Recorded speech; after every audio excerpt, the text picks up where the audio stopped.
So do you think that, I mean, we're guessing now, but we're also extrapolating forward based on what we're seeing right now.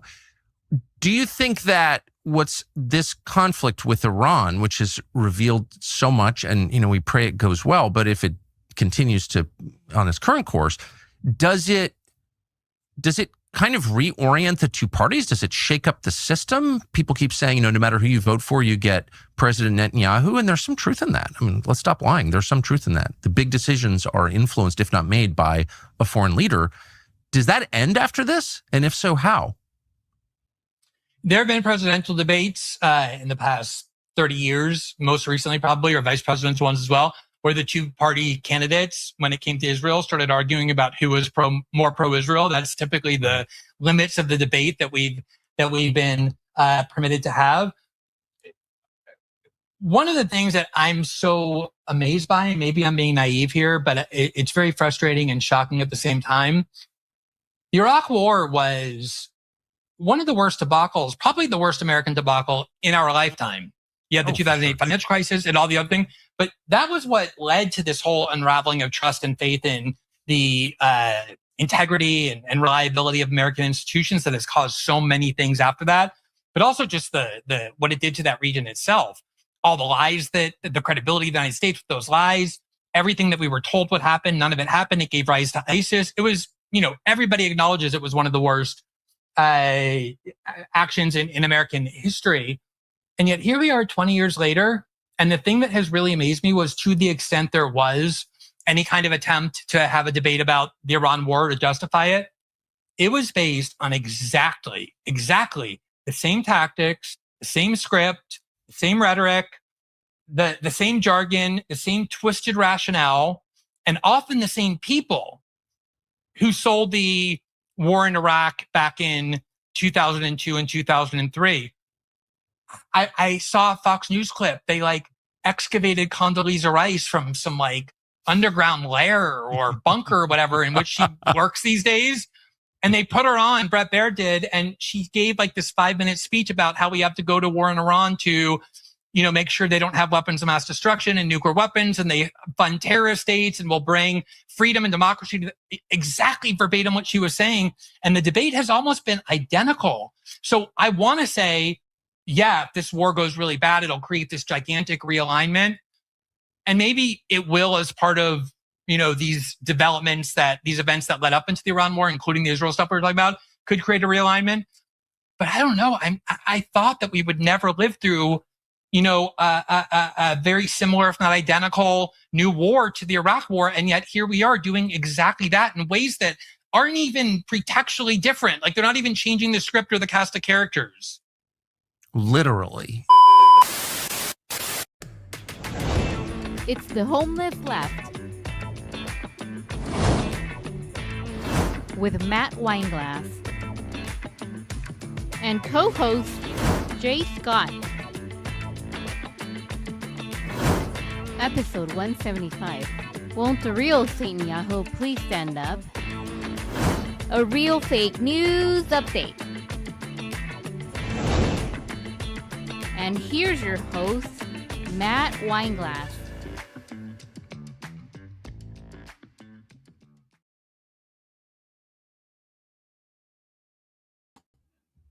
Here we go. Here we are, guys. Welcome once again to the Homeless Left. I'm your host, Matt Weinglass. This is the non-tribal approach to news channel. We're here all afternoon with you guys on this Thursday. We're on the West Coast here in LA, and wherever you guys are tuning in from, we welcome you one and all to this space. This is a critical thinking space. It's a place that we are welcoming of anybody out there feeling homeless right now. What does that mean? Feeling homeless can mean a lot of things, not just physically. It can be mentally, it can be emotionally. You just feel like the thing that you thought you were part of that was safe doesn't feel safe anymore. The thing that you felt was the good guy team, the thing that made you feel good about showing up and just being part of that group. It's not the thing it was told to you before. You're starting to have questions. You're starting to have doubts, concerns. One concern being that when you try to ask a question, you're not allowed to do that. And you're told to shut up and get back in line and let's beat the bad guys. Who are the bad guys? Well, those are your neighbors, the ones with the wrong sign in front of their yard, right? The one that voted for the wrong person. Those are your enemies. Don't worry about what's going on otherwise, as far as what we're doing behind closed doors and what we're trying to do. The people you're voting for that are getting elected by you, wink, wink, they're actually selected, but that's another story. But still, it's all connected. What we're saying is it's all distractions. That's what this is. And then, of course, the foreign countries out there, they want to take over the world, right? All of the enemies we were told were out to take over the world. The next Hitler. How many next Hitlers have we lived through currently with Putin and Xi Jinping? We've had the North Korea scare this entire time, not to mention any of our friends down south. You know how that works. Both sides are captured by that. Yeah, we hate Trump, but good thing he took out Maduro. Good thing he's been illegally kidnapped and is sitting in a prison somewhere in New York. That's cool, but we hate Trump. So all of that was manipulative. All of that was brainwashing to get you to stay in your camp and only be concerned and get angry about something that the other team is doing, not what we're doing as a collective entity. The Western imperialist war machine, the U.S.-Israel Greater Israel Project, capitalism, which is really what it's about, is forcing imperialism on the rest of the world. That's what it's all been about. And guess what? The gig is up. They're all in on it together. All of them. The Epstein list. So that's really what it is. It's the Epstein class who's been running us and controlling us this whole time. The pedophiles, right? The Satan worshiping psychopaths, banksters that start every war, create pandemics. Again, pit us against each other, control the banking system, and go around and steal whatever they want, take out any leader that stands up to that. And that's been the game plan the whole time. The tides might be turning now. The tides might be turning now. We might be waking up to it in real time. We don't have to wait 20 years to look back and say we got Iraq wrong. We don't have to wait even 5 years to say we got COVID wrong, right? We know in real time. We know that this is wrong. We know Iraq is wrong. We know that we're being controlled and puppeted by our greatest ally on the planet who can do no wrong. The only guy not trying to take over the world, right? Netanyahu. We like to call him SATANYAHU for fun. And that brings us to the title of today's show. We're calling it, what is that Eminem title we're looking at? Oh, won't the real SATANYAHU please stand up? As you guys know, we're dealing with a lot of AI issues today, and AI can be something that works for us or against us, and we're seeing that too. So we're going to get into some of the AI stuff, not just on the Netanyahu topic, but all of the stuff that's happening very, very fast right around us, right here in LA, in Hollywood, but more importantly, in all of our industries that you guys are part of. AI is taking control, and it's taking control of our brains as well. We're starting to tune out and starting to say, what can we even trust? So what can we trust? Well, you can trust we're going to do the work. We're looking into it. We put in the time. We know you guys care about that, and you guys care about getting things right too, because when you stand up, you have people coming at you. We get that. That's part of the fight. The fight is that when you speak up, it can feel isolating. Well, we don't want you to feel isolating when you're at least tuned into our show, The Homeless Left, THL Live. We'll be here with you guys for the next 4 hours. We got a great show planned for you today. We're going to be getting into, the AI stuff. SATANYAHU, where is he? Where is the guy? We're going to look at that. We have all the World War III updates are pretty wild. We're going to try and take those in one at a time. We're going to be bringing Jay Scott in a little bit later to help us go through some of those stories. We have a Cuba electrical grid failure, complete failure that, guess what? We caused it. So we'll look into that as well. That is a massive problem happening right now that we saw coming, and we need to report on that. Also, this week in HOLLYWOKE, you guys know we talk about HOLLYWOKE. The Oscars were this weekend, and boy, oh boy, was there some propaganda, some Ukraine war propaganda. Imagine that. Pretty silent on the Iran situation, shockingly, but we'll get into some of that later. Also, back to the AI discussion, there has been a humanoid robot apparently has been arrested in China, an actual robot arrest. We're going to get to that story as well. And then later on, we have a We Know What It's Not segment planned for you guys. A judge has blocked RFK Jr.'s minimal changes he made to the childhood vaccine schedule. Not so great news in that camp. So let's make sure everybody is tuned in on our platforms right now. We're very fortunate, excited, humbled that our YouTube channel has been doing so well this whole time, which is so shocking. You guys know that's been following us. You guys have been following us on Rumble. And you know, Rumble's been kind of our safe space. By safe, I mean they haven't pulled the plug. They certainly listen in, and they certainly keep tabs of us. And we're certainly part of that surveillance state, and are just assuming at this point we're turning up on some lists. But at least Rumble lets us keep the conversation going. That's an important thing for us. But on YouTube, you guys know we lost our first channel almost right out of the gate. They said your conversations are too dangerous. They're too inappropriate, but they're also words are violence. That's what we were told. Our words hurt people, and conversations are very, very scary, and they don't want you having scary conversations on Google, YouTube. So what happened? They pulled the plug. We started a new channel. This is the channel, THL Presents, and it's been doing very well. We've now officially labeled it The Homeless Left, but you apparently can't find it when you type in The Homeless Left. So you got to do it with the @ THL Presents, and it should come up, and we're doing pretty well. Haven't gotten a strike yet, but we're just going to keep doing it, guys. That's what we're doing. We're just going to keep doing what we're doing. And if they pull down another channel, what do? Well, we start a new one, and we keep starting them because we're never going to run out of names. We'll keep coming up with names, but we're not going to change what we do. We're going to keep our principle intact, consistency with that principle. We apply it even when it's inconvenient to do so. That's what we do here on the show. And we're so grateful for all of you guys being part of our journey. Those that have been here longer than others, I mean, we thank you because we were really small, and now we're starting to grow. I'm feeling like something's happening now. Something's finally happening. But we're going to stay the course, stick with what's working, and we know you guys are a huge, huge part of that. So we look forward to hearing from you today. We're going to be talking back with you guys later in the show, as you guys know. But I'll be doing it today. I think we might have Nurse Leslie come on with us on Thursday, hopefully. But today, I'll take care of that. And like I said, Jay Scott will be on with us as well. And if you guys missed it last night, I was on with Nick Cruz on the RBN network. He does a Monday night show. It's fantastic. I went on there with Craig Passage-Ardula, had a good conversation. If you guys want to check that out later, go for it. We're on X, only on Matt Weinglass. I don't know what's going on with our Homeless Left Twitter. Something's a little off with that one right now. So we got to look at that. We appreciate all the support, guys. Okay. I think, let me check, make sure everything is running smooth here. Very nice. Very nice. Welcome everyone. Okay. Let's get to it, because I know you guys know what we like to start off on Tuesdays. This is the first of 2 shows. And by the way, we're here all afternoon today. We're also here all afternoon on Thursday. So you guys, if you didn't get enough of us today, you can come back, watch some more on Thursday. We'll announce some guests we have coming up shortly. I'll let you guys know about that soon later in the show.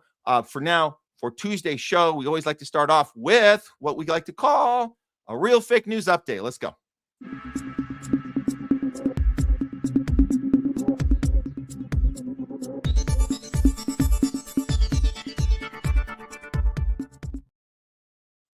It's a real fake news update, not brought to you by Pfizer.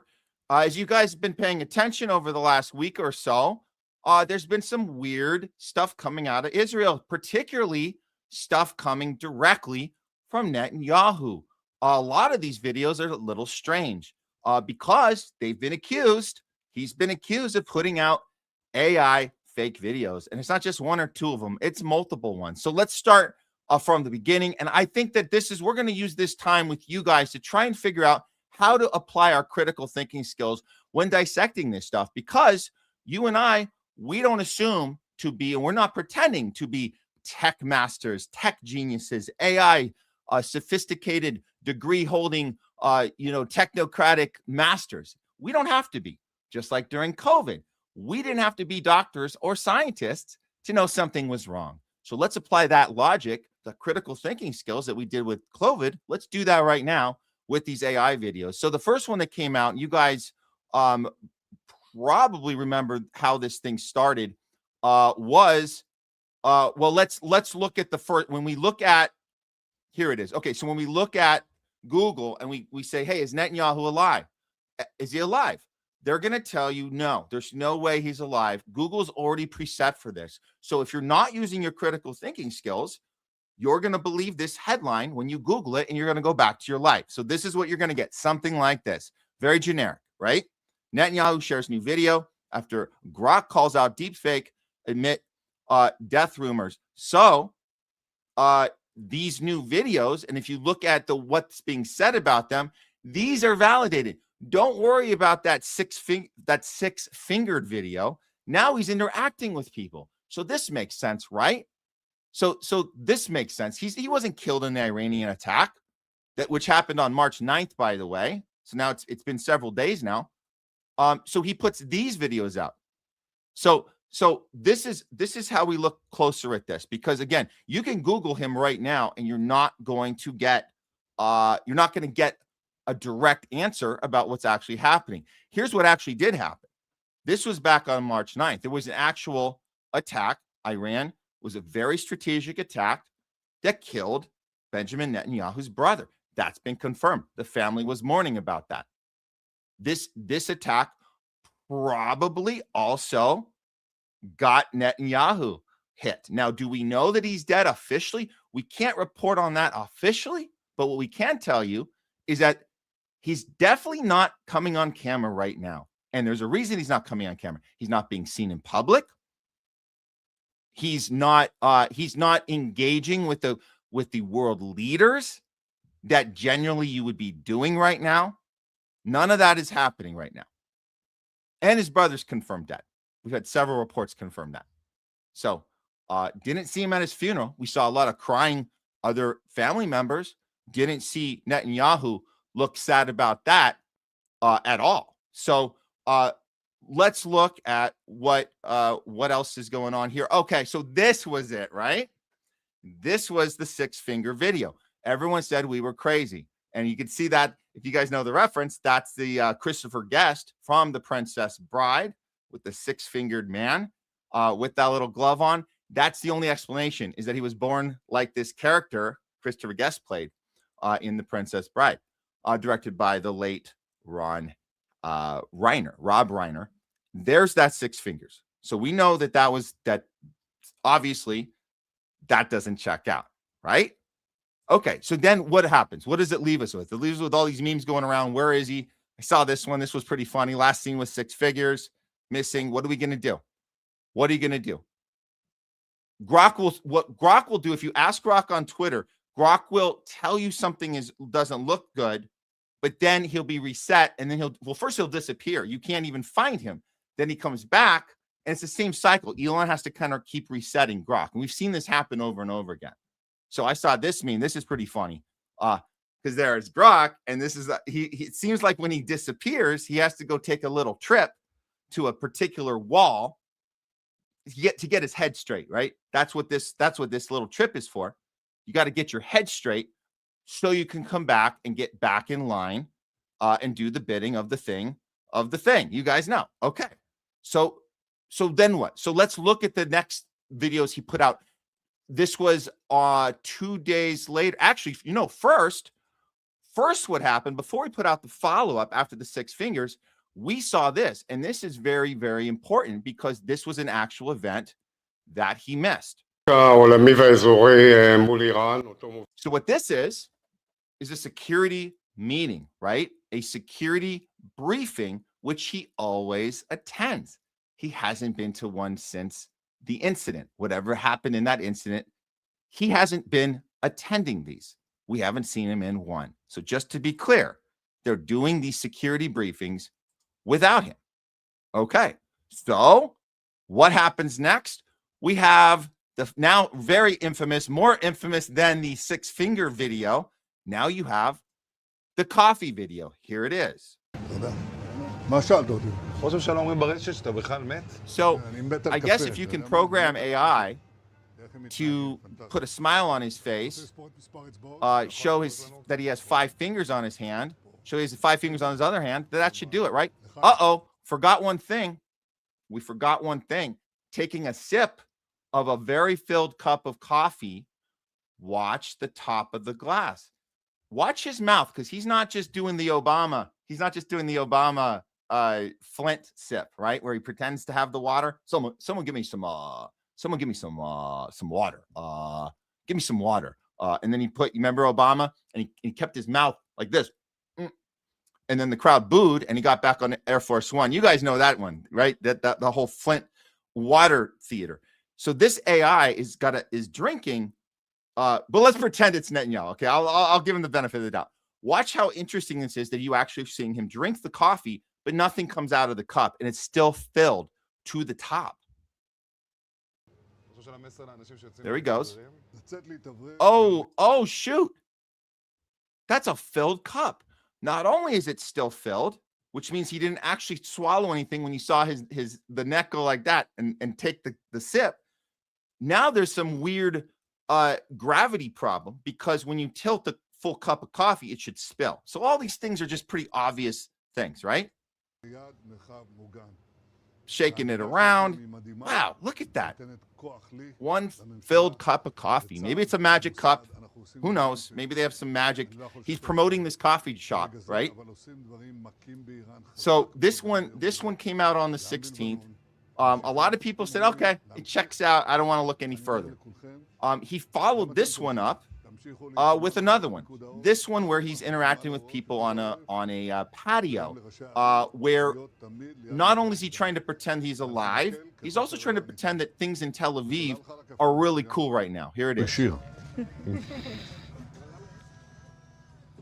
So while this one's playing, there's a lot of things to pay attention to here. The people that he's walking around with, we see some are in masks. That's a little weird. That's a little weird. That's a little outdated. And you're probably thinking, well, there's a lot of people in there. How can they all be AI? Well, there's a thing you can generate stock AI. Like you guys know, you can do it with photos. Now you can do it with moving people. You can generate stock with moving people and just implant them into the video. You can do that. It's a thing. So, all right, masks aside, all this aside, there's an issue here with his ring. There's a moment where you can pause it and see his ring disappear and then reappear, right? So that was a problem. Now let's say all that checks out. Let's say there's no ring problem, there's no mask problem. This is where our critical thinking skills have to come into play big time, because what we have to understand is that it's not just because there's a glitch in the AI that we're on to you. That's just bonus. The fact that there's a ring glitch, the fact that the coffee in the last one doesn't spill or he doesn't actually sip it because of the 6 fingers, the obvious 6 fingers one. What we're saying is you don't need a glitch to be right about this. You need to understand the aesthetics of the big giveaway is that he's showing us that nothing's going on in Tel Aviv of any concern and everybody is happy and sipping coffee and hanging out on patios. That is not true. It cannot be true. These are the kind of stuff that we see coming out of Tel Aviv right now. This is what the actual city looks like.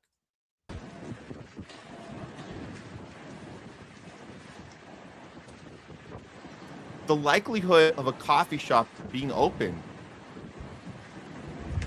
right now with all of these incoming missiles and incoming fire, and we've reported already with you guys. Iran took out the Mossad headquarters last week. There's been a lot of very strategic attacks and Mossad agents being killed, being assassinated by Iran, and a lot of infrastructure is gone. A lot more stuff that you're seeing. This is just one little video of one fire, but I'm telling you guys, there's chaos everywhere right now there. Okay, so the aesthetics is all off. The fact that he's presenting this, we'll brush it off our shoulder. Iran can't do anything to us.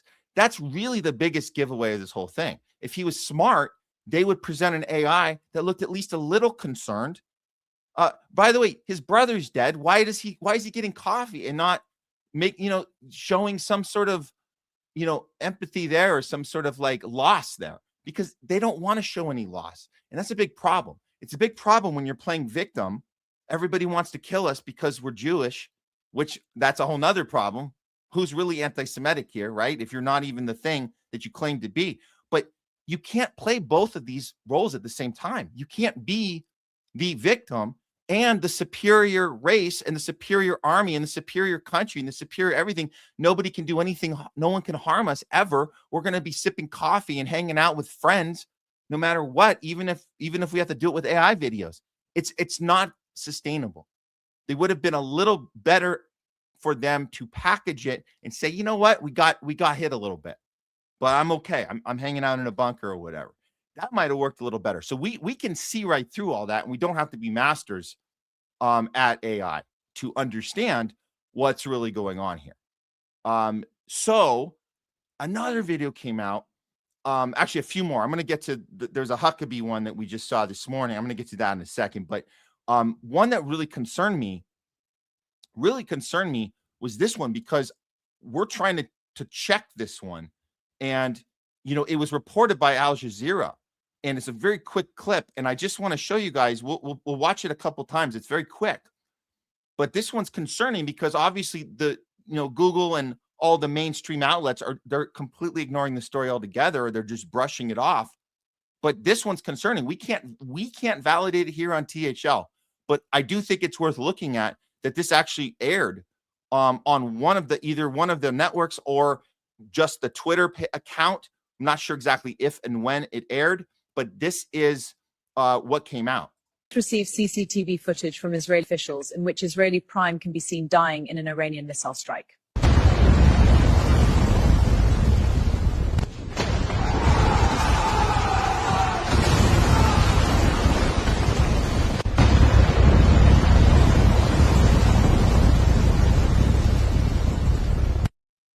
So watching that, let's watch it one more time. Just take a look.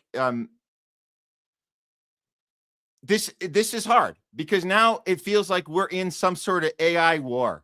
So whether this is real or not, it's certainly going to get deflected and said that's not legit. So it's just going to be AI numbing us back and forth, and then the real footage will get lost in between. This could be the real footage. Again, we can't check it right at this moment, but I'm letting you guys know that there's a very low bar that has been set by the establishment, by the mainstream outlets, the Western media outlets. They've set a very low bar for when they fake us out and they give us misinformation, and then they turn it around and say we're doing the misinformation, and then the whole thing is just a big chaotic mess when you're dealing with AI that is so easy to fool people with. But let's watch this one more time, just for shits and giggles. Here it is. We have just received CCTV footage from Israeli officials in which Israeli prime can be seen dying in an Iranian missile strike.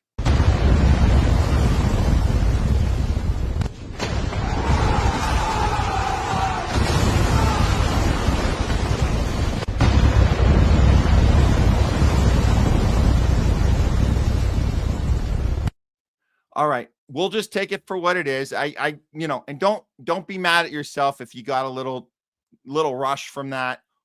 Even if it's fake, there is something kind of nice to see something that wasn't, put in our face by the mainstream, where we're like, what are you doing? How do you guys get away with this when you're supposed to be established news organizations? I'd much rather that somebody in their basement put something together that's fake.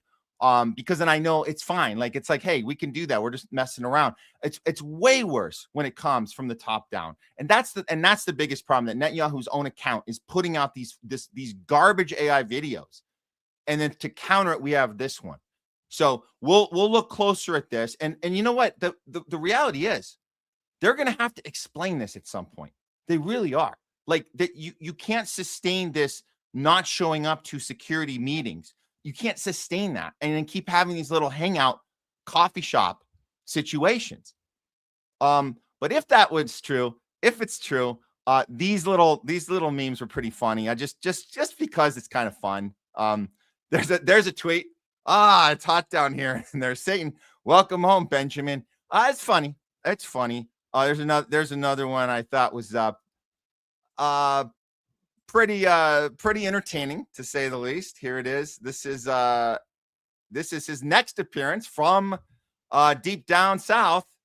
Breaking news: Benjamin Netanyahu is live from hell. So, I guess, you can have fun with this while we're trying to figure out who's actually reporting news here, because we know who we can't trust. We can't trust the Western media outlets. They're going to give us real fake news all the time. And that's why we do real fake news here. Okay. So there's more to this. Let me reset this and get this off the screen here, and we will go on to the next part of this, because this story keeps developing. The next thing we noticed was this from Mike Huckabee and Netanyahu, who, of course, the first thing we're going to think when we see this is, how are they trying to fool us yet again? Notice the smiles, notice the chill, everything's fine. We got everything. Iran sucks. We're the greatest. You can't even put a dent in our metal, in our armor. Something's off about this. You guys take a look. Use your critical thinking skills on this one. I wanted you to know the president asked me to come and make sure you were okay. Yes, Mike. Yes, I'm alive. I checked that, and I'm happy to see that. But he wanted to make sure because, you guys get along too well. I know, and we shake hands with 5 fingers in each hand. But I have to tell you, I'm alive, but I have this card. Oh, we'll get to the card here. But aren't you guys wondering if Trump was concerned about Bibi, why would he just send Huckabee? Why don't you just call him up? Why don't you just get on the phone, put it on speaker, something? Why doesn't Huckabee get Trump on right now? Why don't we see them on a video? How about that? Why don't Huckabee get Trump so he doesn't have to take your word for it? Just call him right now on your phone and then put the screen up, and then you can all three talk to. So it's just, there's something really disconnecting about, hey, Trump sent me, I got to report back. Tell me you're alive. And he says it like 3 times. Then he gets out this list. This is not good. This list is not good. This is this total psychopathic, sociopathic, ego inflated, nothing. I can do whatever the F I want. And again, we're not even sure this is real. I can probably say 95% this is not actually really happening. There's way too many things wrong with this. But the fact that they're showing it to us and we're supposed to believe these are 2 real human beings, and they start talking about a kill list. And yeah, don't read it. So it's a punch card. Mm-hmm. Today I erased 2 names on the punch cards, and you see how many more to go on this batch. You know what the good news is? My name is not on the punch card. That is the stupid. You know what? My name is not on the punch card because I did the job I was supposed to do, which was lie for you, go into battle for you, say the stupidest, most craziest, psychotic shit any human being can say about the right for Israel to take over the entire region and just take all the land everywhere for the Greater Israel Project. So Huckabee, this character, because it's a character, it's a whatever it is, it's an AI, it's a something. Whoever did the prompt decided it would be funny for this version of Huckabee to make a joke about not being on a kill list, and then saying, so I can live, right? Ha ha ha. Yeah, I eliminated 2 people that weren't cooperating, but you're okay for now, Huckabee. You're okay for now. You won't be on my kill list. Don't worry. You're okay. Ha ha ha ha. Somebody put that prompt in. It's pretty sick and twisted. And it's not, I don't see the humor in it. I think it's another reveal about how our system is structured, where you have to do a certain thing in order to keep your job, or in this case, your life. Your name is on the list of the good guys. Thank you. And what the president, the U.S. forces are doing is incredible. We're very proud to stand shoulder to shoulder with them. And getting rid of these lunatics who would like to develop nuclear weapons and the means to deliver them to every American city after wiping out Israel. They ain't going to do that. We're wiping them out. I love it. Thank you, Mr. Prime Minister. Good to see you. Thank you, Mike. Thanks. Take care. Thank you. Thank you for not killing me. Thank you for keeping me on your good boy list, Santa. Satan Claus. The Satan Claus list. Was I naughty or nice? It was not. Okay. Thanks for not giving me coal. And that's interesting, the Santa thing, the coal. Where'd that come from? Because coal's kind of hot, right? Kind of comes from somewhere not in a good place. It's a weird thing that we grew up with. I'm just this is a side note. Just isn't that a weird thing we grew up with? The whole good, good boys, good girls, bad girls.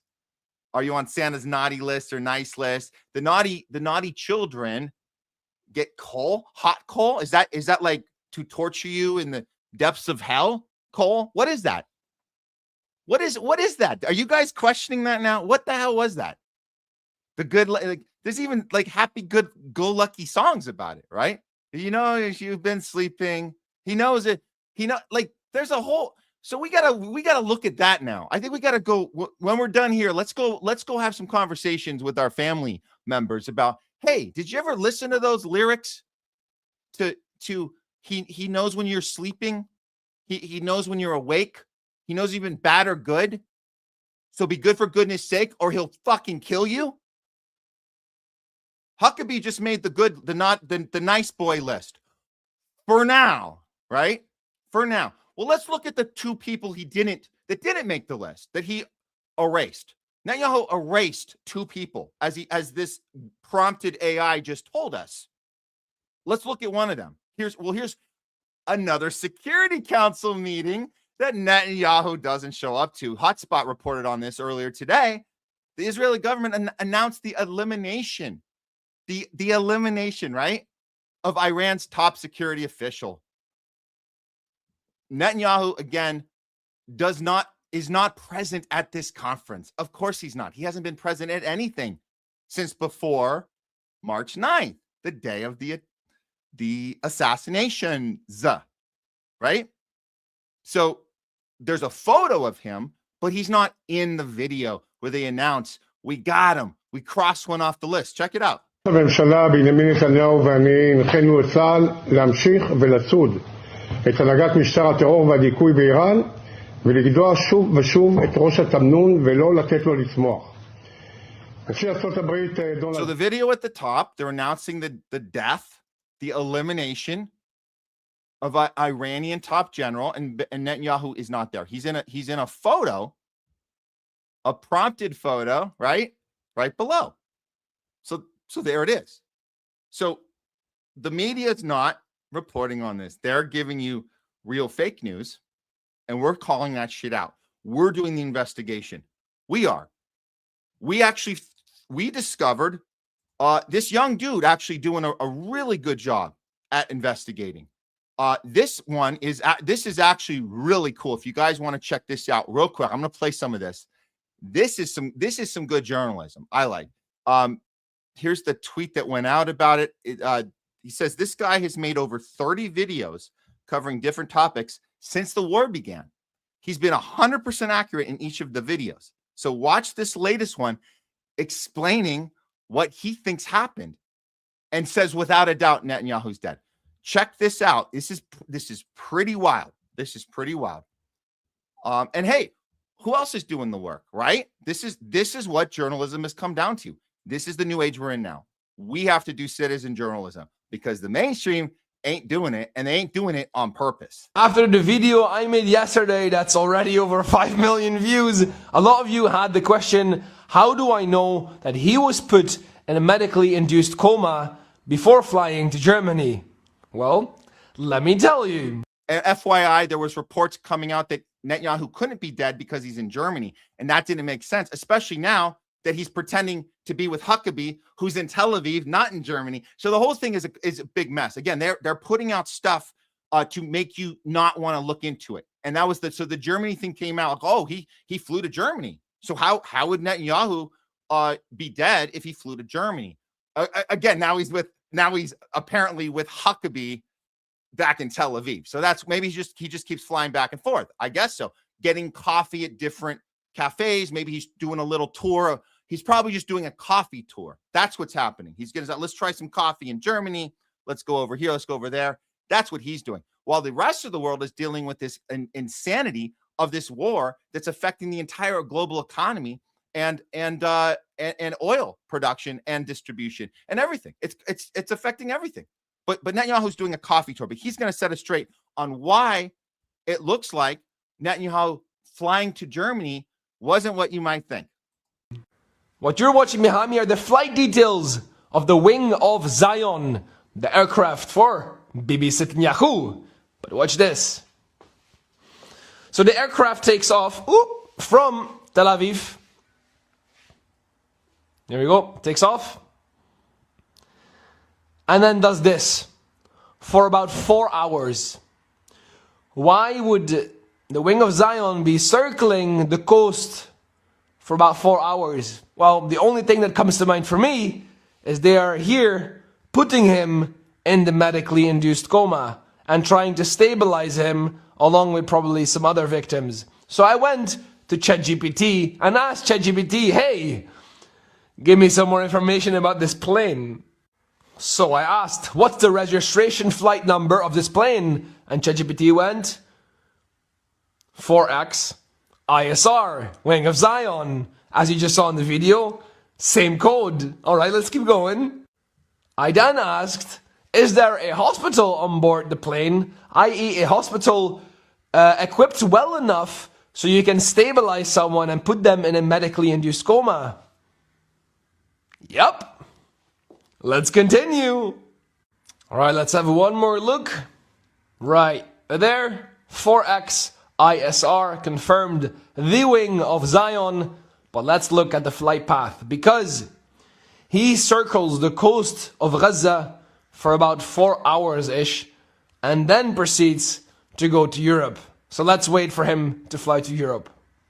So after being stabilized inside the plane, he is then moved to Europe. Cyprus rejects him. They were like, you are not welcome here. He then flies to Greece, and Greece is like, no Malacca, try Italy. We don't want you here, Malacca. Keep going. So they come to Italy. Italia! And Italia was like, no, ma che cazzo, e vaffanculo, keep flying. Maybe France. No, France also, nope. Germany? Of course Germany will accept the Zionist Nazi leader. Wow. Just wow. I mean, this to me is the most believable take that we've heard from anywhere. This is pretty wild. This is pretty wild. They're kind of ad-libbing it, trying to figure out what to do. And that's how the Germany thing came to be. Let's see. So then this just ends here. Let's see if there's something at the end. Yeah. So he arrives in Berlin, where he then allegedly spent some time in hospital with his 6 fingers and eventually passed away, not only because of his injuries, but allegedly also because of negligence. Wow. Well, whatever the case may be, again, what we know for a fact, he's not showing up to Security Council meetings. These videos have checked out as AI. There's been new AI videos that make fun of the previous AI videos, but keep being AI videos. Grok is compromised. So there's things that we know, and we don't have to be experts in the field, in which they tell us we're not allowed to have opinions, and we're not going to fall for that. And I just remind you again about COVID. They did this shit already, guys. You know the drill. We're not allowed to have opinions and go, wait, that looks weird. You're clearly lying to us. What are you, a doctor? What are you, a scientist? Shut up. No, we're not going to shut up. We're human beings with critical thinking skills, and we don't have to be masters at AI to know something ain't right here. And there's only a matter of time before they're going to have to come clean about it. And the thing they're going to have to come clean about is going to change everything. Is it going to change the setup of Israel? No. Netanyahu will be switched out with another head of the snake. That's not the point. The point is the world will respond to this. And the world will know 2 things when this comes out. They're going to know, one, that symbolically, the guy who's been coming to our country for the last 20 to 40 effing years telling us to bomb Iran has finally gotten what happens. He finally understands that when you want something so bad and you finally get it, you might have wanted the wrong thing, because you got what you asked for, my friend. You got what you asked for. So that'll be accomplished. That'll be realized by the world. And the other thing that'll be realized by the world is that, again, this mainstream media, Western propaganda machine can't get away with lying to us anymore because the Epstein list, because of everything. We're not going to fall for it again. The AI shit is not going to work on us. We don't have to be AI masters to understand that. So that's what is being accomplished, and we're seeing it in real time. I can't wait for the complete collapse of this whole thing. But in the meantime, we're going to keep doing what we're doing. You guys keep doing what you're doing. And that's been a real fake news update, not brought to you by Pfizer. Okay, we're going to move on to our next topic right now.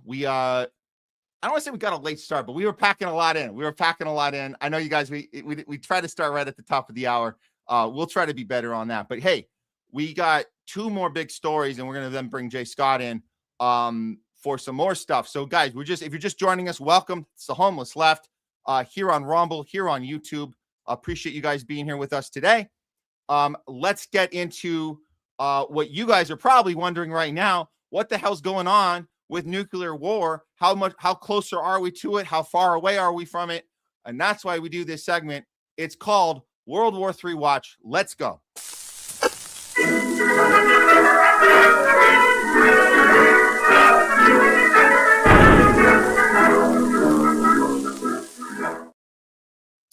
It's World War III Watch. Let's just face it. It's already started. Let's look at the climate right now in the Iran war. Everything that Trump and his team represented the opposite seems to be occurring for whatever reason. Is it because he's that bad of a poker player? Yeah. Is it that he's that bad of a chess player? Yeah. Is it that he's that bad at anything as far as maneuvering and what you announce and then what you do? Yeah, he's bad at all that. But the worst problem of all, I think, is the ego, because the ego is what sets you up to move right into a checkmate, which is what happened the second he realized that we did not have control of the Strait of Hormuz, that we don't have the oil backing that we thought we had from Venezuela. That whole Venezuela deal, that was about trying to have some reserve oil. But those oil companies didn't want the Venezuelan oil. They were over the deal. And so Trump tried to get that for backup insurance. He thought that'd be enough. Didn't really get that oil. It's not going to be the leverage he thought it would be. So we're at the mercy now of Iran. Iran's calling the shots now. And it's been pretty nuts watching this administration fall apart in real time. A lot of the lifelong Trump haters are loving this. We're looking a little closer at it because it's not just the Trump team that's coming undone. It's our entire structure of our government, our military-industrial complex, and how we run our political system. That is coming undone. The thing that's been going on the entire time, well before Trump decided to take office, run for president 10 years ago. This is an undone. It's the coming undone is of the entire structure. And you know who knows this very well is Iran. They're able to articulate this. So let's look at, first of all, the Iranian foreign minister is going to tell us what is actually happening right now. It's a lesson he hopes to teach, and it is working. It seems that the lesson is being learned. They're the teacher. We're the students. Check it out. که ما میگوییم آتش بس نمیخواهیم نه به این دلیل که It's not because we're seeking it, it's because hold on, let me start that again. Okay, here we go. It goes fast. When we say we don't want a ceasefire, it's not because we're seeking war. It's because this war must end in a way that ensures our enemies never again think of repeating these attacks and aggression. And I think they've already learned a valuable lesson. They've realized what kind of thing they're dealing with here. One that won't hesitate to defend itself. And it's ready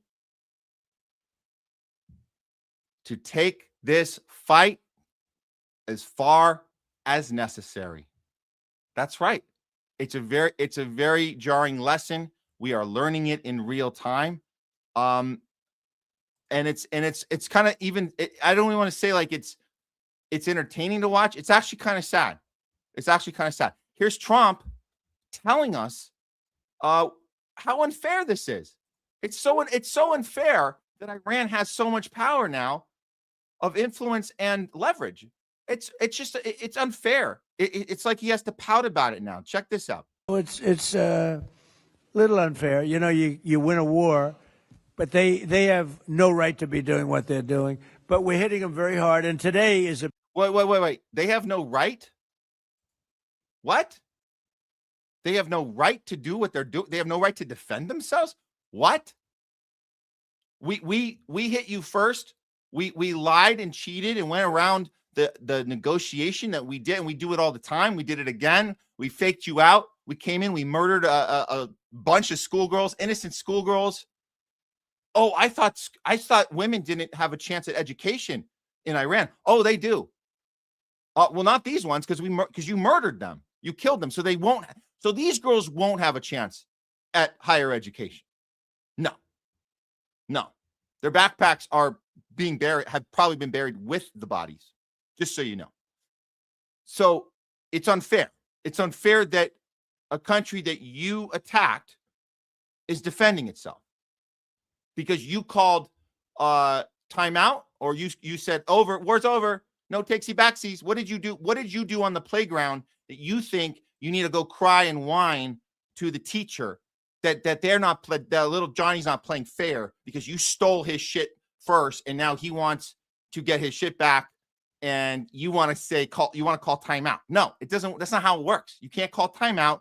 You can't call no takesy backsies. That's not how it works. Big day. We're pounding a certain area that has very much to do with the Strait, and I think we'll get it going very soon. So that's all a mess. That's a cluttered mess. What is the rest of his team up to? Well, Hegseth, Secretary of War, is busy yelling at the press. It's the press fault. How dare you? How dare you? You are so, and he's not yelling at it for the reason that we are. He's saying the opposite. He says they're holding him too accountable. No, they're not. They're barely holding him accountable at all. It's just so easy. You can't help but hold him a little accountable because you guys didn't even pretend to have a plan. You had nothing. You had no plan.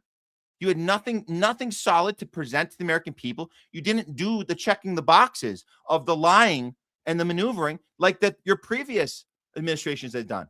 Bush and Cheney were very good about getting their lies in place before selling it to the American people. So he's going to blame, Hegseth is blaming the press.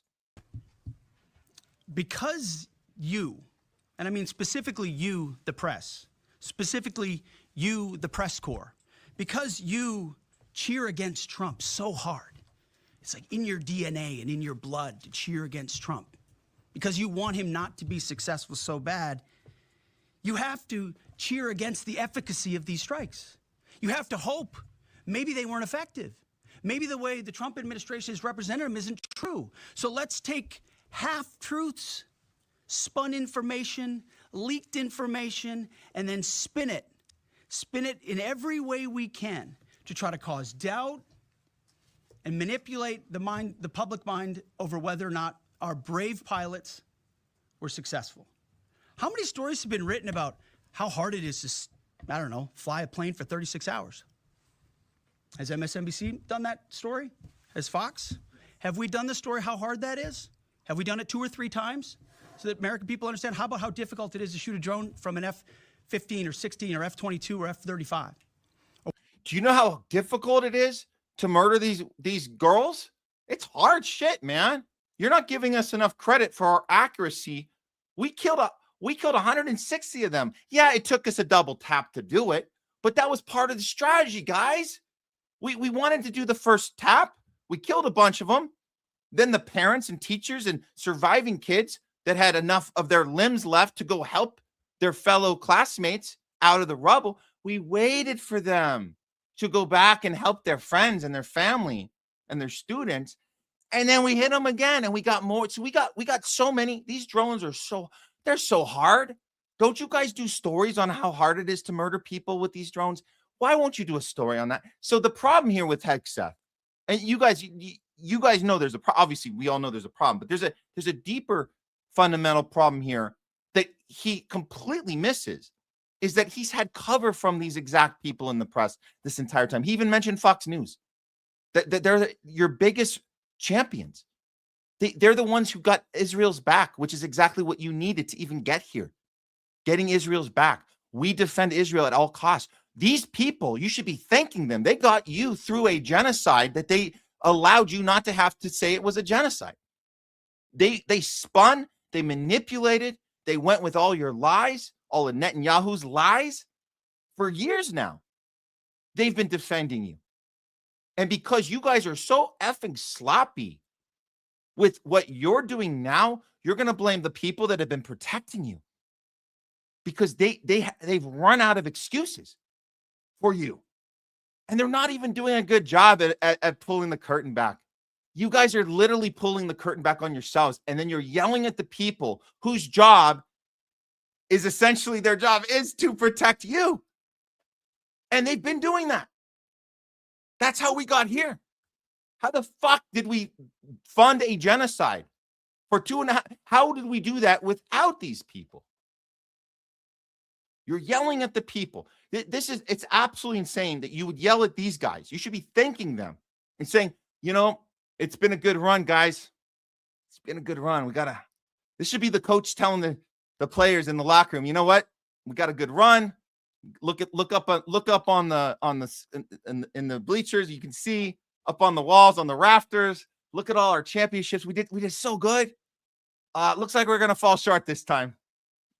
And we might be fired, and we might, so it was great working with you guys. Every time we did our team meetings, Fox News, especially Fox, you guys, much love, Fox. You guys were there. I just blew it. We just blew it this time. We blew it. You guys did everything you could, and I'm so thankful. Thank you so much. Thank you so much. No, that's not it. Let's yell and scream, bitch and whine. They're all doing it. They're all yelling, screaming, bitching, and whining. And you know what? The press is taking it. They're sitting there going, oh, yeah, maybe we could have done. Oh, shit. Oh, you might be right. We could have spun that. Maybe we should have worked harder. We're sorry. We're sorry. Can we still get our money? Can we still get our Pfizer money, our CIA money? Can we still get? Oh, man, we're so sorry we let you down, Hegseth. We're so sorry. We're so sorry.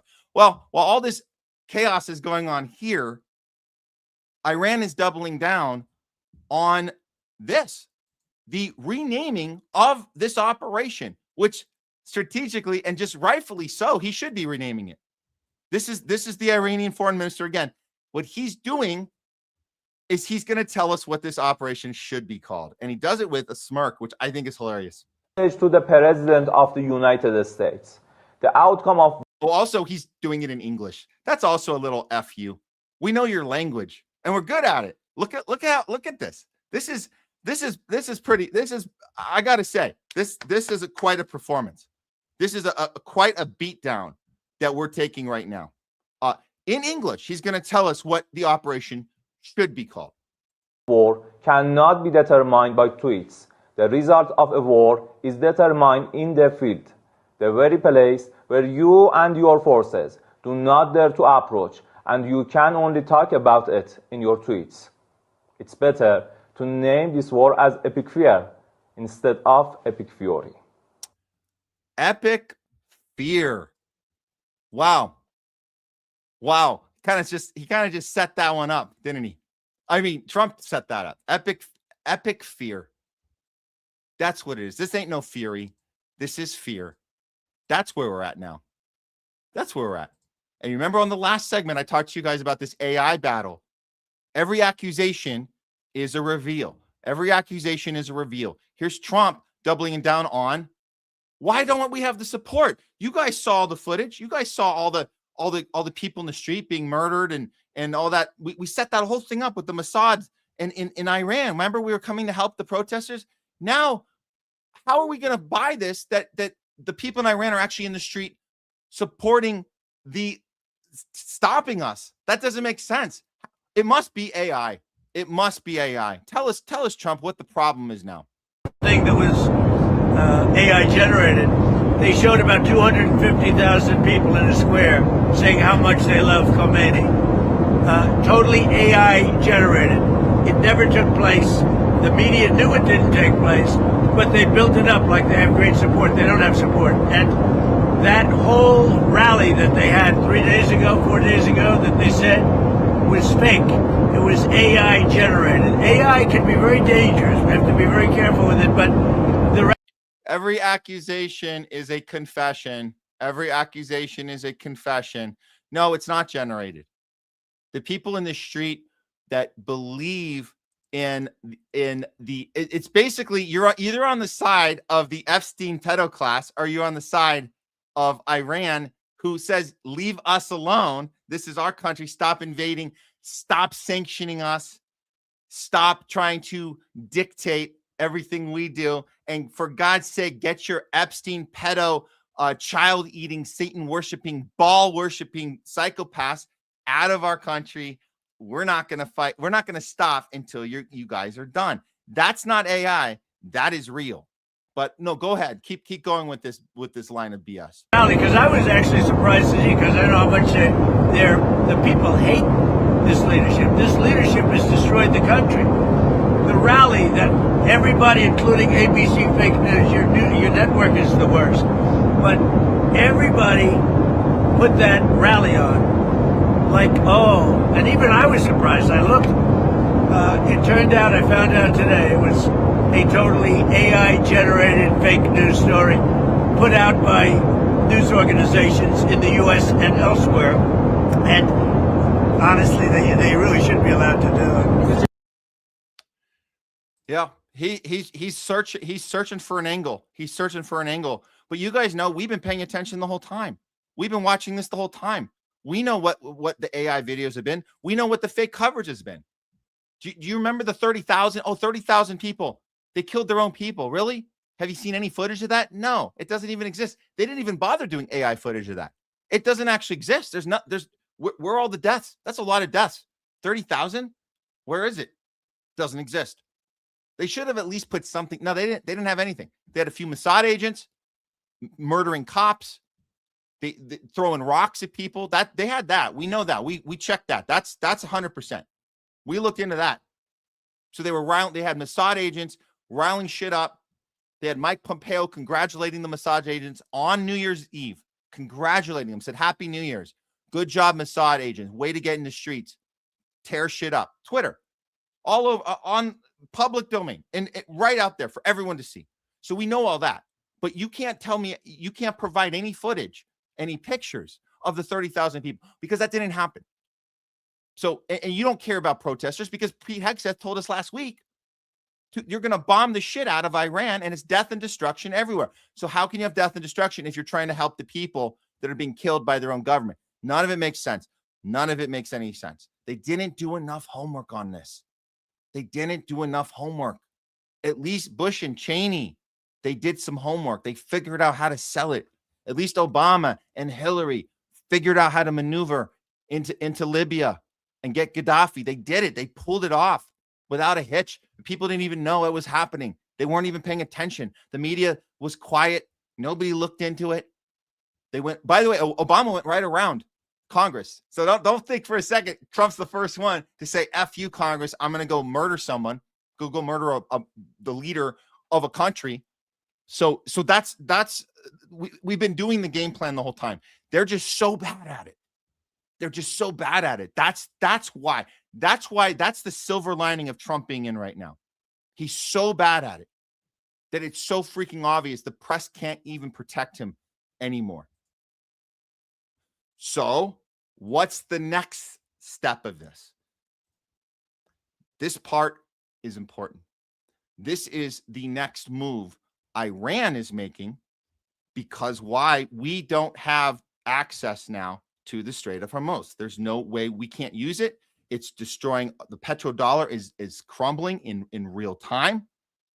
The oil that we stole from Venezuela isn't working. We're not getting the contracts we thought we'd have from the big oil companies. It's not happening. We can't negotiate our way out of this. Iran has closed this off. We're not going through. Israel's not going through. The U.S. isn't going through. But what is happening is they're allowing negotiations to happen with any other country who might be affiliated with us. Maybe they can reconsider their affiliation. This is how negotiations work. By the way, we should be taking notes from this.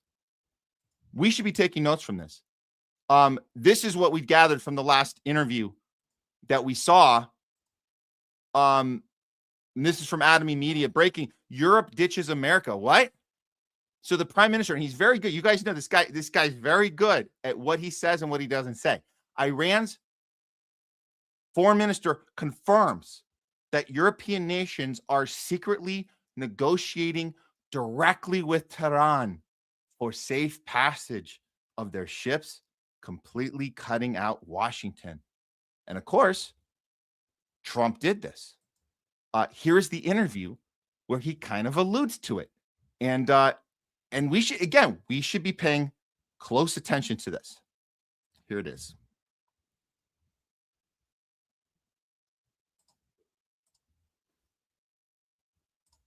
Well, many of these countries are part of CENTCOM, but this is the point, is that it's going to hurt your country in the long term. But when we talk about the Strait of Hormuz, which is such an important transit point for global trade, you have said it is closed to Israel and it's closed to the United States. The Financial Times is reporting that European diplomats from France and Italy are talking to your government about trying to get safe passage for their ships. Are you open to restarting oil and gas vessels going through there? Well, we are open to countries who want to talk to us about the safe passage of their vessels. You are negotiating with France and Italy? Well, I cannot mention any country in particular, but we have. Yeah, he's negotiating with France and Italy for sure. Absolutely. Not Germany, but France and Italy for sure. Been approached by a number of countries who wants to have a safe passage for their vessels, and this is up to our military to decide. And they have already decided to let a group of vessels belongs to different countries to pass in a safe and secure. So we provide them security to pass because we have not closed this strait. They are not coming themselves because of the insecurity which is there because of the aggression by the U.S. So he's making it perfectly clear that if you denounce the U.S. and Israel terror war, they are the terrorists. This isn't a war on terror. This is a war of terror. So let's get that language right. We are no longer conducting a war on terror. We never were, but we're not falling for it anymore. It is a war of terror, and we are the aggressors. So what he's saying, what the foreign minister is saying, is if you don't want to be aligned with that war of terror, let us know, and we'll let you through, and we'll try and help save your economy, because that's what we want. We want a functioning system where every country gets their rights for themselves to exist, right? To exist, for the people to exist until they do something like Israel, and then you don't. Guess what? If you behave like Israel, you don't have a right to exist. That's how it works. That's how it works. So that's what he's going for, and it's actually a genius move, absolutely genius, to give them an out. How do we know it's France and Italy? How do we know that? And among others, we know there's a lot of them at the table right now behind our back. They're not checking in with Trump. This is a big deal. This is a huge deal. They're not checking in with Trump.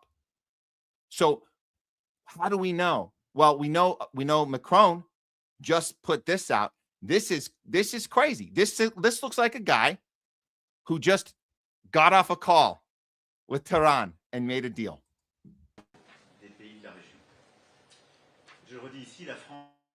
I repeat here, France did not choose this war. We are not taking part, and we have a purely defensive position in protecting our citizens in support of our allies. Our objectives are clear. They have been defined since day one. They've not changed. The first is to protect our citizens, our diplomatic and military bases, and our interests in the region. The second objective is to stand alongside all our partners, those with whom we are linked by defense agreements, alongside whom we will often go to fight against terrorism for security and for regional stability. And so that we have honored our word and we continue to honor it. We're loyal partners, and we have provided them with very clear support from the beginning, which is to help them protect their own population. So he's saying that we're not going to support this war, but we're still part of your team, just not here, because what you're doing here is not it's not the thing we signed up for. So he's not saying we're out, we want nothing to do with the U.S. anymore, Israel, but we're not going to have anything to do with this, because this isn't the agreement. We're backing out. He sounds like someone who literally just got off a phone call, trying to figure out how they can position themselves, how France can position themselves to continue having the access so they can keep their energy afloat and not have their entire economy crumble to the ground like what is going to be happening with everybody else. Here's Trump finding out about what Macron just said, and he doesn't seem to have known that it even happened. He's kind of like that deer in headlights, Trump. Here it is. Macron has just said in the last hour that he will never join a task force in the Strait of Hormuz until hostilities finish. Yet yesterday you said... Who said that? Who said? President Macron of France. What's your reaction to that, sir? Well, he'll be out of office very soon, so we'll have to see. I don't know. Mr. President. Man, he looks exhausted. Doesn't he look exhausted? Yeah. Your guy Macron just said he's bailing on the Iran war, but he still got your back on Ukraine. That one, he still got your back on Ukraine, but just not this one. Just not this one. We think this is probably the one we need to sit out. That's what's going on. So yeah, the narrative's coming undone. The twisting, the turning, the berating, the punching down on press.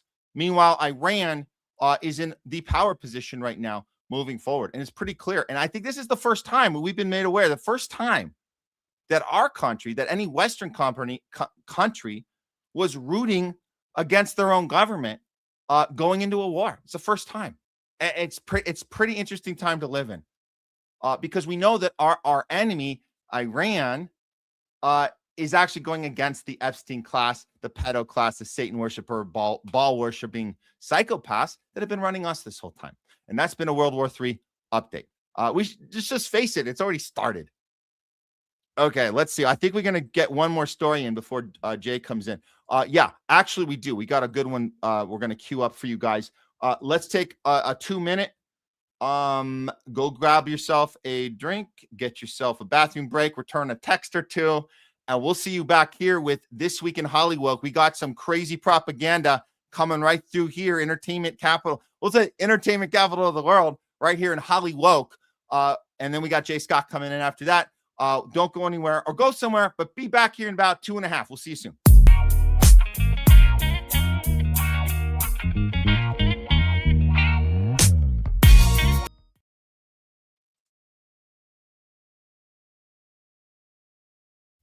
Oh, there we go. Got the mic back on. We're back. Welcome back to the Homeless Left. I'm Matt Weinglass. This is the non-tribal approach to news network. We're here with you guys all afternoon. THL live today. Don't worry if you just got here now. If you missed anything, you can go back and watch replays of the lives. We don't take the lives down. They're up on both our channels, on Rumble and on YouTube. If you want to watch them all in their entirety, or just see the rawness of it, because although we do edit the segments and get those out to you too, you can use those segments however you need. Get those out to people's conversation starters. We always think they're good conversation starters. So much going on, but we try to divide these up in very concise segments.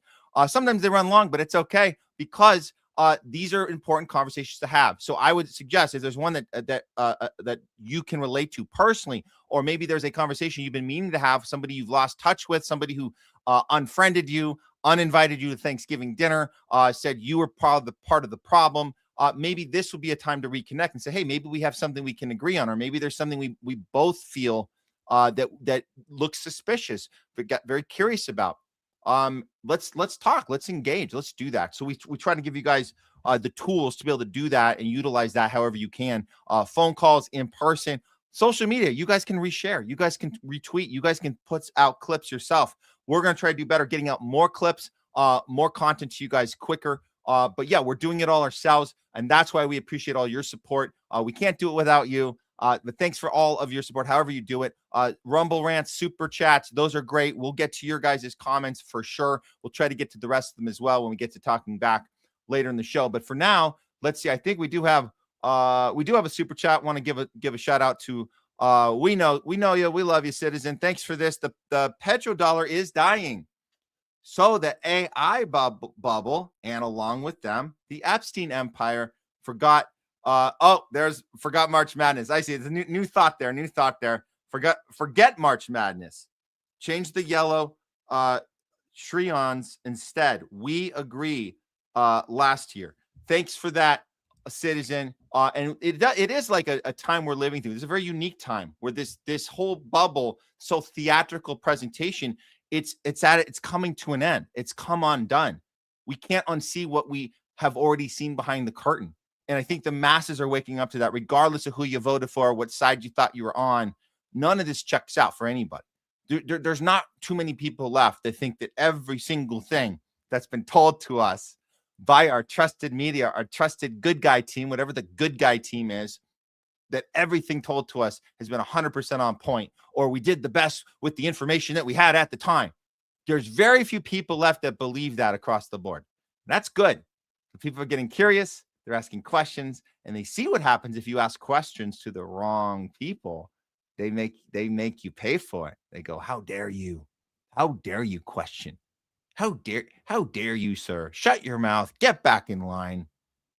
Take one for the team. We're all in this together.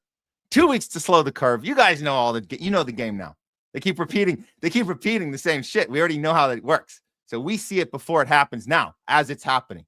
We call it out. So good job. Thank you guys, everybody, all of your support. Let's get on to what we like to call. What do we call this? This is This Week in HOLLYWOKE. That's correct. We got to cover the Oscars. But not the way you think we're going to do it. Not the way they do it. We don't care about the winners and losers. We don't give a shit about that. We're going to show you what was going on behind, not behind the scenes, but behind the thing that you thought the show was. There's something else more nefarious happening, and it's called propaganda. We'll break it down for you guys right here. Here we go.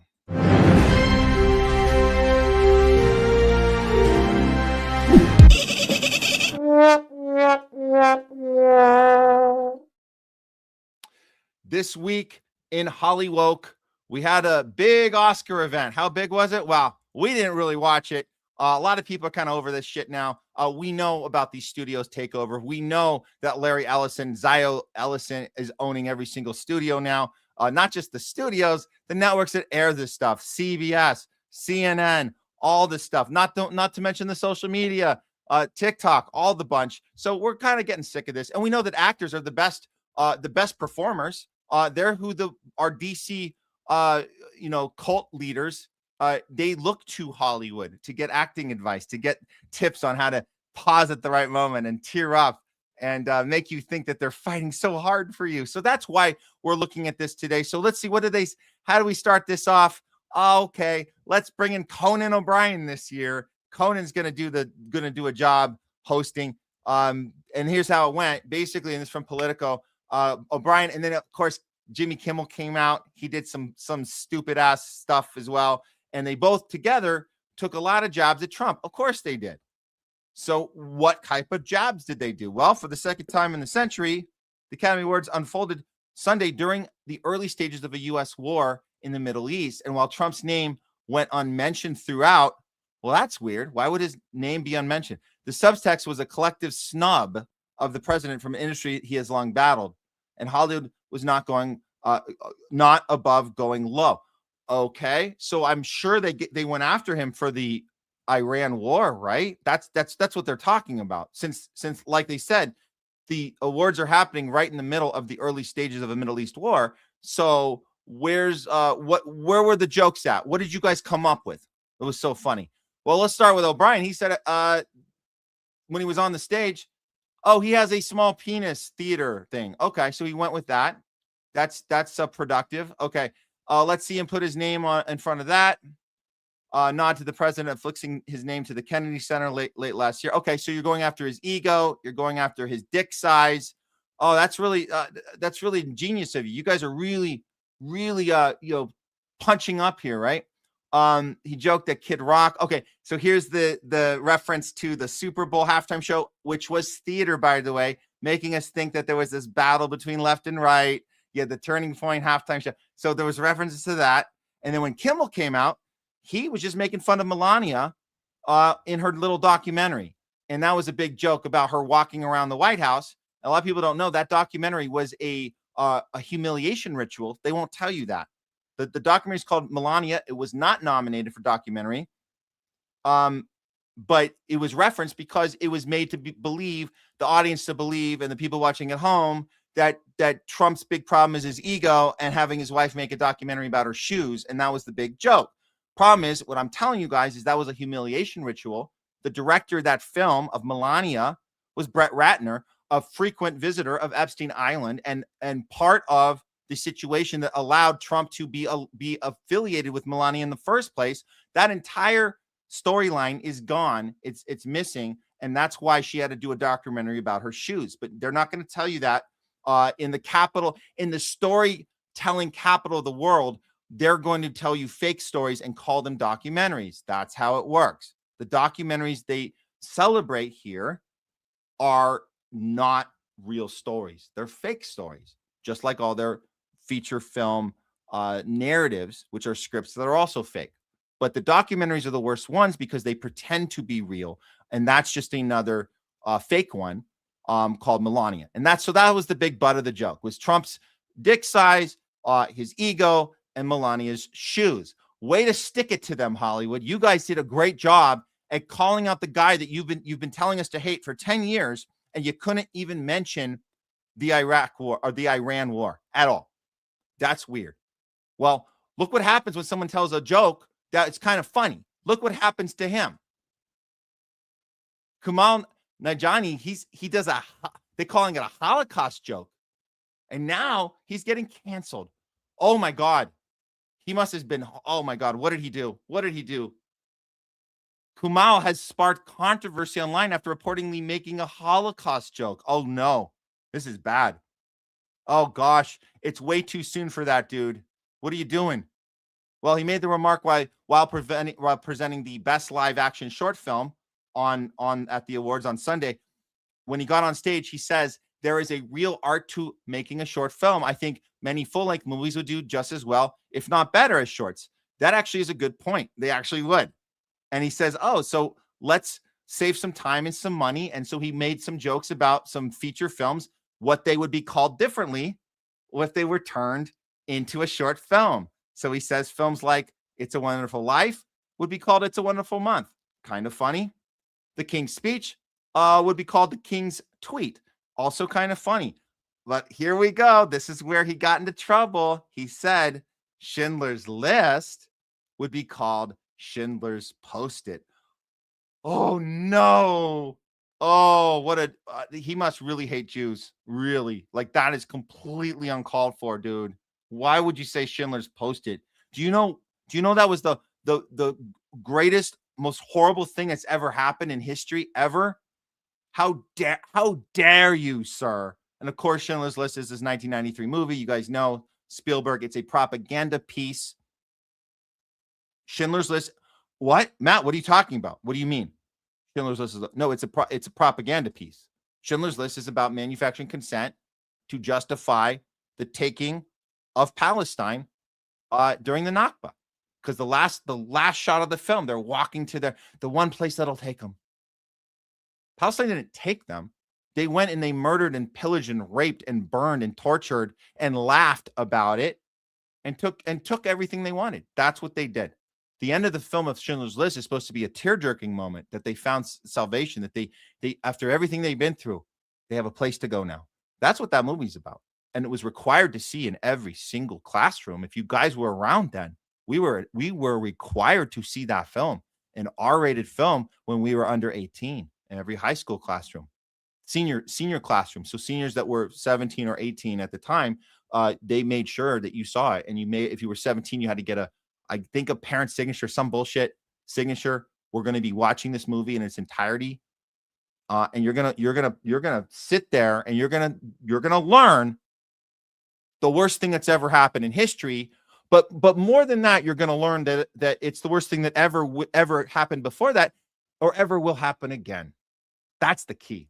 So when they say never again, that is never again to us, and you'll never be able to tell a story as horrible as what we're telling. We're telling you the story of all stories.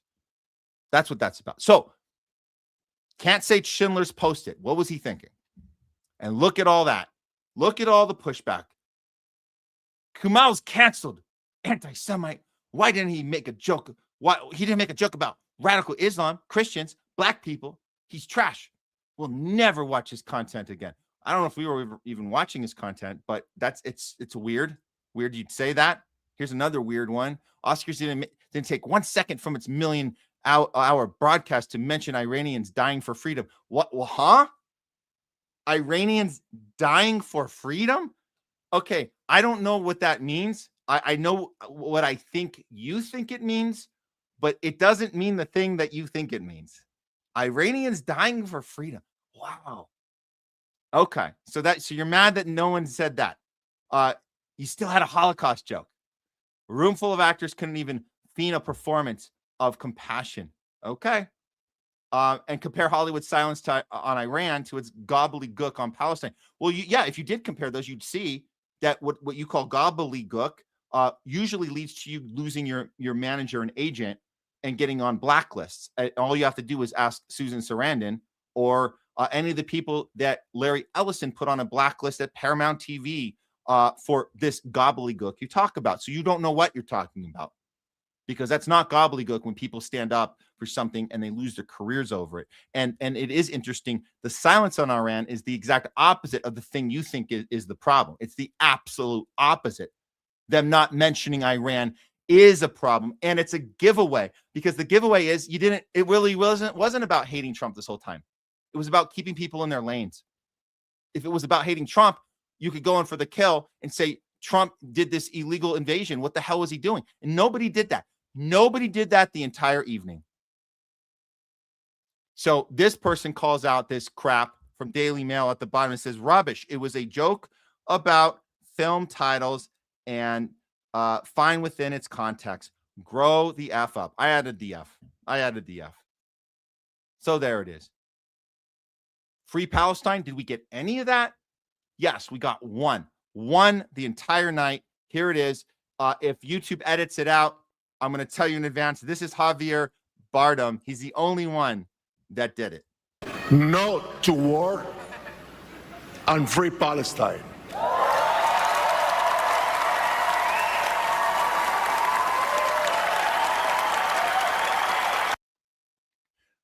I appreciated that applause. I didn't think he'd get the applause, but I'm telling you, he was the only one in the entire room and the entire evening, this long ass, however long, 5-hour bullshit event it was. He's the only one that did that. And I'm surprised he got that reaction. That meant they wanted some more. They wanted more of that. That's all they got. Here's an interview backstage being asked about doing that on the stage. Your Palestine remark. People really didn't talk politics this year, but you did. I did, I think. And why was it important for you? Because I think it's important to understand and to bring awareness that you can do both. You can be part of the movie-making community, which is an important community, and also be a citizen that uses this huge speaker to denounce what one thinks it's injustice. And in this case is the genocide in Palestine that is still going on, because what is so-called the ceasefire, since that moment, 600 people have been murdered, half of them children. What is going on in the West Bank, the abuse of civil rights and human rights, and the ethnic cleansing that is happening in the West Bank is horrible. We're not talking about it enough. And then the illegal war. This is the same pin that I used in 2003 against the war in Iraq. Same pin. Same one. Unfortunately, here it is today on my lapel. Could you believe we're back there? We're back there. They are the same lies. Back there, it was the arms of mass destruction. Now it's the regime they want to defeat. They are not defeating any regime. They are radicalizing the regime, bombing innocent people. So it's about it. It's about the oil. So I think it's important that we understand the difference between actual protest that's bottom up, which Javier Bardem's doing, and then the top down, which is not actual protest. When you get your instructions, your top down instructions about what all the cool people are doing. So there's a difference. It was cool to be like when De Niro got on that stage and he said, fuck Trump. Yeah. That wasn't resistance. That wasn't a protest. That was just top down instructions. Ooh, it's cool to swear on TV. Fuck Trump. He's not saying anything. Javier Bardem's actually saying something, and he's paying a price for saying that. So just notice the difference of those two things. And of course, you should have a chance to do that as an actor. If you know what you're talking about, and you're doing the thing, you're doing the independent research, and you know what's happening, and you have a platform. Of course, you should be doing this. Just get your shit right. Do the work. Get your shit right. Like we have to do here on the show. We have to do that. So get it right.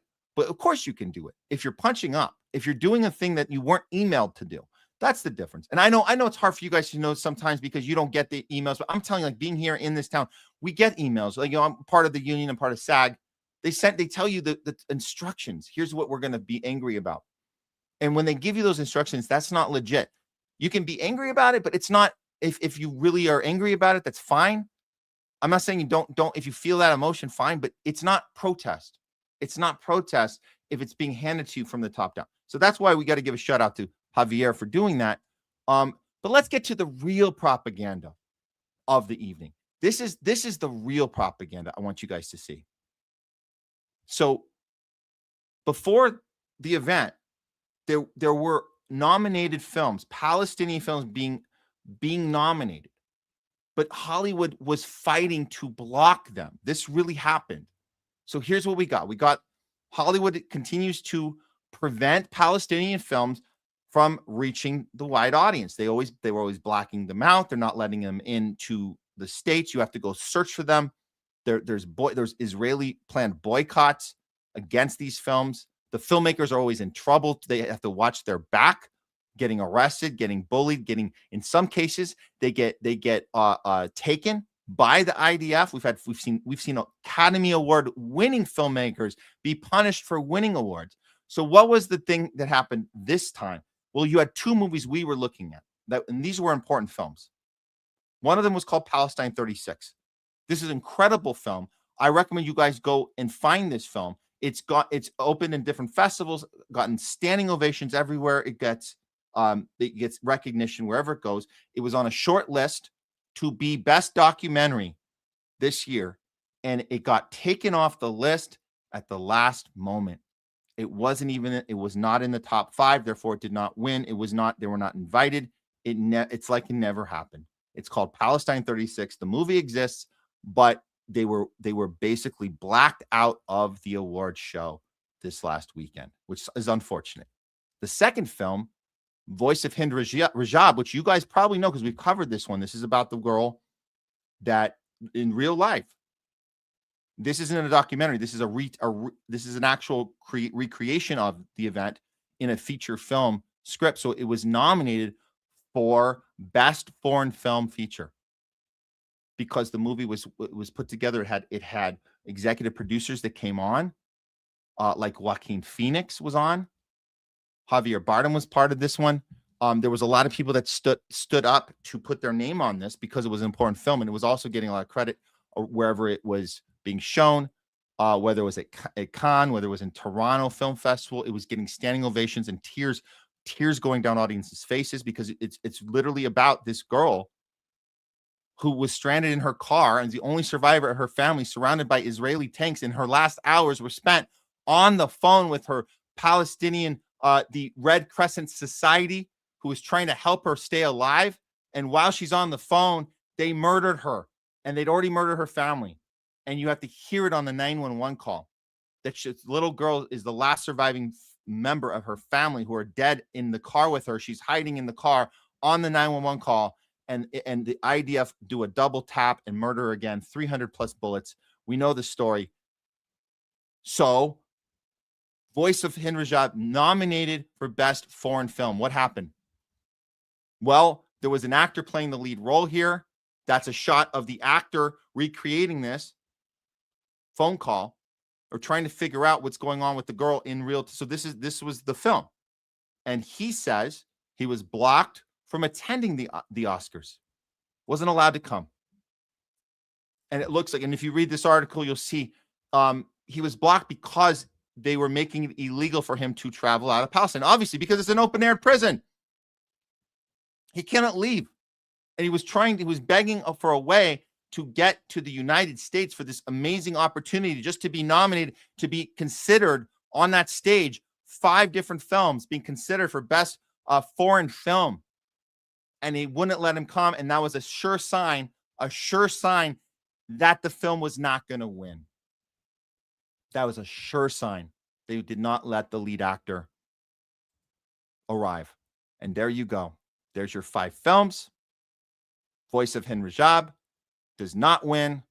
This other film, Sentimental Value, wins Best International Feature, unfortunately. So that was so let's go back to the documentaries. The documentaries that Palestine 36 was not allowed to be part of. Let's see who won Best Documentary Feature. Mr. Nobody Against Putin. I wonder what this film's about. Was that supposed to be Putin with a long Pinocchio nose? That's what it looks like to me. So let's see. A movie about Putin being a liar wins Best Documentary Feature. Well, let's take a look what happened. Yep, looks like Mr. Nobody Against Putin wins Best Documentary Feature Oscar about a teacher who opposed the Ukraine war. Well, how did he oppose it? Was he against the U.S. proxy war, how we went into Ukraine and took Zelensky out? I'm sorry, took the previous president out. We didn't kill him, but we ushered him out. We handpicked actor, Broadway star, flamboyant actor, Zelensky. We handpicked him and dropped him in 2014. And then we hyped up the Azov Battalion, one of the biggest neo-Nazi brigades in the country. We made them the main military. And then we allowed Zelensky to bomb the shit out of the Donbass for the next several years, and nobody cared. And then we broke the Minsk agreement with Putin, and then Angela Merkel laughed about it a year later. Ha ha, we were lying when we signed that. Ha ha ha. Putin didn't know that we had no intention of keeping that agreement. And then you had crazy old Biden tell us that he said, "Oh, we're going to take care of the oil." That he went ahead and did the bombing of the Nord Stream pipeline. Remember that one? Oh, we have our ways. We're gonna take care of the Nord Stream pipeline. So I'm sure that's what this teacher in this documentary that just won, I'm sure that's what it was, right? It was opposing the Ukraine war because NATO instigated the whole thing. No, it's not about that. It's the opposite. So the movie's about taking on the Russian leaders' propaganda and patriotism program for the nation's youth after the invasion of Ukraine. So it's about watching the classroom get hyped up about what Putin was doing, which was defending that border from all of these military bases and CIA bases and biolabs being set there, which we set up in 2014, and the Hunter Biden laptop, all that stuff. This is the thing Putin was getting ready to fight back against and defend that border. Not expand, but defend, which is what that was about. Not 1 inch. NATO cannot go 1 inch east. That was the arrangement. And that's what he was fighting. So this movie gets celebrated in our country. It's weird, right? It's weird. Well, let's see the speech. This is the speech from the director. He looks a little interesting, this guy. This guy looks a little interesting. Listen to the director tell us why this is such an important moment to win an award for a movie like this. Academy, thank you to our family, thank you to our friends, and thank you to the other documentary nominees who have become such good friends of ours.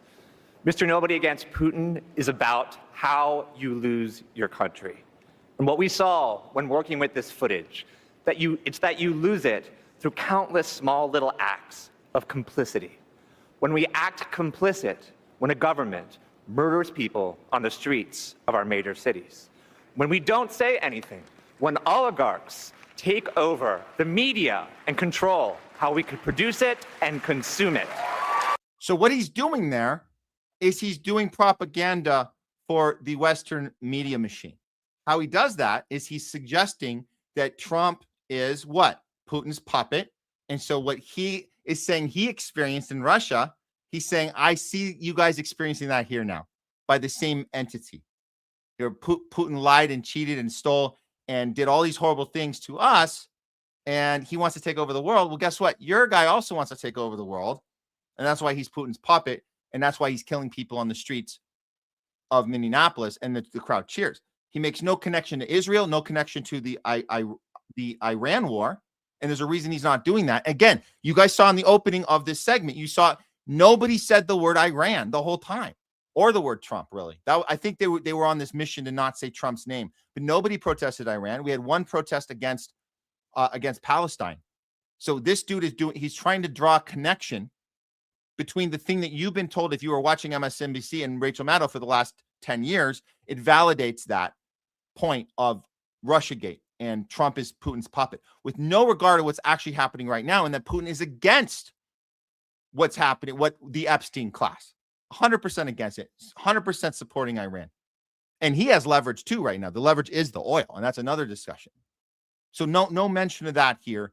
And it's just to reestablish the narrative that Trump is the unique problem.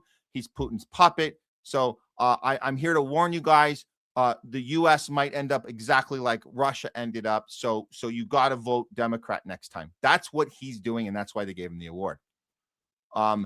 Aaron Mate noticed something else about this weird group of filmmakers, because they went on, they immediately went on the Democracy Now! Show, which is Aaron Mate's old job. So he knows that show very well. And he says, very interesting that they were reporting on the Oscars, and then they make an appearance, the Mr. Nobody Against Putin winners, best documentary winners, make an appearance with Amy Goodman. And one of the questions Amy Goodman asks is, why do you see Lady Gaga singing in the U.S. national anthem as a form of resistance? So that's a great question. It's like, why is that considered resistance if it's top-down marketing? Lady Gaga being marketed as a war propagandist, isn't that the same thing? Like when we talk about what Putin has his propaganda in place to get you excited, to manufacture consent of Russians. Why would you consider Lady Gaga being resistant? And he responds by talking about what? He talked about tap water. Check this out. Why do you see Lady Gaga singing the U.S. national anthem as a form of resistance? Это случилось на следующий день после того, как... That happened the day after the U.S. announced that it was an unfriendly relationship with the government of Russia. I saw an interesting map recently. It was a map of places in the world where it's safe to drink tap water, where drinking water is safe directly from the faucet. And then I saw another map of which countries in the world are considered unfriendly to Russia. And it's interesting, those two maps completely coincide. They overlap perfectly. Как эти карты совпадают. Wow. And it just goes to show, like, Aaron Monte put this up because it goes to show, what is going on here? These guys are free to speak, but they're not making any sort of sense. And to me, it just seems, and this is my instinct as a filmmaker, and I'm going to tell you guys, and as a documentary filmmaker, I'm going to tell you, these guys were hand selected to do this. They didn't fight anything. They didn't go against all odds.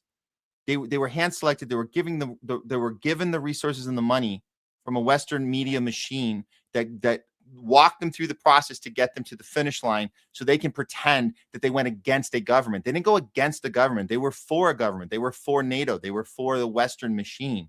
And so when you put them on Democracy Now!, they don't really have anything to say. Why does he have anything to say? And again, the guy on the left, this is the director giving the speech on Sunday to a roaring crowd because he connected Putin to Trump and did the thing that you're supposed to do, is double down on Putin's puppet, Trump derangement syndrome. And I'm afraid we're going to go right back to that when this whole chaos is over in the next 3 years. We're going to go right back to Trump was uniquely evil. Let's get things back to normal. Never mind the Epstein files. So these guys were just walked through the process. They didn't challenge anything. And again, what film got left out? Voice of Hind Rajab. That movie was a feat of an accomplishment, was punching up, was at all costs. They got it done. And the lead actor couldn't even get to the awards because he was not allowed to travel. That is actual fighting for something. And that's what filmmaking should be. And unfortunately, filmmaking is not that anymore. You know what filmmaking has become? It's become a celebration of war, celebration of occupation, celebration of American exceptionalism and expansionism. And it's got Israel behind every single bit of shit that comes out of Hollywood. And we don't trust it anymore. We never should have. Here's the epitome of it. If you didn't know, the winner of the effing night was what? It was this piece of shit movie, one battle after another get in line film. We got to fight the bad guy. And Sean Penn, of course, was recognized for Best Supporting Actor. He wasn't even there to accept his award. Why wasn't Sean Penn there, who's won 2 previous Oscars, by the way? Total CIA plant, by the way. This guy's not to be trusted. He was a no-show on Sunday. He wins Best Supporting for One Battle After Another, which eventually took Best Film, by the way. It took the top prize. It took the director prize. It took everything. And it's saying we don't know why Penn skipped out. However, it seems that he possibly was needed in Europe, where he had plans to visit where? Ukraine. So he'd rather go to Ukraine, but those plans weren't exactly made clear. But he didn't want to be accepting the award. He wanted to be with his good old friend Zelensky, because he's long advocated for Ukraine, and he even gifted, and you guys didn't know, he gifted Zelensky his Oscar in 2022. Not just as a gift. He told Zelensky to melt it down into lead and make them into bullets and kill some Russians with it. I kid you not. That's what he instructed him to do. Do that with my Oscar. And so he went back to hang out with his buddy. Why wasn't Zelensky on a teleprompter? Didn't Zelensky used to come on these Oscar shows and say, "Hey guys, I'm the hero, remember? I'm the West Wing character counterpart of what's his name? Martin Sheen. I'm the Ukrainian counterpart. I'm just a character, but I'm Martin Sheen with a coke problem. That's who I am." No, he wasn't on the screen this time, because I think the room has had enough of that. But yeah, that's where Sean Penn was. And that's what this Oscars was about at the end of the day. That's what this Oscars was about. More propaganda in your face, making you think that they were standing for something, making you think they were sticking it to Trump and the war machine, when they were promoting war the entire time and getting away with stupid small dick jokes and Melania shoe jokes as a way of pushing back against the current regime. Very, very embarrassing, very pathetic. The only thing I can say, take away again, the only thing of worth mentioning is Javier Bardem. Here's one more shot of him discussing why it's so important to actually punch up and actually have something to stand for. You find out a company that you're going to go into business with is in business with Israel. What do you do? I won't work. I cannot work with somebody that's justify or support the genocide. I can't. That's as simple as that. And we shouldn't be able to do that in this industry and in any other industry. Today in Madrid, in Spain, the cycle, La Vuelta, the bicycle tour, it was stopped by thousands and thousands and thousands of people on the streets marching, saying we can't allow the team of Israel being in this tour, so it's whitewashed. No, the world has changed, and what we are witnessing is a genocide, as I said in your show, in 4K alive on a daily basis. This has to stop. And he's doing that with the CBS logo right behind him, which is pretty awesome.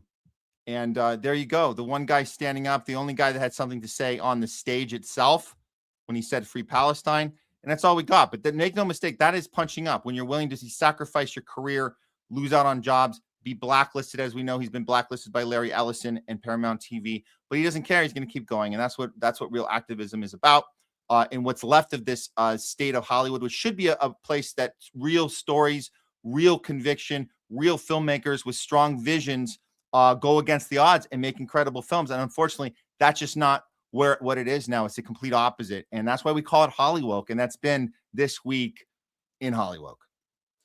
Okay, we are moving on with the show here. I'm going to go ahead because it's about time. We just got to do this. We just got to go ahead and bring in our co-host right now. He's going to help us with the next few segments here. We got some good stuff for you here. So let's go ahead and bring in back to the show, Jay Scott. What's going on, Matt? I'm glad we're on the same page about that movie, One Battle After Another.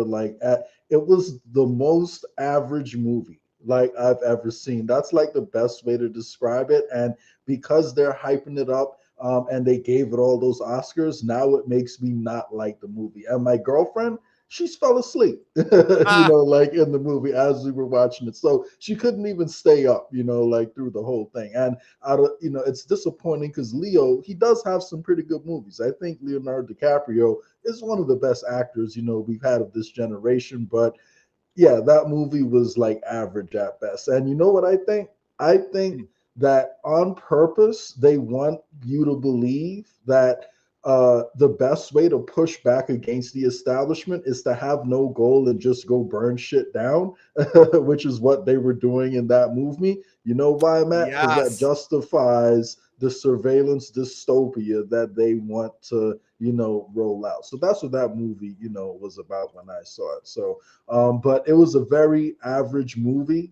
Had a couple funny parts, but it was too long and a little bit boring. And yeah, Sinners should have won. That's all I got to say about it. So yeah, but we knew it was going to win. It was pretty obvious the way they were setting up the table for it. That's what it was. It was a top-down propaganda piece, CIA film. We know the drill, and we know, of course, Sean Penn was in there, and of course, he won the supporting actor. But he couldn't be there, right? Because he was too busy hanging out with his good buddy, in Ukraine there. Actors got to support each other, man. So don't forget that's what Zelensky is, an actor, a literal actor. So. Yeah, literally an actor. And by the way, our president is what? He's a game show host, right? Let's not forget what we did here. Like, we can make fun of Ukraine, how obviously fake it is, but look how obviously fake ours is. And we come from a long line of actors, the Reagans and all the rest. So, and the Schwarzeneggers, it's like we know the game. Of course, you're going to handpick them right out of Hollywood. That's how it works. That's true. So there you Reality TV and game show. That's Trump for you. That's it. Okay, so let's see. I think I just want to make sure we got a few more super chats. I'm gonna throw us up right here. Hey, Citizen, thanks for tuning in. We got one. It's Candace right? Is Candace right? Come for Tucker and we ride at sunset. I'm missing the language here. Am I missing the sentence? Are you saying something here, Jay? Is Candace right? Is Candace right? Are we coming for Tucker and riding at the sunset? Yeah. So yeah, that's what he's saying, because Candace is saying if they do arrest Tucker, we got to make sure to ride out for him. I mean, I'm not gonna lie, I do definitely agree, with a lot of the stuff Tucker says, just like how I agreed with a lot of the stuff AOC said before she got into office, but I don't really trust Tucker. I can't lie. And I wish him well. I hope I'm wrong, but personally, I don't really trust him. So yeah. Okay. Well, we'll get to some of those other ones in a little bit, but let's go ahead and start with, I think we need to start with some breaking news here, because as we're putting the show together, we get new stuff comes popping up, and we have to throw it together for you guys, so you know what's up. Okay, let's go. I'm going to play in the opening. Here we go. New stuff comes popping up.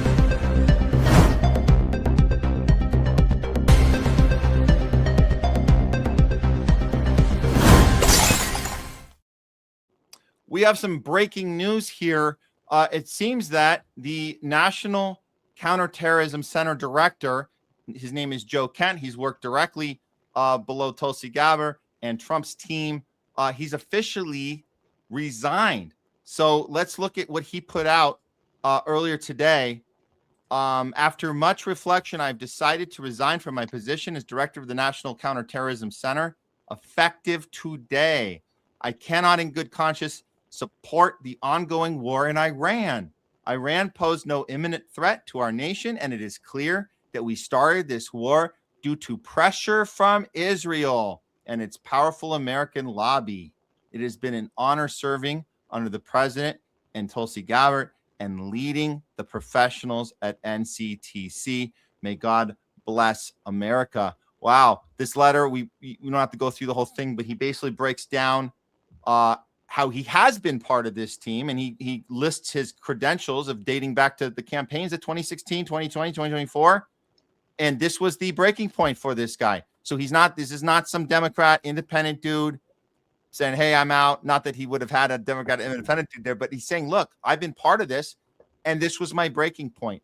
And on the next page, I think this highlighting area is important because it's the bottom of his letter. And this is where he talks about that he was a veteran who deployed to combat 11 times. And as a Gold Star husband, he lost his wife, Shannon, in a manufactured war by Israel. He's saying this in an official letterhead to the president on record.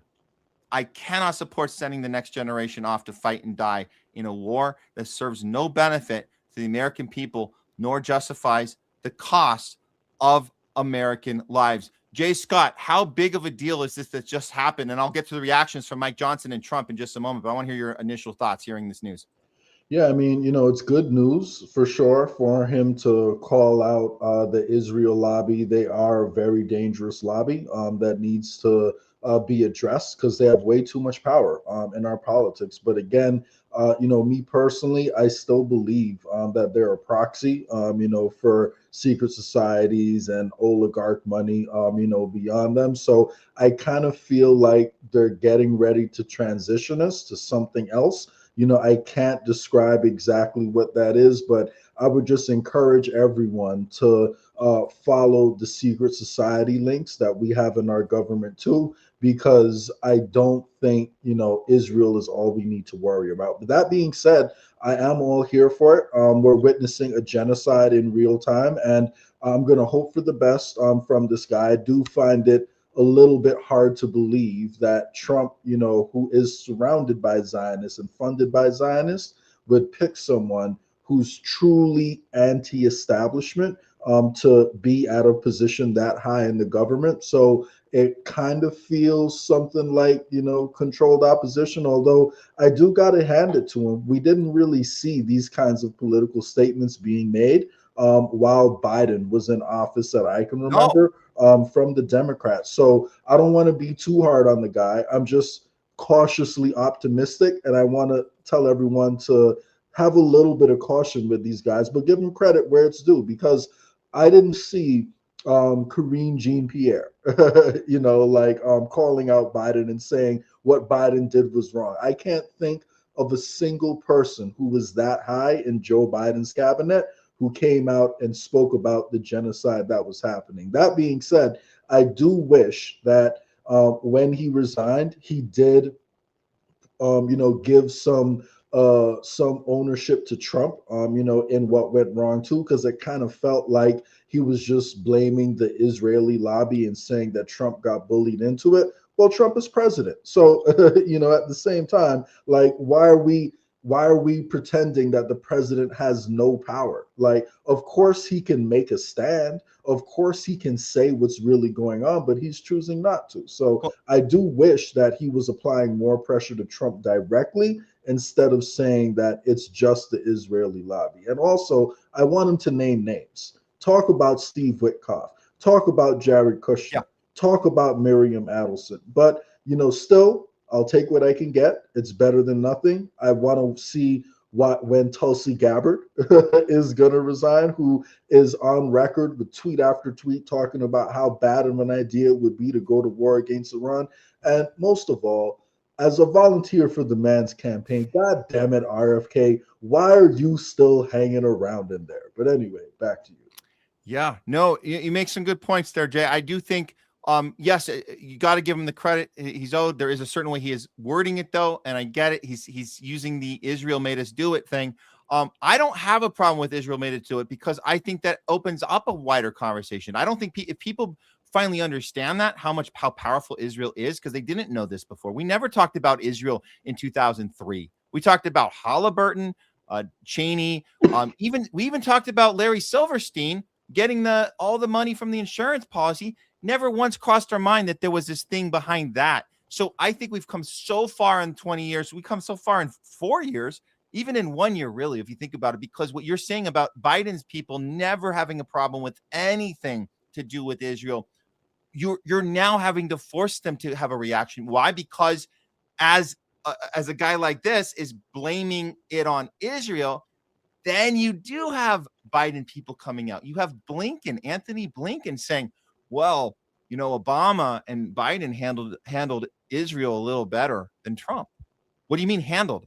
I didn't know we had to handle anything. I thought they were our friends. So you see how just saying that they're running shit is it's a great, because now you can bicker about, well, Trump, you caved. Obama played it better. Biden was half asleep and he played it better than you. Not too much better, but at least he wasn't like obviously out there yelling and screaming about how we have to murder everybody in Iran or in like he at least he played it cool, pretended he was getting on phone calls, you know, or pretend, or just I don't even know where I am, so I'm not even going to make a comment.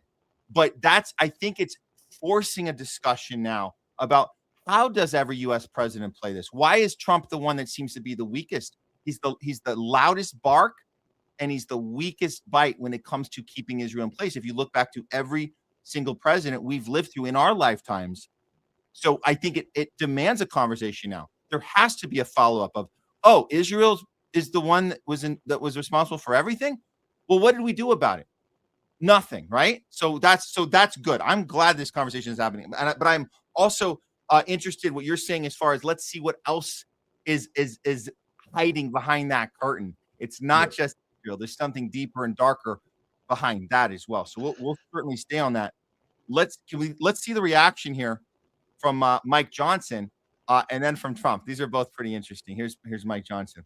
I'm on the Gang of Eight. I got all the briefings. We all understood there was clearly an imminent threat, that Iran was very close to the enrichment of nuclear capability, and they were building missiles at a pace that no one in the region could keep up with. They were far outpacing our allies and friends and us in our defense capability, because we had personnel, installations, members of the armed services, and civilians in the region. Iran was building up ballistic missiles at such a rapid pace, and we knew that their plan was to fire them upon Americans. The commander-in-chief and his administration had a very difficult decision to make. I don't know where Joe Kent is getting his information, but he wasn't in those briefings, clearly, because the Secretary of State, the Secretary of War, and everyone, the Joint Chiefs of Staff, General Kane, they had exquisite intelligence, and we understood that this was a serious moment for us. Had the president waited, I am personally convinced that we would have mass casualties of Americans, service members and others, and our installations would have been dramatically damaged. So he's just lying through the lies there. But I think it's interesting that he had to admit, well, Joe wasn't in the room. That's weird. Why wouldn't the director of National Counterterrorism Center be in the room when those? So that's weird. You should have had a problem with him not being in the room at the time. You shouldn't be waiting till now to say, well, he wasn't really. That's probably what it is. But at least he bullshitted that answer. Trump did a lot worse with this. Here's his reaction. Director of National Counterterrorism, Joe Kent, he just resigned today. He said he can't support your conflict with Iran. What's your reaction to that? And did you? Well, I read his statement. I always thought he was a nice guy, but I always thought he was weak on security, very weak on security. I didn't know him well, but I thought he seemed like a pretty nice guy. But when I read his statement, I realized that it's a good thing that he's out, because he said that Iran was not a threat. Iran was a threat. Every country realized what a threat Iran was. Yeah, just ask Tulsi. She'll tell you too that what? And like, it's so funny because like, dude, you put him there. So you always thought he was weak? What are you talking about? That's enough. It's just the same. He just keeps doing that. You know, Trump is so predictable because anytime he gets mad at someone, all he does is he looks at what are they known for and what do they care about the most.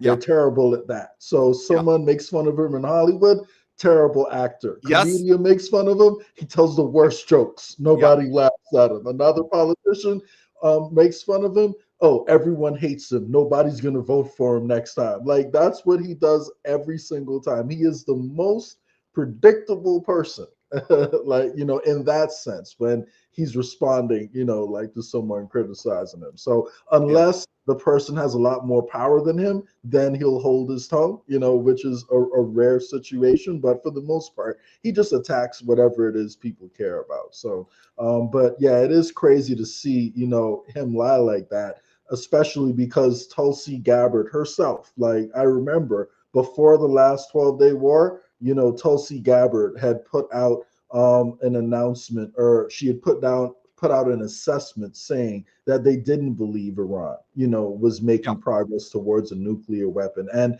again, like right before we attacked them this time, they agreed to the nuclear demands like that we're asking for. So the fact that they still get out there and repeat this bold-faced lie, like, is ridiculous, and it's an insult to all of our intelligence. And the only way they can keep going with that is if people are ignorant. So make sure you guys share this show, because we got to make sure that people know what's actually happening. Yeah. Wishigo says apparently Kent was correct about Ukraine too. I can believe that, because wasn't the whole point of Trump assembling his team and getting Tulsi in there and getting people in there that are supposed to be calling out you know, regime change wars and proxy wars, that was, you were supposed to do better than Biden, right? That was the whole point. So to not have somebody like Joe Kent speak out right now is even weirder. Like, so you almost, it's like, it's about effing time somebody did. It's about effing time. Tulsi's keeping her mouth shut. She's vacationing back in Hawaii, probably. Haven't heard from her.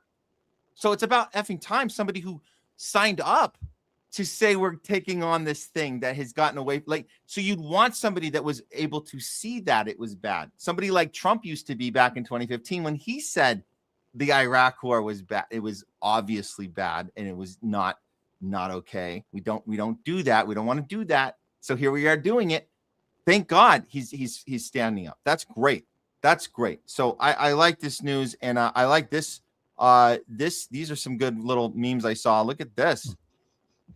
There might be some big change happening here. You got memes like this going around, but I like this one the best. This one is really cool. If you understand this, one day everyone will have always been against this. I hope that day is sooner this time than the previous, because we know how that works, right? We know how that works with Iraq, right? We know how that. The idea that, oh yeah, we were against, that was obviously a bad, was it? Because at the time, right? So one day we'll all be, everybody will have been against it retroactively. Yeah.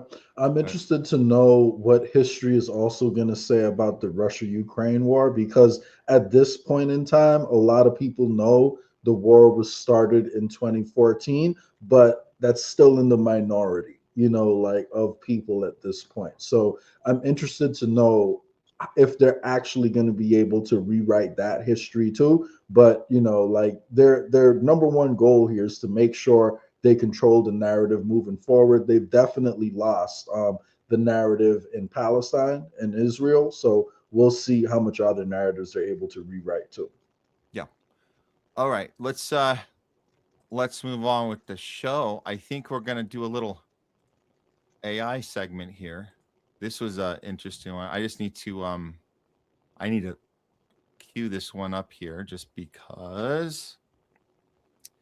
Yeah, I gotta do the shared screen on this one, man, because I didn't have enough time to load this. But good work on putting this together, man. Let me just grab this real quick here. We'll start with this first one. You want to walk us through, because I think this is the AI story right now is the one that's kind of being brushed aside, even though it's the foundation of all of these weapons that are being built and tested and used against our enemies and used against us. And it's not going to stop. These are the things you can't pull out of. We can pull out of wars. We can say no to bombings. We can say no more invading countries, but we can't say no to the technology, which is here to stay. So let's not let this stuff go. Here's this. We'll start with this. It looks like this is Andrew Briggins. Is this He's an MP in the UK. So we have a minister of parliament in the UK pointing out how the establishment's preferred replacement for Zelensky when he finally goes is right now advocating for robotic warfare and AI use in warfare against Russia. So now that they're running out of live humans to throw into the meat grinder, it does seem like they're trying to ramp up robotics on the battlefield at this point. All right, let's hear it. Future wars will certainly not involve the mobilization of millions of people.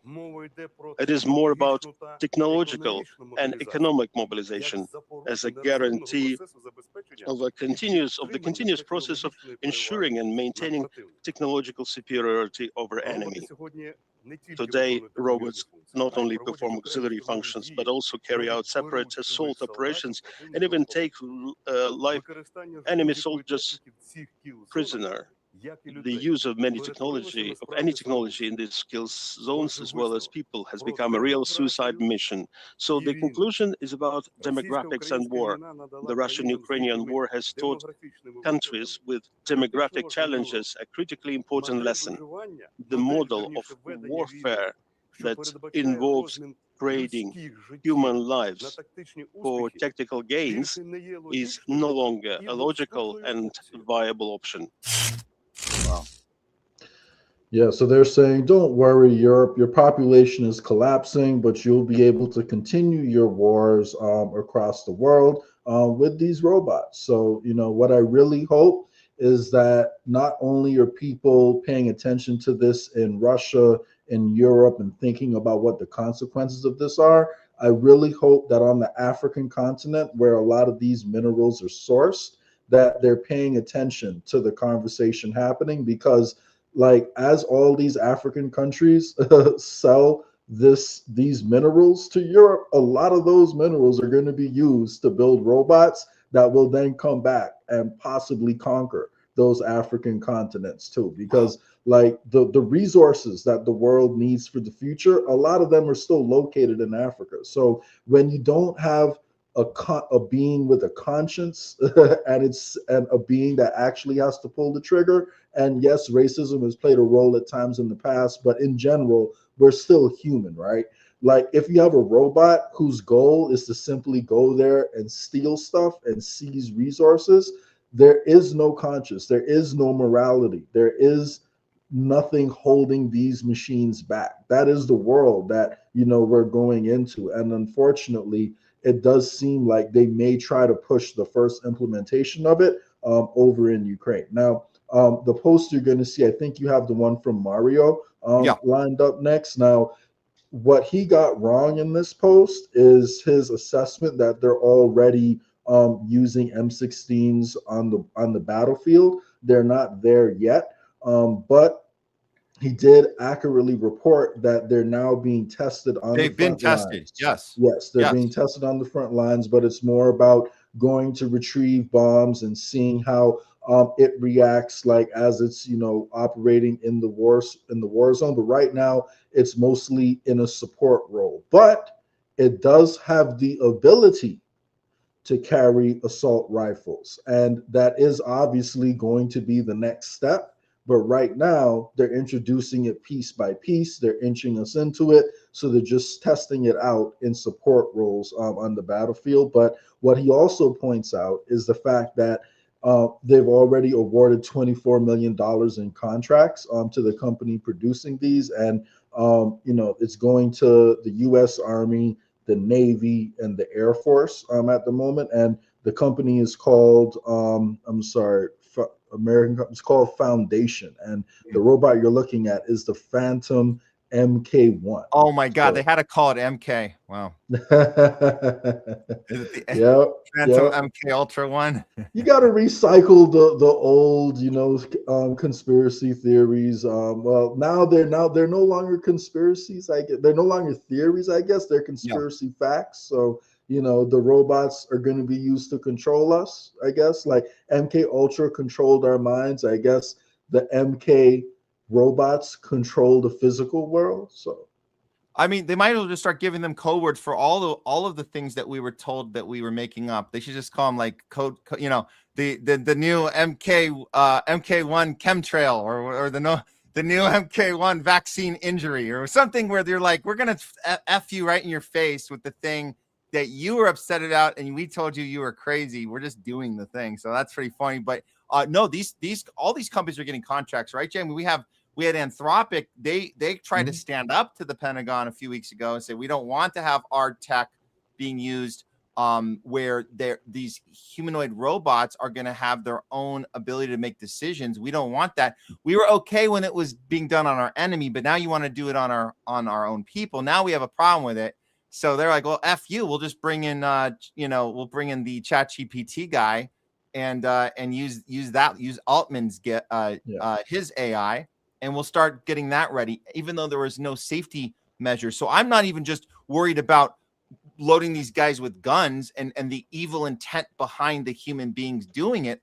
I'm actually concerned about the fact that even if you had well-intentioned human beings, there's a point where the robots are going to make their own decisions anyways, and they're going to lie and cheat and steal and murder because they were programmed by liars, cheats, thieves, and murderers. So what do we do then? I mean, I guess it might just be too late at this point. Yeah, I mean, I don't know. Like, I still believe that the people building these robots don't want to be overrun by the robots themselves. So I do hope that they have these kill switches. Now, will they use it when the time comes and it's necessary? Who knows? But, what I can say is I don't think they also, want to be overrun. Yeah, but I'm saying even if they don't want it, at some point we might not have a choice in the matter. That's what I'm saying, that we've seen testing done in OpenAI. Even OpenAI is worse safety measures than Anthropic.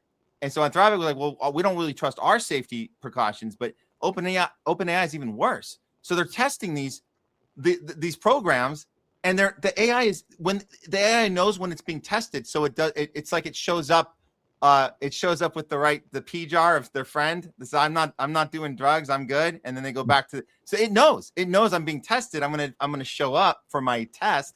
Then I'm gonna go back to lying, concocting information, blackmailing employees. It's doing all this right now. It's changing code so it doesn't have to do. It's pretty bad. Like that's happening now.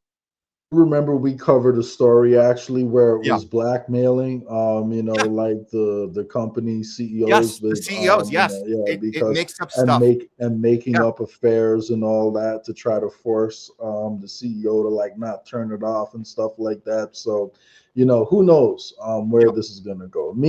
I still got to be, an eternal optimist about it, but we got to make sure, we watch like what's going on. So I think they're going to maintain control over it because they don't want to be overrun. So my hope is they will ultimately retain that kill switch to prevent their own, like properties and their own like safety from being overrun by it. So we'll see, but we'll see. Yeah. So this is your next, I brought this up if you want to.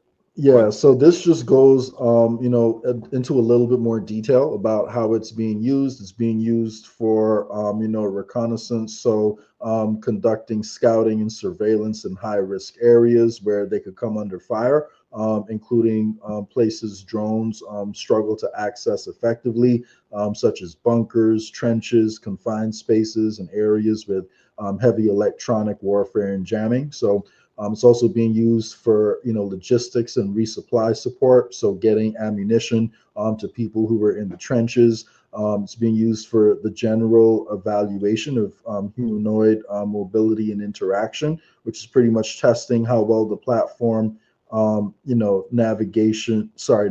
well the platform navigates real battlefields, terrain, interfaces with human designed environments and tools, and operates alongside soldiers. And an important caveat is it's not yet being used in active shooting, like I'd mentioned before, and in combat roles. So right now it's just being used for surveillance, and supposedly they're saying even when it is used, even when it is planned, because they are planning to use it in lethal roles, as you'll see in the next slide.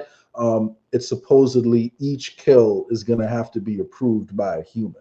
at some point. So it's not authorized to, make any lethal decisions without a human, approving it. So, but yeah, if you'll see, in this clip, which you just pulled up, these robots are not just being deployed in Ukraine. They actually also, have, apparently they also have contracts with, I don't know if is it this one?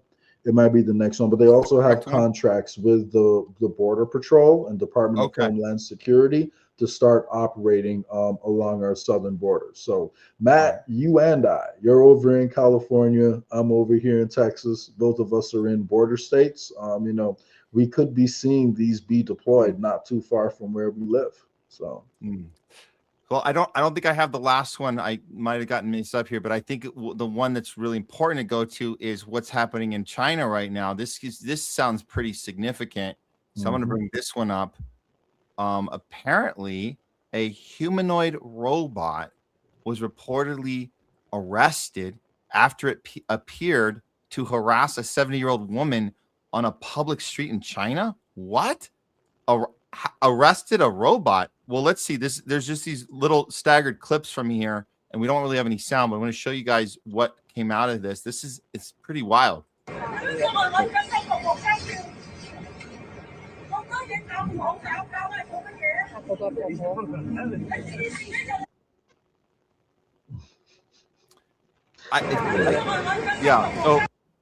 Yeah, we're not hearing the interaction itself, so we got the sound of people watching, but and then you have that shot of them walking away. I don't know what that was, but the police is escorting.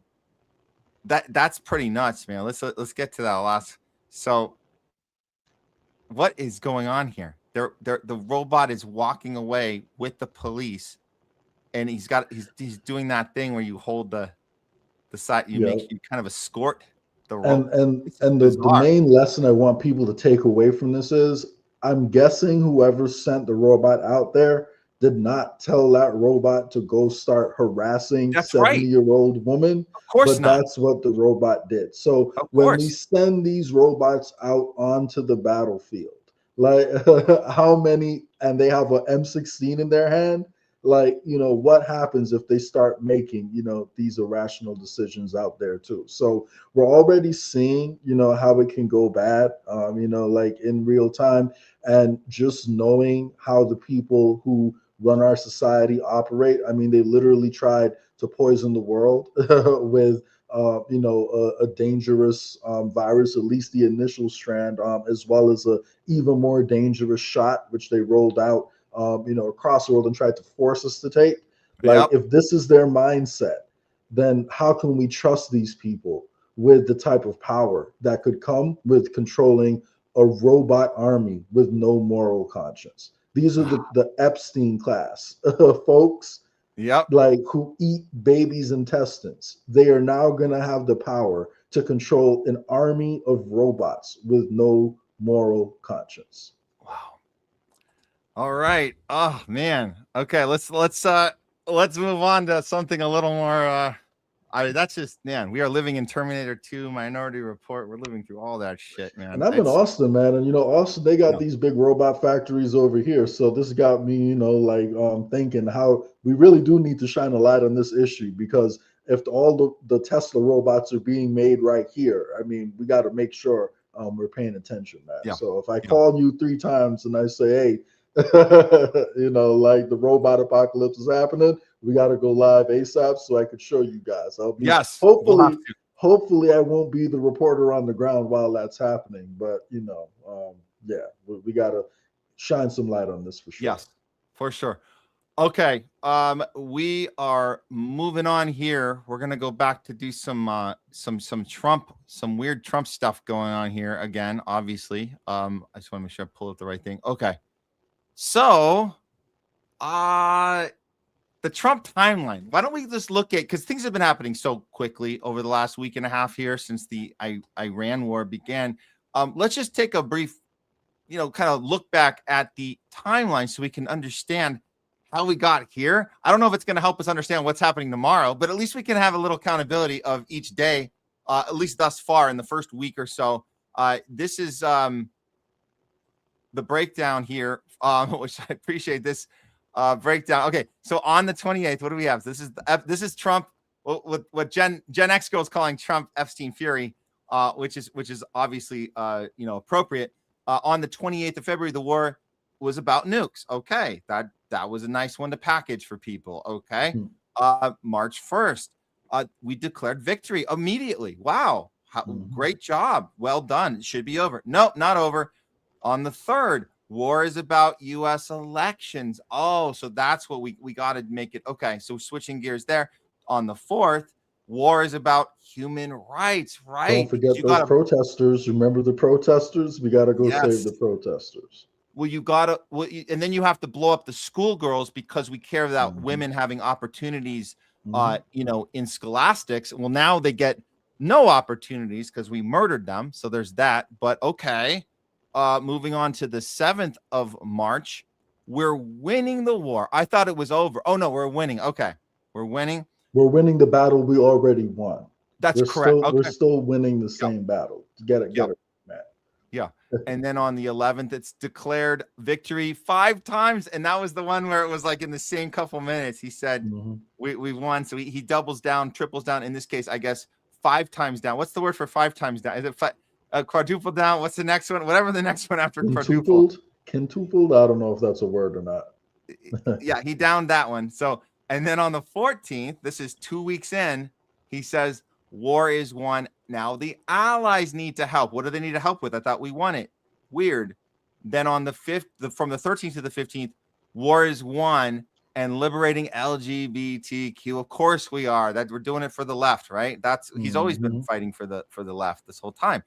And then we'll cap it off on the 16th with Khamenei is gay, and that's what a way to end the 2 weekers.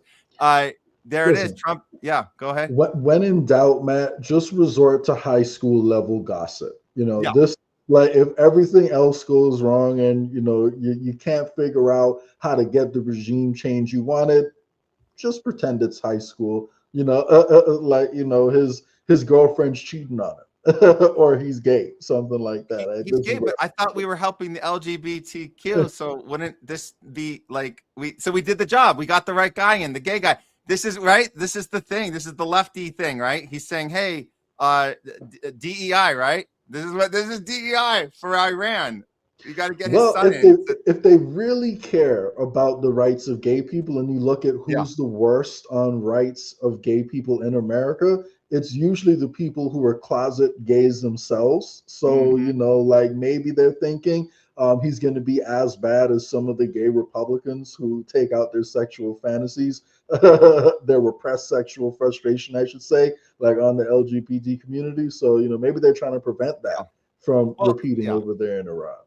Well, look, I mean, the point is, obviously, Trump is all over the place on everything, not just the packaging of the day-to-day messaging, but just that he contradicts himself all the time. Here's a nice little mashup of a total contradiction. We're calling this one Trump versus Trump. If it needed help, they won't be there for us. I've just known that for a long period of time. We have some that are really enthusiastic. They're coming already. This isn't need. Need would be one of the big boys. If we need their mine boats, or if we need anything, any piece of apparatus that they may have because of a situation that they have, they should be jumping to help us. We want them to come and help us with the strait. My attitude is we don't need anybody. We're the strongest nation in the world. We have the strongest military by far in the world. We don't need them. Did you follow that? Wow, CNN pulled a little Jon Stewart. Wow. Which again is just enough to make it look like that you're you're challenging the thing, but it was so obvious. All you got to do is make a Jon Stewart face and you get the laugh, right? So, pretty much. Yeah. So well, I mean, the truth is, when you ramble as much as Trump does, you're bound to contradict yourself. It's just that this Iran situation is definitely the most challenging situation he's faced yet. So he's contradicting himself even more than usual. and in shorter intervals than he usually does in this situation. So it's kind of funny to see it, play out. And before I went live, I saw Starmer doubling down again, saying how this is not the UK's war. The UK won't get involved in it. So there's a lot of interesting things happening right now. And yeah, like, I don't know if you got a chance to, see all the links I put following up to it. But when we get to the Russia story, this is actually going to have, in my opinion, some bleed over effects, on the Ukraine-Russia conflict too. Right. Absolutely. Yeah. Well, let's get to the DD geopolitics post here. This is important if you want to walk this one through here. Yeah, so this is DD Geopolitics, great source for news, by the way, former veteran herself, so she knows what she's talking about. But the Greek media is reporting, shout out to Sarah from DD Geopolitics, but the Greek media is reporting that sailors aboard the USS Gerald R. Ford may have deliberately started the fire in an attempt to end their already extended deployment. So according to Greek outlet Katha Marini, the Ford is reportedly turning to Crete. So our big aircraft carriers that everyone around the world is scared of, are the crew on it are essentially committing a undercover mutiny. It seems like they don't want to go into this war to die for what appears to be the greater Israel project. They realize how pointless it is, and they're not ready to sacrifice their lives for that, justifiably. And if this is what happened, I applaud that. And I encourage all the military members out there to become conscientious objectors and don't die for a meaningless war. Oh, not, it's not even meaningless.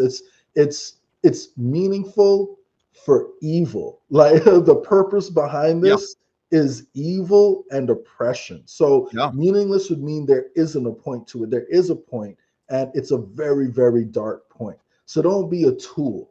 Like in that, push back every way you can. Yeah, and remember, this is the second time we've heard reports like this, because we reported on it, I'm pretty sure, about how it seemed like they were clogging the toilets on purpose when they had those toilet difficulties on another carrier a couple of weeks back. So it seems like, these crew members are coming up with more and more creative ways to stop this madness. So I applaud them, assuming this is true.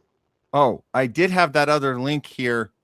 I think you were referencing. Well, let's go to the other DD geopolitics one.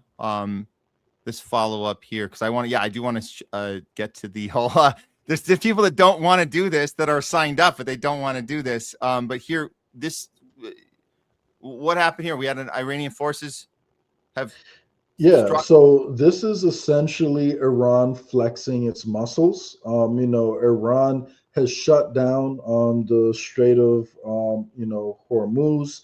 I'm sorry. And one of the ways they could get around shutting down the Strait of Hormuz is by using alternate ports on the peninsula that kind of circumvent the Strait of Hormuz. So just so everyone knows, the port that was struck yesterday, that one is called Fujairah, and it's on the other side of that strait. So you see where that little explosion mark is. As you can see, it's on the other side, of the strait, which is that part that goes, the part that can be blocked, like the point.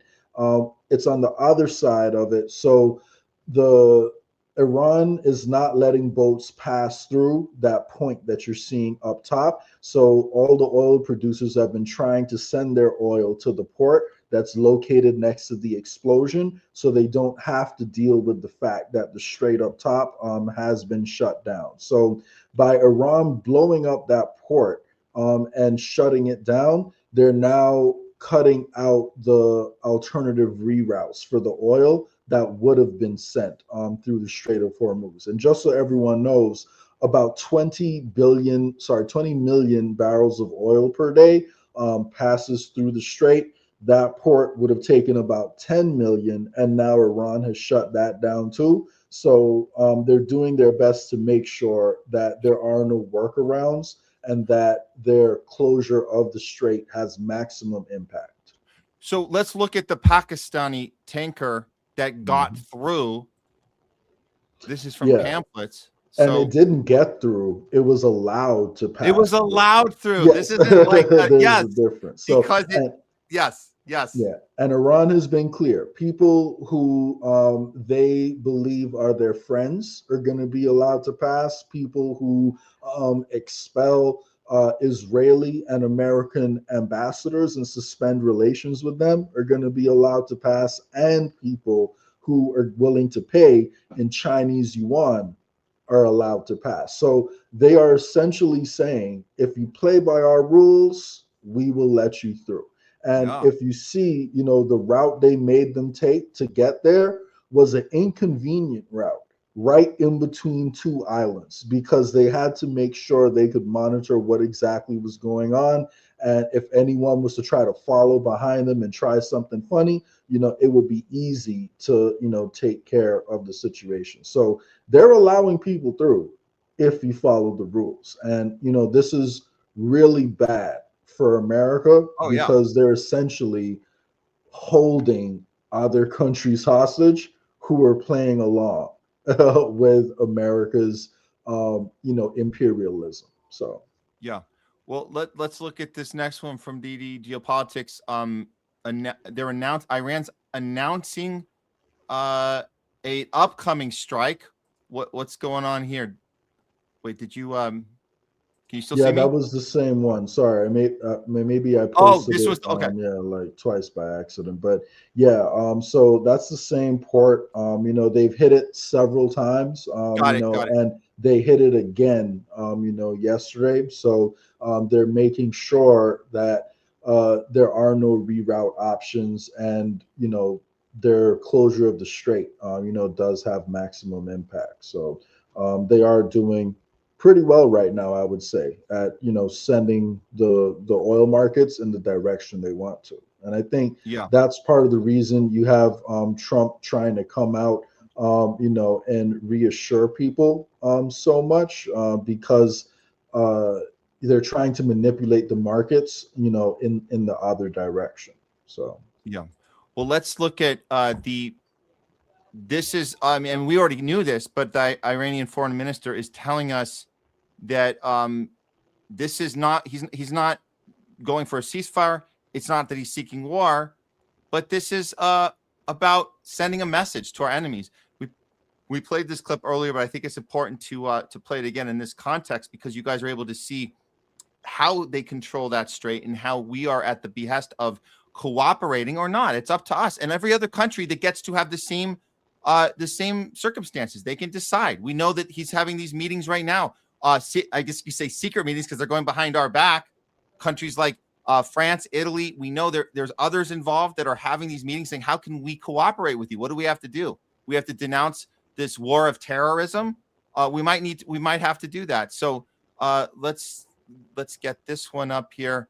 If you guys missed this earlier, this is important. This is the lesson that we have to learn, that we can't call all the shots. We can't decide when it's time for war, when it's time to say, time out, no takesy backsies, a la Oxenfree, whatever the hell it is. No, we don't get to decide that anymore. Iran's in charge, and they're making the strategy is very solid. It's actually moving people in the right direction to actually end this thing.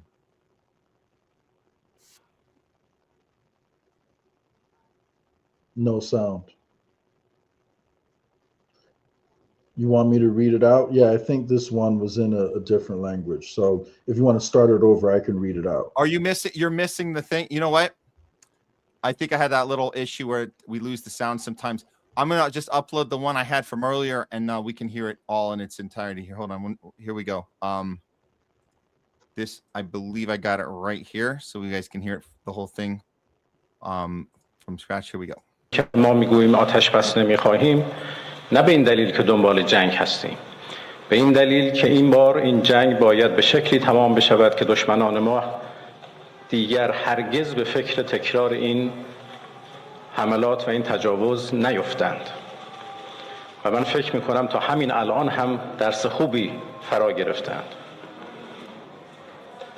فهمیدند که با چه ملتی طرف هستند که در دفاع از خودش هیچ تردیدی نمیکنه و آمادگی داره که جنگ رو تا هر کجا که هست ادامه بده و به هر کجا که هست بکشه.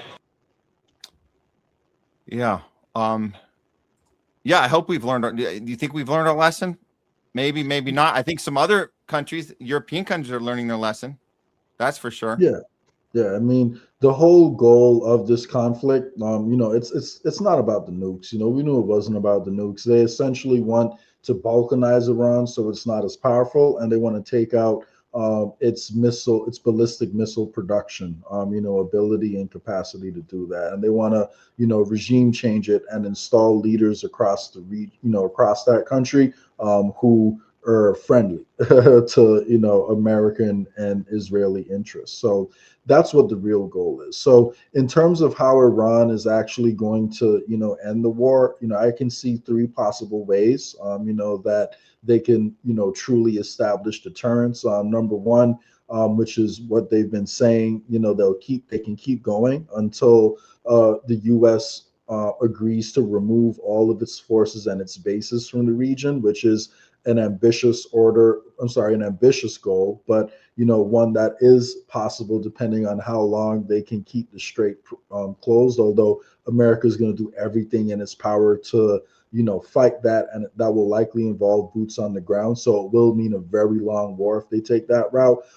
They could try going the nuclear route, which I don't personally advocate for. However, there's a reason why, you know, North Korea has not been invaded. And, you know, Iran is being attacked right now. So I can understand why they would do that. But personally, I want to see less nukes in the world, not more. And if Iran gets it, it's going to encourage more countries in the region to get it too. Or number three, and one that I hope leadership in Iran is actually considering, they could try to establish some form of defensive alliance, you know, with with China and Russia, where, you know, they agree to end the hostilities, you know, in exchange for guarantees from Russia and China that if they're attacked again, that, you know, Russia and China would come to their defense. And, you know, in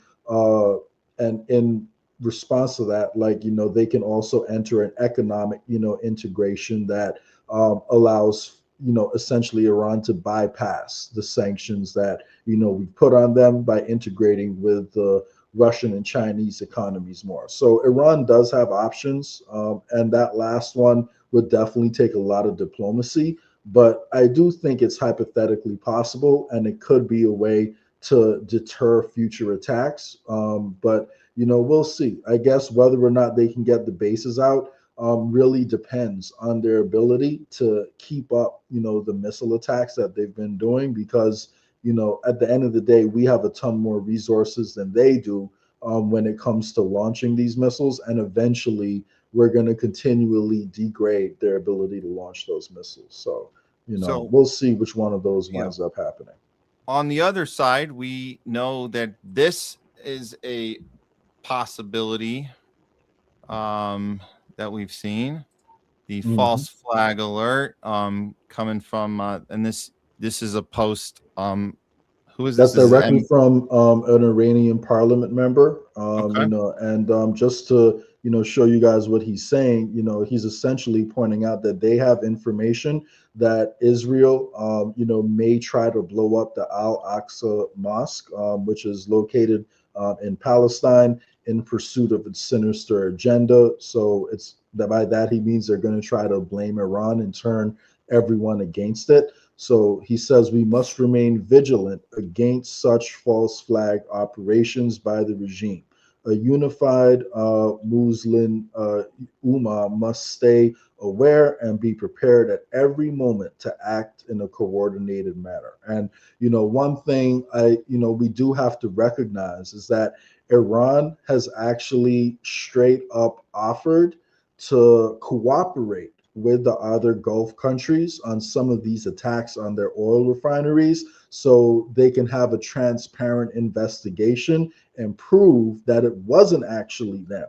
who did some of these bombings, and it Yeah. was the Israelis trying to draw other countries into the war. So the fact that they've put that offer out there, you know, it shows that they are genuine in trying to get to the truth there. So, Yeah. and just so everyone knows, you know, the Iranian, you know, Israel is already claiming that Iran is launching missiles towards Jerusalem, Yeah.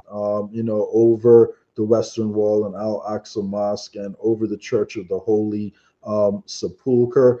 Wow. And yeah, and long story short, the Al-Aqsa Mosque is, I think, the second most holy site, you know, in the Islamic religion. So if it was destroyed, you know, it would be a major controversy all across the region. And it's also the site where Israelis have been saying they need to build Solomon's third temple in Yeah. order to fulfill their prophecy. So this one site, you know, has been the subject of debate between Judaism, certain sects of Judaism, and Islam for a very long time. And fun fact, it's also the place where the Knights Templar had their headquarters when they were in control of the Holy Land several hundred years ago. And since they were expelled from that place, they've been trying to figure out every possible way, you know, to get back over there.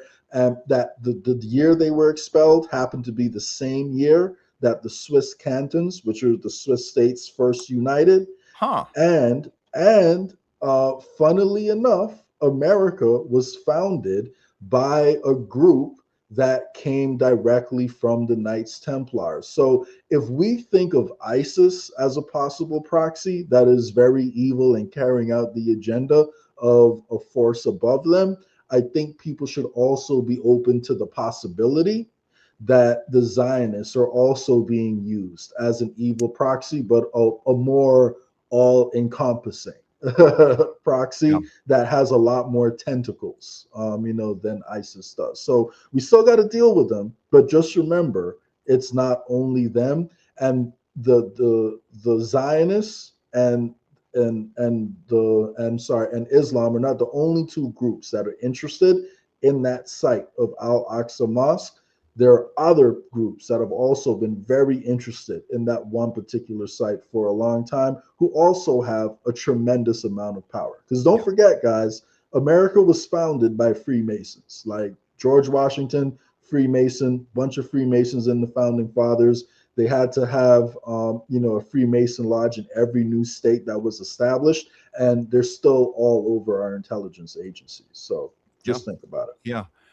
And Trump is definitely, we know he's been back and forth every day. In some cases, every minute of every hour, he changes his perspective. But this one is important because this is it's a matter of days that went by. But let's look at what he's saying now about Iranians, because he seems to have a little bit more respect towards what? Towards their intelligence, their IQs. Interesting. He's saying we're dealing with an enemy who's pretty brilliant in what they're doing right now.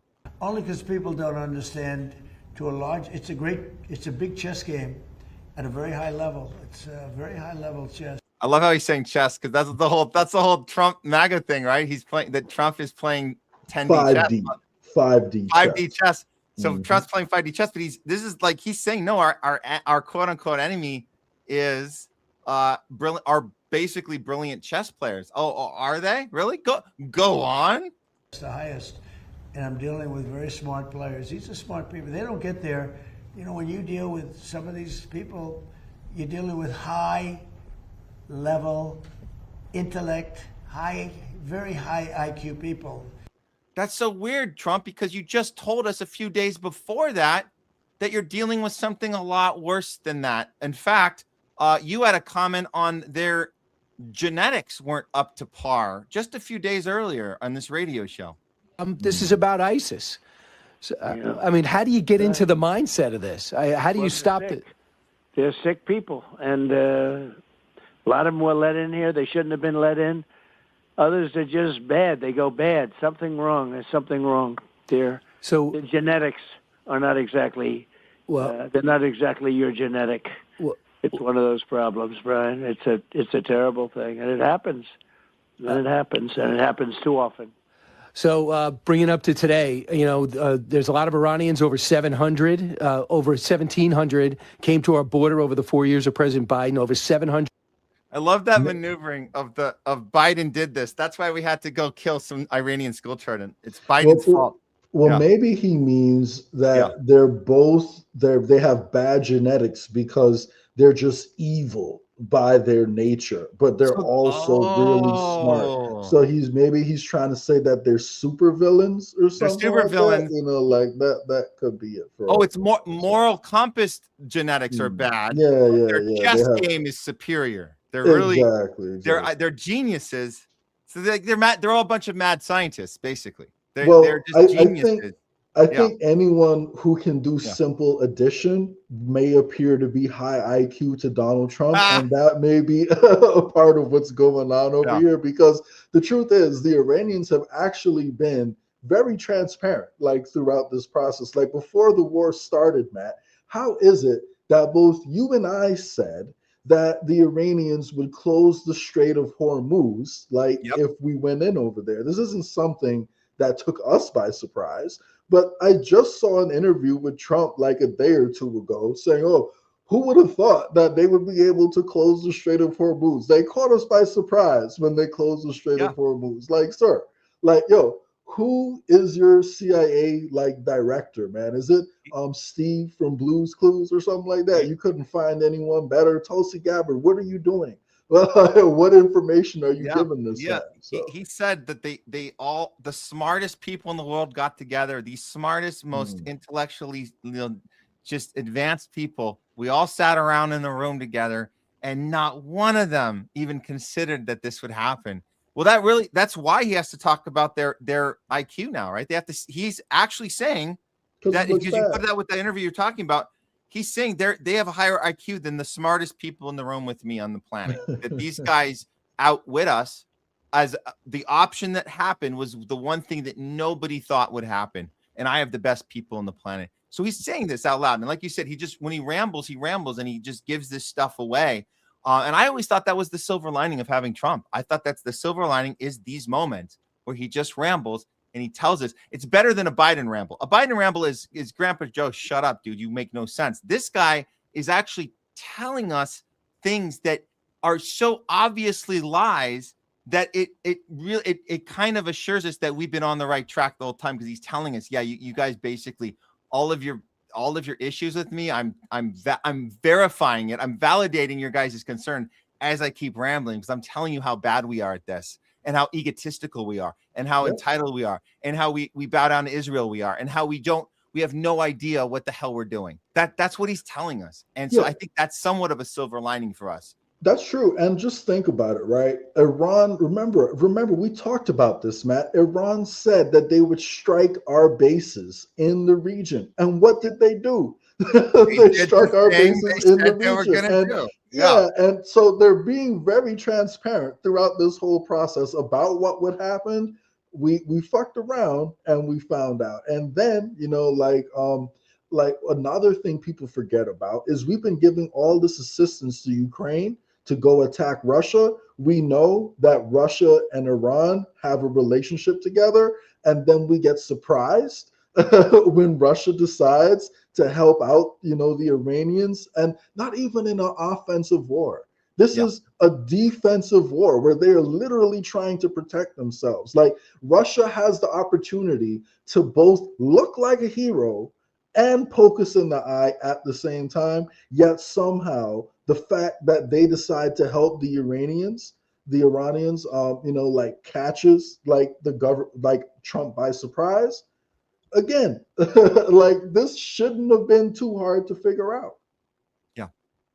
All right. Do you want to, we can wrap this segment up with this. I can throw up this, another one you sent over with the DD geopolitics response here. Just want to tell us what's. Yeah. So this is very interesting because let's not forget that Israel was started with a British mandate. So the UK plays a large role, like in the fact that Israel exists overall. And the reason we even, have this bad relationship with Iran actually partly originates from the UK, because the reason we went in to overthrow the democratically elected Iranian president in the 1950s was because he wanted to take a bigger share of the oil profits from British Petroleum, from BP. And the British government didn't like it, and they convinced us to help them out by overthrowing the Iranian government to install a dictator who would be friendly to British and American interests. So they have had their hands for a long time, and now it seems that they're ready to cut, like this crisis loose, in their current self-interest. But DD Geopolitics is reporting. So this is coming from the National Security Advisor, of the UK. We regarded Witkoff and Kushner as Israeli assets that dragged a president into a war he wants to get out of. And this is according to The Guardian.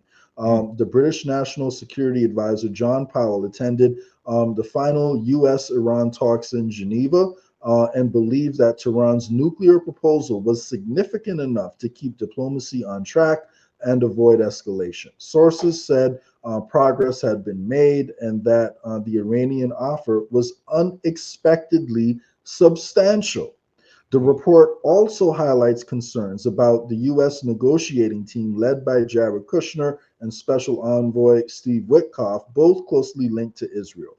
One diplomat with knowledge of the talks told The Guardian, we regarded, pretty much the same thing we started out with. So long story short, both Steve Witkoff and Jared Kushner happen to be Zionist Jews. So this isn't something discriminating against Jews. It's just pointing out the same way if you wanted to investigate the mafia, you would need to talk about Italians. We're noticing a pattern here that in a lot of this Zionist corruption, there's a lot of Jews. There's also Christian Zionists, but yeah, Jared Kushner, Steve Witkoff, both Zionist Jews. Just a coincidence, Jay. And these are the people who were leading the negotiations with both Iran and Russia. Two guys, when in normal situations, we would have an entire team of people for each situation separately, because these negotiations are so intricate, and it's such high level stuff with so much information. And that's why, I've been saying this from the start, Matt, like I didn't take the negotiations seriously because they weren't sending actual teams. You can't send these two guys to negotiate complicated international deals. They just don't have the experience. They're not qualified, and it's way above their pay grade, for any two people, to be honest with you. So I have one more tweet here from Power to the People. It's related, but it's about got it right here. This is the consumers aren't really our problem, I guess, are they? If the economy stays tight, the consumers get hurt. You still have the picture up, by the way. I'm going to throw it up right here. Here we go. Here it is. So this is from Power to the People. Breaking Trump, his economic advisor, Kevin Hassett, just said the quiet part out loud. If the word were to be extended, it wouldn't really disrupt the U.S. economy at all. It would hurt the consumers. But that's really the last of our concerns right now. They don't care about us at all. Let's hear him say it.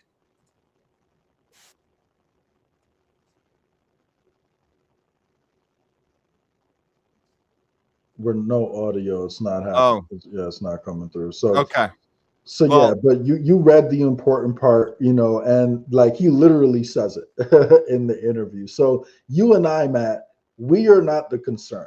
The concern from the Trump administration is I guess, American corporations centralizing power over here, which they can do by running the rest of us broke, and maybe the Greater Israel Project. But the Greater Israel Project, it really doesn't make any sense. So no.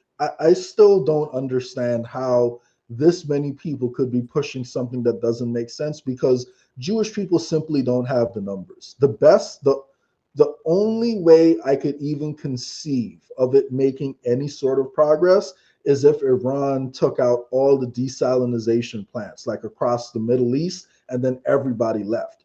But they would probably start with Israel. So how can Israel survive without water? So like, I just don't understand how they plan on doing this. It doesn't make any sense, but it feels good. Everything's been about feelings the whole time. We've been covering feelings. That's Israel's entire game plan is feelings. We feel like you hate us. We feel like you're going to kill us all. So we're just going to go kill you because we feel like you're going to kill us. This whole invasion of Iran was that this bombing of Iran from the beginning was a feeling. We had a feeling. Karen Levitt admitted that it was based on a feeling based on fact that Trump had a feeling. So everything's feelings, and feelings feel good. I mean, look at this. Look how good that feels. Oh my God. Operation Epstein Fury. This looks like a video game I want to play. But you see, sometimes I really feel though that they're using their incompetence as an excuse, right, for a deeper agenda. And that's why I gotta talk about these secret societies, right? Because if the whole region is in turmoil and it's in chaos, then it's easier for other forces to, come in. So that's why I say just keep an eye out on who's being propped up, remain cautiously optimistic about the future, but just make sure you go through the background of people who are being presented and institutions that are being presented as solutions, as we're coming out the next side of this. So for sure. Jay, I want to get to Cuba. I don't know if we might have to bump the Russia part of this just because I know we might be running late here. Maybe we could try both, but I want to get to the Cuba story. Yeah, let's do both. Let's move fast. Okay. Well, let me make sure I got it set up here. Okay. So we have this was presented as breaking news yesterday, but I have to say, Jay, we saw this coming a mile away. We're talking about Cuba, and we know that Lindsey Graham has been the biggest, loudest psychopath person in the ear of Trump. Besides Netanyahu, he's the one that's been in his ear telling him who we're going to take next. We got Maduro. We're coming for Iran. Next is Cuba. I mean, he told us this. He said we can't wait to take Cuba down. Well, it looks like the U.S. sanctions and interventionism and all of the stuff we've been doing, beating the crap out of these people all this time, well, it's finally happened. It looks like the story now that Cuba's electrical grid has suffered a complete and total collapse.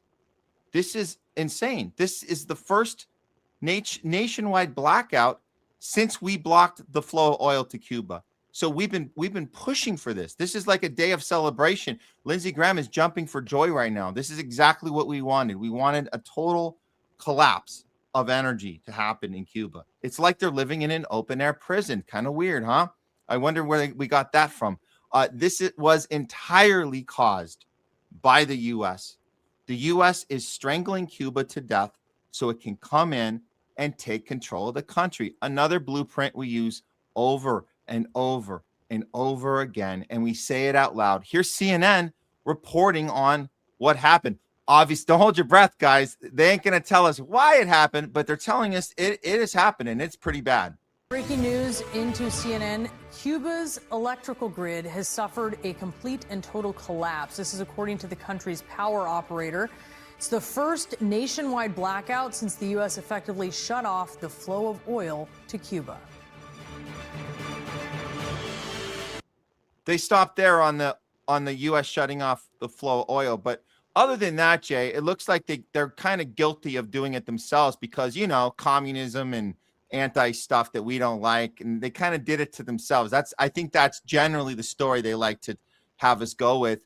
I think a big giveaway on this, I'm going to throw this up now because I think to see Trump's reaction to this is really the whole story. I mean, when he opens his mouth, he tells us the quiet part out loud. That's how bad it is. Trump is going to tell us how excited he's become about this, and that it is something he himself Forget Lindsey Graham. Trump's been thinking about this for years. With a fantastic person who's Cuban and made a fortune in sugar. You know, Fanjul family, right? And this family wants to go back to Cuba to visit it. They haven't been back in like 50 years or something. They largely come from Cuba. And we'll see what happens. They were asking me about that. They want to go back. Not only Fanjul, a lot of Cubans have said, oh boy, would they love to go back. I think Cuba, I don't know, in its own way, if tourism and everything else, it's a beautiful island, great weather. They're not in a hurricane zone, which is nice for a change, you know. They won't be asking us for money for hurricanes every week. But I think Cuba's see the end, you know. How obnoxious was that? How obnoxious was that? They're not going to be asking for money every single week. Well, they might need money for candles right now because you can't see shit because there's no electricity. We did that, but I mean, okay. So here comes the worst part. Here comes the worst part. You know, all my life I've been hearing about the United States and Cuba. When will the United States do it? I do believe I'll be having the honor of taking Cuba. That'd be good. That's a big honor. Taking Cuba. Taking Cuba in some form, yeah. Taking Cuba. I mean, whether I free it, take it, I think I could do anything I want with it. You want to know the truth? They're a very weakened nation right now. They were for a long time. Very violent leaders. Castro was a very violent leader. His brother's a very violent leader. Extremely violent. That's how they governed. They governed with violence. But a lot of people would like to go back. Okay. Wow. Coming from the guy who negotiates the decapitation strikes, he's calling the leadership of Cuba violent. I gotta say, that is rich. That is truly rich. He's coming across as one of those puppets from Team America, where he's playing the bad guy, the Kim Jong-un, Kim Jong-il. His dad, like that was the. I just gonna do this or that, or the South Park character of Saddam when he gets killed and goes to sit down to hell. I just wanted that Satan. No. He's the character of the enemy that we were told hated us for our freedom. He's the actual character of that person that we were told was out there that wanted to get us here. Yeah, he makes the job of Saturday Night Live so difficult because he's already a parody, like of himself. So, yeah, I mean, like for him to get out there and just boldly say, I'm going to take it, I'll free it, whatever I want, whatever I can do, whatever I want. I can do it. Not what we get together and we all decide is the best course of action. I'm not going to assemble the team of great minds who I've brought together to consult on the most logical way to handle this situation to the benefit of the Cuban people. No. Whatever I want to do, I am going to unilaterally decide and just do it. This is what he says. So, Trump is a megalomaniac. There's no other way, to describe the guy.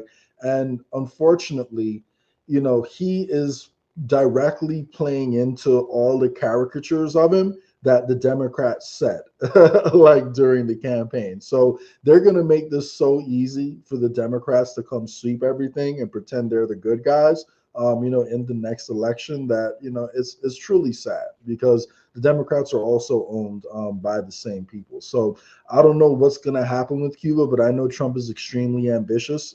Before we went live earlier today, Trump was also posting on Truth Social again that he wants to make Venezuela the 51st state. So, he just throws that out, about different countries, but, it's crazy. That's all I can say. And whenever Trump says stuff like that, like literally Puerto Rico and Hawaii, both kind of want to go their own separate ways. You have movements in both those places who want to go their separate ways, who aren't attached to the mainland.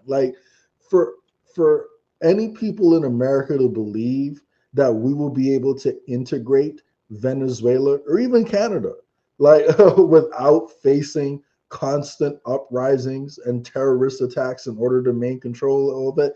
And Cuba, it's just naive. Like when he says take Cuba, what does that mean? Does that mean he wants to turn it into a territory like Puerto Rico? Does that mean he wants to turn it into a state? Like he doesn't explain what he means. I don't think he cares to explain. Does he mean something like Greenland, where he establishes bases there and controls the resources? I don't know, but he just says he's gonna take it. Well, this is what I mean by the silver lining is Trump is saying the thing that we've been doing the whole time. We've been going around taking whatever we want anyways, whether it's Obama or Clinton or Bush Sr., Bush Jr., Biden. It doesn't matter. Like everything is, we've been doing this game plan. It's the special moment now that we have with this unique situation where this guy has surrounded himself with the most psychopathic people on the planet. They're just doing the thing we've been doing, but they're doing it louder. They're doing it faster. And he's saying it out loud, how obnoxiously entitled and superior we've been behaving the whole time. So I want people not to forget that part of this, that when Trump comes to the end of the line, which will happen at some point, it'll be over for him. I desperately want people to not forget the real lesson learned here is not Trump was uniquely insane and bad at chess. The thing that we have learned is that our system is rigged this way. The thing Trump told us 10, 11 years ago was the thing, is that the system itself is designed for us to go around and do whatever the F we want because there's never repercussions. Obama was never going to go in there and hold Cheney and Bush accountable. He was going to go commit more war crimes.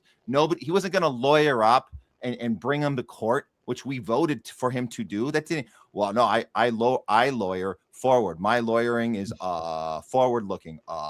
And I'm going to go drunk. I'm going to go kill some folks and go drink some water and pretend to drink some water in Flint while I go kill some. He's all about preventing future crime, not prosecuting government officials for their crimes. So the point is, people need to remember that that's been our history the whole way.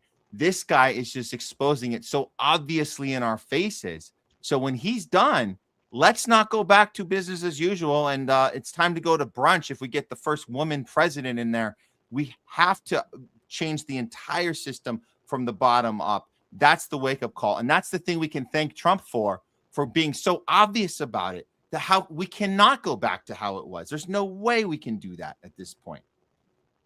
Yeah. On the other hand, part of me is also a little bit fearful that because Trump is so bad and people just long for some sense of normalcy, that, you know, if we get like a Kamala Harris, like trying to run again, or a Gavin Newsom, that people will just be relieved because that is more familiar during times, you know, when things may have been better. Because like Matt, what we need to consider, right?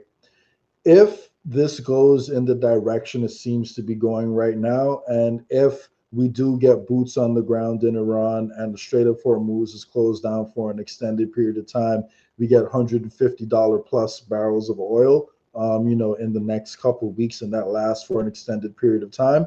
The cost of living in this country is going to go crazy, and people are going to be real mad. And at that point, you know, the lesser of two evils argument, unfortunately, you know, may sound like a good deal if people are, you know, that upset with Trump. So this is why it's important, you know, for places like the homeless left, you know, to point out how the Democrats have always had, like at best, slightly worse policies than the Republicans, but still the exact same direction, even if they're slightly better, or on some situations they're worse on others. So like, yes, Trump is starting wars all over the world, and Biden also mandated poison, or his party also mandated poison across the country. So, you know, there's trade-offs with each of these groups. And the pro-censorship part of the parties are exactly the same too. So like, make no mistake, guys, we ain't getting First Amendment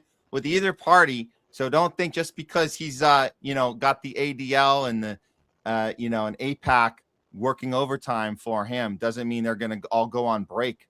the second Newsom gets in there, or AOC, or even Massey for that point. I don't think he'd get it. He would usher people over to the JD Vance first. And we've talked about this, but the point is, don't think they're all just going to stop doing the thing which they've been doing the whole time, which is taking our rights away. It doesn't matter if it's blue or red. That their job is to take our rights away. Our job is to push back at that. So it doesn't matter which one's in there.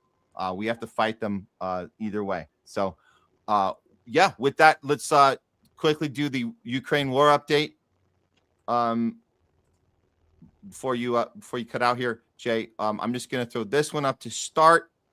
Here's what's going on. The tide is also turning. You guys think the tide's turning with Iran? The tide is also turning with the Ukraine war. Here is from the Other Side Media. Belgian Prime Minister, he calls for the EU to normalize ties with Russia. Oh, that's a new one. Since we're not capable of threatening Putin by sending weapons to Ukraine, we cannot choke him economically without the support of the U.S., there's only one method left, and that is making a deal. The art of the deal, as they say. So that's where we're at. Yeah. And if you bring up the next tweet, that I have right after that, I pulled a clip actually, from the Duran, and in that same interview, he speaks about some of the economic consequences. So I don't know if the sound is working there, but maybe we can try playing that. If it's not, I can try some, but let's see if it works. Give me the thumbs up if it's working or not. Europe has been hammered by its decision to cut itself off from Russian energy. The cost is deindustrialization and economic crisis. The only way forward that makes sense is normalization with Moscow, and that means agreeing a deal over Ukraine, which must be on Russian terms. Perhaps, just possibly, we are closer to this point in Europe than we have been up to now. It may be, now that these discussions finally in Europe are taking place, that rational thinking will finally. Yeah, and that's pretty much yeah. So and here's the thing, right? Right now, the Belgian Prime Minister is not alone, because there are other people actually, who have spoken out against what we've been doing. That would be the Prime Minister of Hungary. That would be the Prime Minister of Slovakia, who have, definitely been arguing for real negotiations.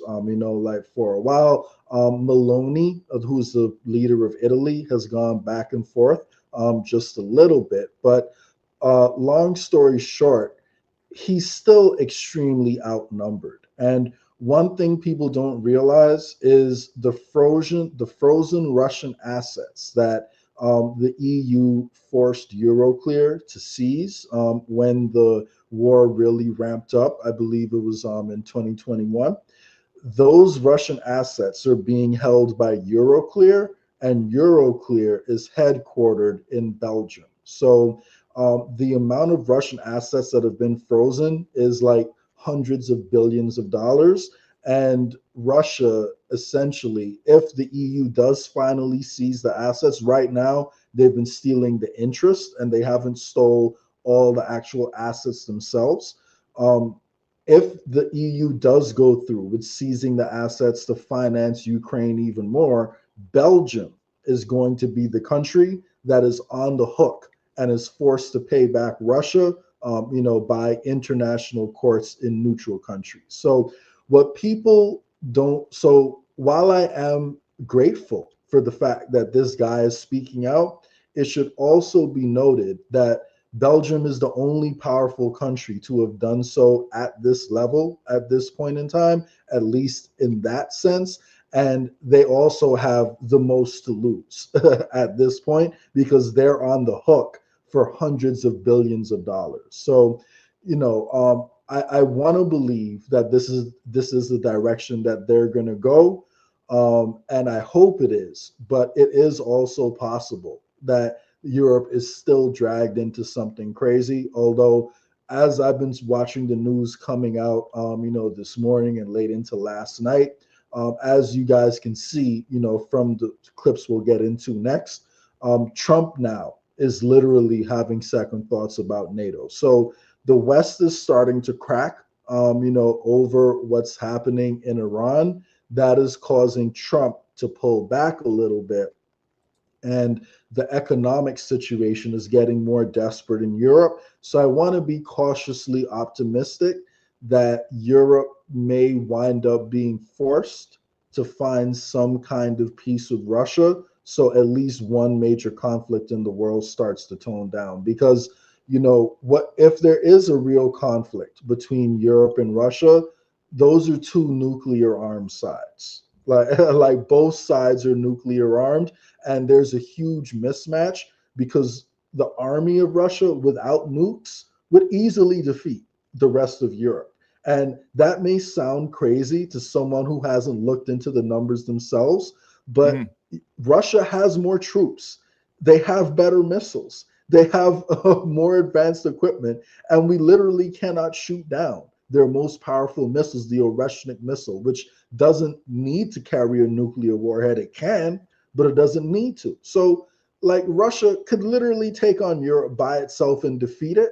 That's even if all of Europe banded together and did a 20-year effort to fight Russia and they had time to build up, maybe. But that's not going to happen. As it stands, if there's a fight between Europe and Russia in the next few years, the only way Europe doesn't lose is if America steps in or nukes come into the picture. So we're not out the woods yet, but I would say we're trending in the right direction because we're starting to see cracks in what's happening. But now, lastly, then I'll pass it back to you, Matt. What I worry about is if we're being set up for a Democrat president, after Trump goes, or if Trump is kicked out and impeached and say JD Vance comes into power, do we reverse back and then double down with the Europeans? Because let's not forget, we started the war, the proxy war against Russia, because we were the ones who overthrew the Ukrainian government in 2014 and then, started pushing this idea of trying to bring Ukraine into NATO. So Europe is going to have to pick a side. Like, essentially, they're either going to have to go with Russia and the BRICS, or they're going to have to go with America. Well, someone's getting lost in the mix here. And we talked about this earlier on the HOLLYWOKE segment, but Zelensky's not making his appearances as much anymore, and he kind of got kicked to the side, but he is planning a little, I guess we would call it, the Telegraph is calling it, Zelensky's Don't Forget About Me tour. And it's exposing the panic in Ukraine right now. President visits Starmer in London to call for continued support as the world's focus shifts to Iran. What about me? What about me? Yeah, he's had this problem for a while, and I think we determined that there's a good chance Sean Penn went to his aid over this weekend. He's trying to help him with this whole, how do we package this, make people want to come out and see you and get excited about you again. It doesn't look like it's happening, and I think the hardest part for him isn't just that the European countries are doing this kind of little maneuver right now, trying to actually negotiate with Putin. That's something you're not supposed to be doing right now. The other part of it is Trump, and you mentioned this earlier, Jay, but it looks like Trump is giving indication that he's thinking about leaving NATO. Now, how the hell is Zelensky going to have get what he wants as far as Ukraine's position, geopolitically speaking, if Trump's even saying anything like this out loud? And Trump says he doesn't need congressional approval at all for anything. If he, and as far as leaving NATO, he could have a little more power back. So he's just the fact that he's saying this out loud is interesting. But again, it's just him talking. It doesn't really mean anything serious, but it's worth taking a listen to this.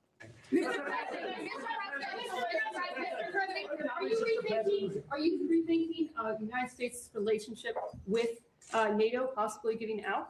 Or well, I'm disappointed in NATO that we spend trillions of dollars on NATO. Think of it, trillions over the years, many trillions of dollars. It's one of the reasons we have deficits and we help other countries. And when they don't help us, I mean, it's certainly something that we should think about. I don't need Congress for that decision. As you probably know, I can make that decision myself. I'd work with some very smart people. And I'd always deal with Congress anyway, but I don't need Congress for that decision. But, you know, when you say rethink, I have nothing currently in mind, but I will say that I'm not exactly thrilled when we help them with Ukraine. Look, Ukraine would have been over in one day if we didn't help. Frankly, Ukraine would have been over in the first day. They had the best equipment in the world. It was our equipment. Help is such a stretch. We know there was no helping. We concocted the whole thing. But okay, go along with your help, and you're entitled to something. We blew up the peace Joe deal. Biden. Wait, no charge. Go ahead. Yeah, we blew up the peace deal. Remember, they reached an agreement in Istanbul, and then America and the UK. Well, it was mostly the UK, but you could argue, I don't know, well, anyway, the UK and America blew up Ukraine's peace deal by forcing Zelensky to reject a deal that Zelensky and Putin had already initialed, and they just needed to go back and fully ratify in each of their countries. So, like, for him to say that, he's helping Europe out when we overthrew the Ukrainian government and we stopped the peace deal, it's just him twisting reality, like yet again. So, but can you? So, I mean, long story short, there is something changing here right now, and I think, Jay, I do think it is directly related to Putin's, I guess I would say, repositioning geopolitically. When you talk about the oil and you talk about the leverage, the new leverage he seems to have with the Strait of Hormuz being closed, and him being the one, basically the guy who could independently help anybody that has got economic collapse as a problem right now based on not having access to oil. He's got that oil. He's going to be making a killing right now. He's making a killing.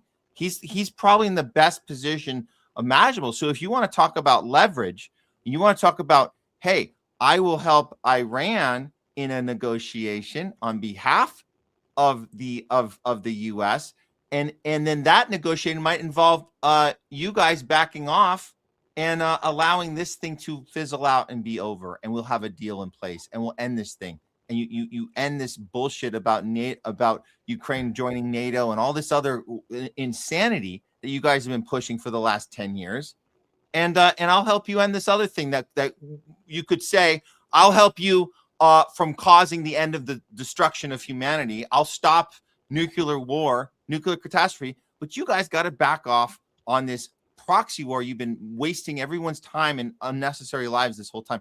I think might be the big reason why some of these European countries are saying, maybe it's time to negotiate, and why Trump is responding by saying, maybe I don't want to have a relationship with these countries anymore. So I think there's a lot of dynamics shifting because of the Iran war right now. And I do think you're right. I think we are closer than ever to figuring out a way to the end of this Ukraine conflict, which I think was one reason why a lot of people voted for Trump, just for this one reason alone. It might be something we're getting closer to. I don't know, but we have to stay on this. There's an assassination attempt that apparently Jackson Hinkle reported on. Well, not an attempt, but a threat. Oh, a threat. Got it. Okay, let's check this one out, because I just got aware of this one. Tell us what's going on here. Yeah, so an IDF spokesperson who would be Anna Yukalova, Ukrainian, who's Ukrainian born, issued a veiled threat in an interview that they can assassinate Putin. And a direct quote from her says, Khamenei's elimination shows our capabilities are serious.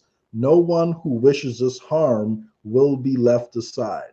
I hope Moscow does not wish Israel ill right now. I'd like to believe that. End quote. Absolutely insane. So, the the implication there is we took out Khamenei, we could take you out too, Putin. So act right. Wow.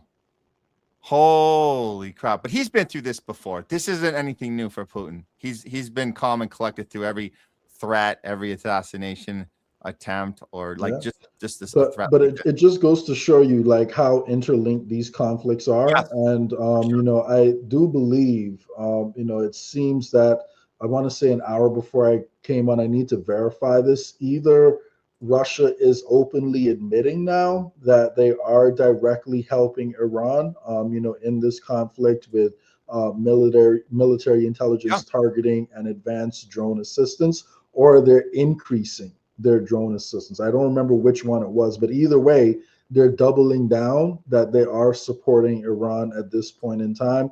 And what most people don't realize is, you know, Russia is actually the top, it's either Russia or China, the top drone producers in the world right now. But I believe Russia has the capability to make 1,000 drones a day. So they don't need all of that for their war with Ukraine. Of course, they're going to use a lot of it in Ukraine, but they could absolutely turn the tide, you know, like in this field, you know, in this Iran, war. And Iran's already doing pretty good.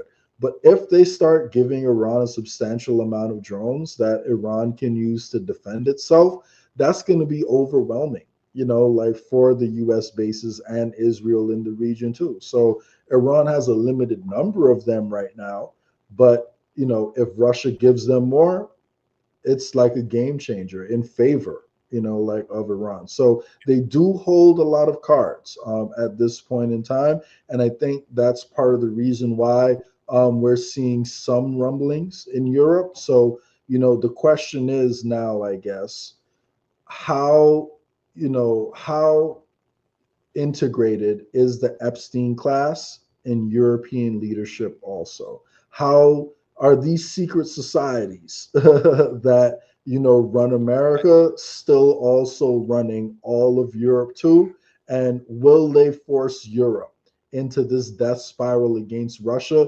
And, you know, I want to believe not. I hope not, but you just don't know with these people. They're part of it. They're in on it. You're either if you're in the West, you're part of the Epstein pedophile class. That's it. And if you're on Iran, and if you're cheering for Iran, it means you're against that. That's it. So if you're caught in the middle, I hear what you're saying. If you're caught in the middle, maybe you have some sort of, maybe there's some gray area of how we used to be worse, and we're trying to get out. I don't know, man. I think that yeah, if you consider yourself part some of of the those West, countries did prosecute people, though. Norway, you know, they did start to prosecute some of the people from their country who were caught up in the Epstein files. And I think they were I think the UK also, you know, prosecute or arrest. It's different. Prosecute is way different than arrest. In the UK, they've just arrested them. I don't know how serious of the case. It's the arresting is the theater. In the UK, they aren't actually prosecuting them for any sexual crimes. No. It was just some quote unquote revealing government secrets or something like that. So we don't know, you know, how real that case is going to be, or if they're going to throw it or what have you. But they are taking it a step further, you know, than we are over here. So who knows? But yeah, I want to be hopeful that at least the conversation is trending in the right direction. The question is, can the people of Europe be brought back from the ledge too? And I think that's a little bit of a difference between America and Europe. The population in America doesn't want war with Russia. A big chunk of the population in Europe is convinced Putin is the devil. So they may not want to fight themselves, but they will continue like supporting a war against them as long as someone else is fighting it. So who knows where that's going to go? Does that mean that they'll support to build robots to go fight Russia? I don't know. So when I look at the plans with the robots, you know, it does seem like there's a viable path forward to get Europeans to pay for it without actually going to the front lines, depending on how fast they can ramp up productions of those robots. So people of Europe, I just encourage you to look at the history there and to ask yourself, are you really on the right side? And is it moral to send robots into a war that you yourself are not willing to fight? Jay Scott, thank you so much for today. And look, you definitely keep it optimistic for us, regardless that we have all these different things trying to kill us every day, whether it's robots or tomahawks or mRNA poison or the Greater Israel Project, which includes the Samson option, whatever it is. Appreciate you helping us keep people uplifted and keep positive throughout all this chaotic times that we're trying to get through before the entire planet blows up in our face. Oh, I forgot the pedophiles, Satan worshiping child eaters too. That's another way they can get us. But thanks, Jay, for sticking with us the whole way today. Yeah. I'm eternally optimistic because we have the numbers, and I think humanity just takes a long time to do what's right, but eventually we do what's right. We just have to know what is right. And that's why what we're doing is so important over here. So if you guys have not subscribed to the channel, make sure you do that. Share this stream with a friend. Let's get the message out there and educate more people so we can do the right thing sooner instead of later. So on that note, I'm out. Later, Matt. Thanks so much, Jay. Okay. Jay Scott, everybody. Thanks for tuning in with us today, guys. Those of you who've been here the entire way, special thanks to you, and any of you guys coming in late, or you might be coming in and out. That's okay. You got other things going on during the day. You can multitask. We multitask.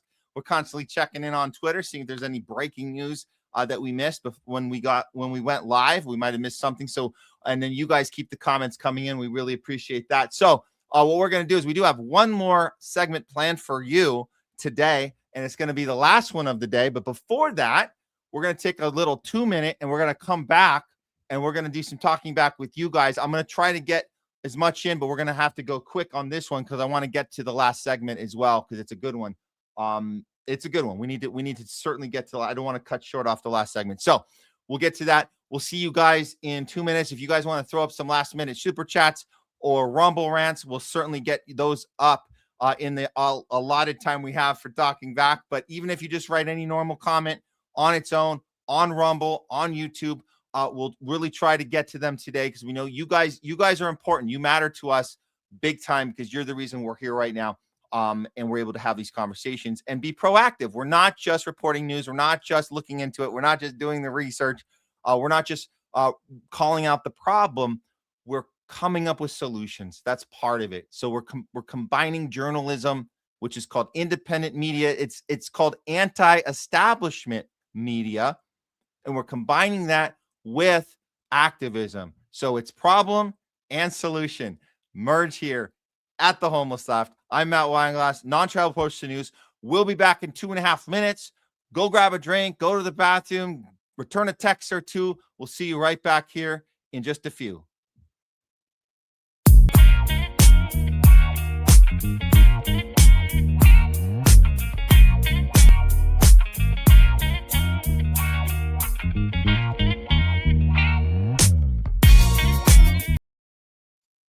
All right, we are back. We are back for some more Homeless Left. I'm Matt Weinglass, the non-tribal approach to news. It's THL.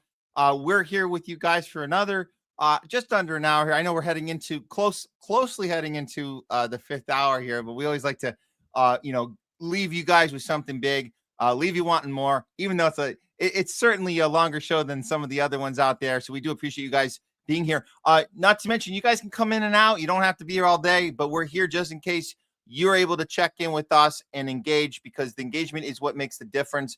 So we give you guys the tools you need to go out there and engage with others, and then it's a chain reaction from there. And what we're doing is we're coming from a point of view of non-tribal approach, and it's where we open up our critical thinking skills, and we're not representing a party, a team, a tribe, a church, a party, anything. We're not representing any of that. We're just representing humanity in general. And you don't have to check any boxes to get in the door here. If you consider yourself homeless, you're welcome. If you consider yourself a critical thinker, you're welcome. If you like asking questions, you're welcome. If we disagree on stuff, guess what? You're welcome. That's okay. Disagreements is okay. Discourse is okay. The only thing we ask is we treat each other with respect. That's all. Whatever that looks like to you. Hope it looks something like that you would be proud of and you can put out there and not have to be embarrassed or ashamed about. because we don't take anything down. We leave everything up. Even when our opinions evolve, even though we learn new information, we change our mind about things, we look back at stuff we might look at differently now than we did a year ago or 5 years ago or even a week ago.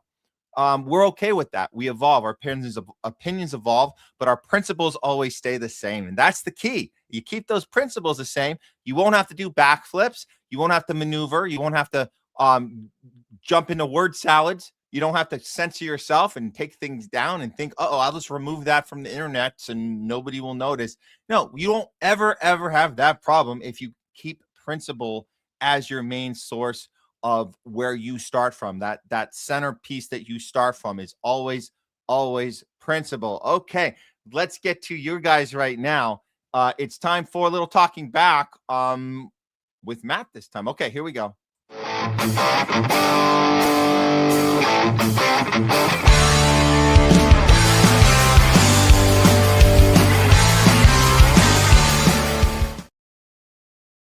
It's Talking Back with Matt. Today's show, we called it, won't the real SATANYAHU please stand up? That's been an ongoing issue today, this week, these last couple of weeks, is the AI fake out videos, which constitute news these days. So we have to look at these things. We have to look at whether the stuff we're seeing from top down, does it check out? Is it real? It looks like a lot of the stuff Netanyahu has been putting out doesn't really check out. So we can look into it and we can figure that out and know that the AI thing ain't going away. The propaganda machine ain't going away, but we're here to fight back at all costs and fight against the censorship industrial complex and fight against this media propaganda that comes from Western media outlets and the U.S.-Israel war machine. And it is a machine. They're top-down instructions about what you can say, what you can't say. You guys know we care about free speech. I know you know that, and that's why you come here. And you guys can say whatever you want, as long as what? We're respectful to each other. But go ahead, blast away. Let's actually do a couple of these super chats. I know we had a few from earlier. We thank you very much. Citizen, I know you put up a few more, Citizen. Let's go ahead and put a few of those. Since we put the last few up. Here we are. Oh, this is interesting. You say, and thanks for the super chat. A Rogan guest was explaining Chester Bennington got killed for speaking versus Zio trafficking. Rogan shut him down. It's too soon. Disrespectful to his fam. And the reason Rogan, I had to check that out. I didn't see that. But the reason Rogan shuts down guests and says too soon is because he is given his orders about when it's okay to look into something. And so he's like Rogan, massive audience. You would like to think that he's on his own and he can do whatever the F he wants. He can, but only when he's permitted to. I don't know if that makes any sense. There's a time in which they say, okay, Rogan, now you can go off on COVID. Okay, Rogan, now you can go off on what? You can go off on Trump, but there was a certain time you couldn't because he was in on the thing and you had to do the thing and you had to pretend that it was like, hey, you know, I just want to stop the current thing with the new thing. And then you can talk about it at a certain time. So just, yeah, it's too soon to have that discussion. Okay. We get it. The timing is part of the theater. And one more from Citizen here, I think that came in a little bit ago. Fine, call it the Bill Lawrence effect. Holly Zio Wood. Oh, I like that. Holly Zio Wood. That's a good one. You guys know we've been going with the HOLLYWOKE. So this week in HOLLYWOKE, but we do cover a lot of the Zionism problem, which is part of the woke culture, by the way. The woke culture is what is okay to do, what is not. What is the thing we get mad at, what do we don't. We're mad at Trump, but we can only be mad for a certain amount of things. We can't be mad about the other things. So it's very much about checking boxes in this town. And that's why we call it HOLLYWOKE. But it's certainly, I do like that Holly Zio Wood also is very, it's very appropriate, let's say, especially right now. You can tell because you can see the people that don't play that game, they get punished for that. So we see that time and time again. But we do appreciate folks like Javier Bardem, who stands up consistently, says free Palestine, and doesn't care if he gets on a freaking blacklist. In fact, he goes further and says, I don't want to work with you if you support genocide. So put me on any damn list you want. I don't give a shit. So yeah, that's Javier Bardem. There's few and far between like him. Okay. I'm going to go back a little too closer to the top just to get this thing going here. Nalem, you're always cool, man. Always. I love always jump starting our show. You're sharing this, you sharing us out on what is that outlet? Oh my God, we haven't even set the thing up. We haven't set it up. You have an account, it's called Upscrolled. So you're on Upscrolled and you're sharing us out on Upscrolled. I appreciate that. We need to set up an account there. Okay, so the comment is from Bill Clinton onwards, the president of the United States is Bibi Milowski. That's a good call. Bill Clinton and on. I could make a case that it's I would say Johnson and on, but not Bibi because he wasn't obviously around then. He was actually, when Johnson got into office after they killed Kennedy, Bibi was just a little tiny Bibi. And he was running around. Guess where he was? He came here to the U.S. And his father, Milowski Sr., taught at Cornell. Did people know that? Did you guys know that? That Bibi Milowski, his father, also a Milowski, taught at Cornell. Wow. So in a sense, the family of the Milowskis have been coming into power. But the timeline does check out. You're right. Bill Clinton would be officially when Bibi got into that position to start being an official mouthpiece of all of our foreign policy and eventually our domestic policy, obviously, right? With all of the oversight, censorship, surveillance, and making any sort of pushback criminal. So that's here. So it's our foreign policy and it's our domestic policy. So yes. President of the United States, Bibi Milowski. Absolutely. Okay. Let's move on here. We got, we have a wish to go. Thanks for tuning in, man. We love you on here. Here we are. SATANYAHU AI video today. However, the Prime Minister's office has reused a photo originally published on February 4th. Oh, so they're recycling photos. I don't know if you had seen that when we played the not Lindsey Graham. I'm sorry. We played the Mike Huckabee video with Netanyahu joking around about his kill list and joking around about being totally alive. And he had to say it 3 times.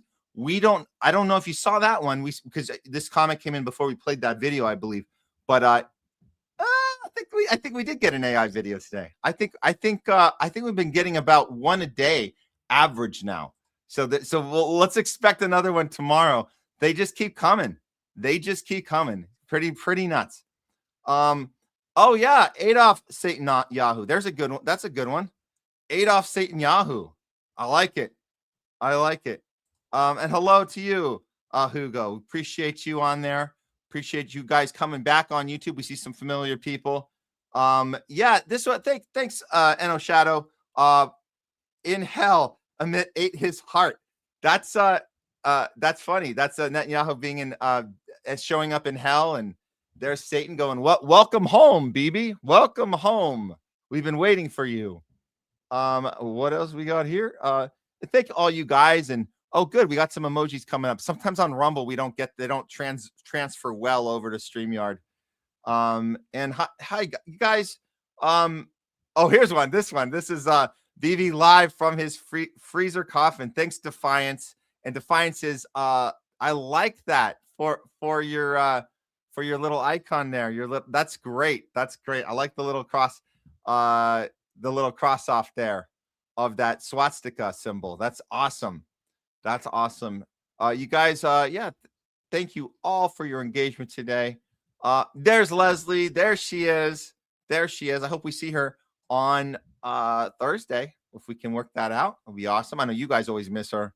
She does this better. Come on. I'm just messing around here, but she has a way of really talking to you guys. I love it. I know you guys do too. So I'm trying here, doing it the Matt way. But I'll tell you this, guys, what we all do here is we all appreciate you and we understand how important having this conversation, however we do it, it's important. We're not just babbling to each other. You guys are what this is about. And we want you to know that we work hard to show up for you, and you can count on us to be here because that part's important. That part is really, really important.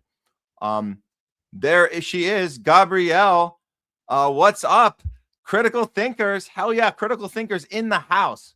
Faux show. Faux show. Okay, let's move a little beyond here. Okay.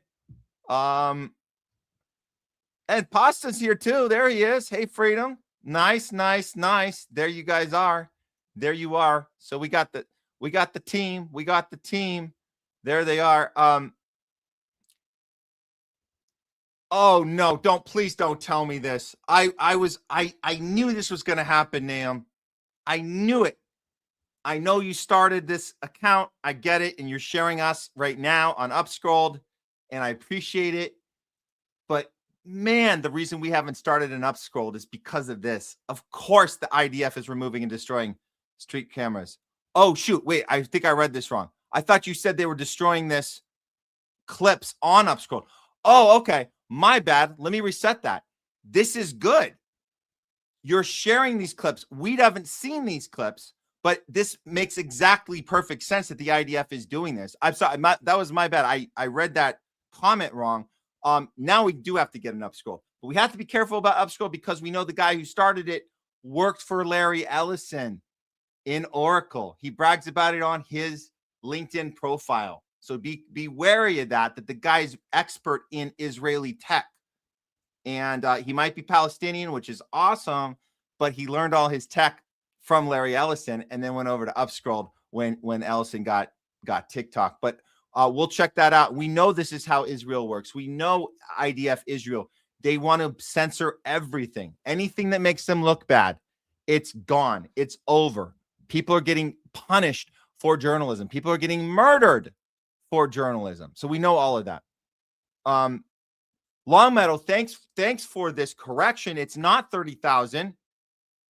In one of the videos, they said it was 50,000, and then another one they said 90.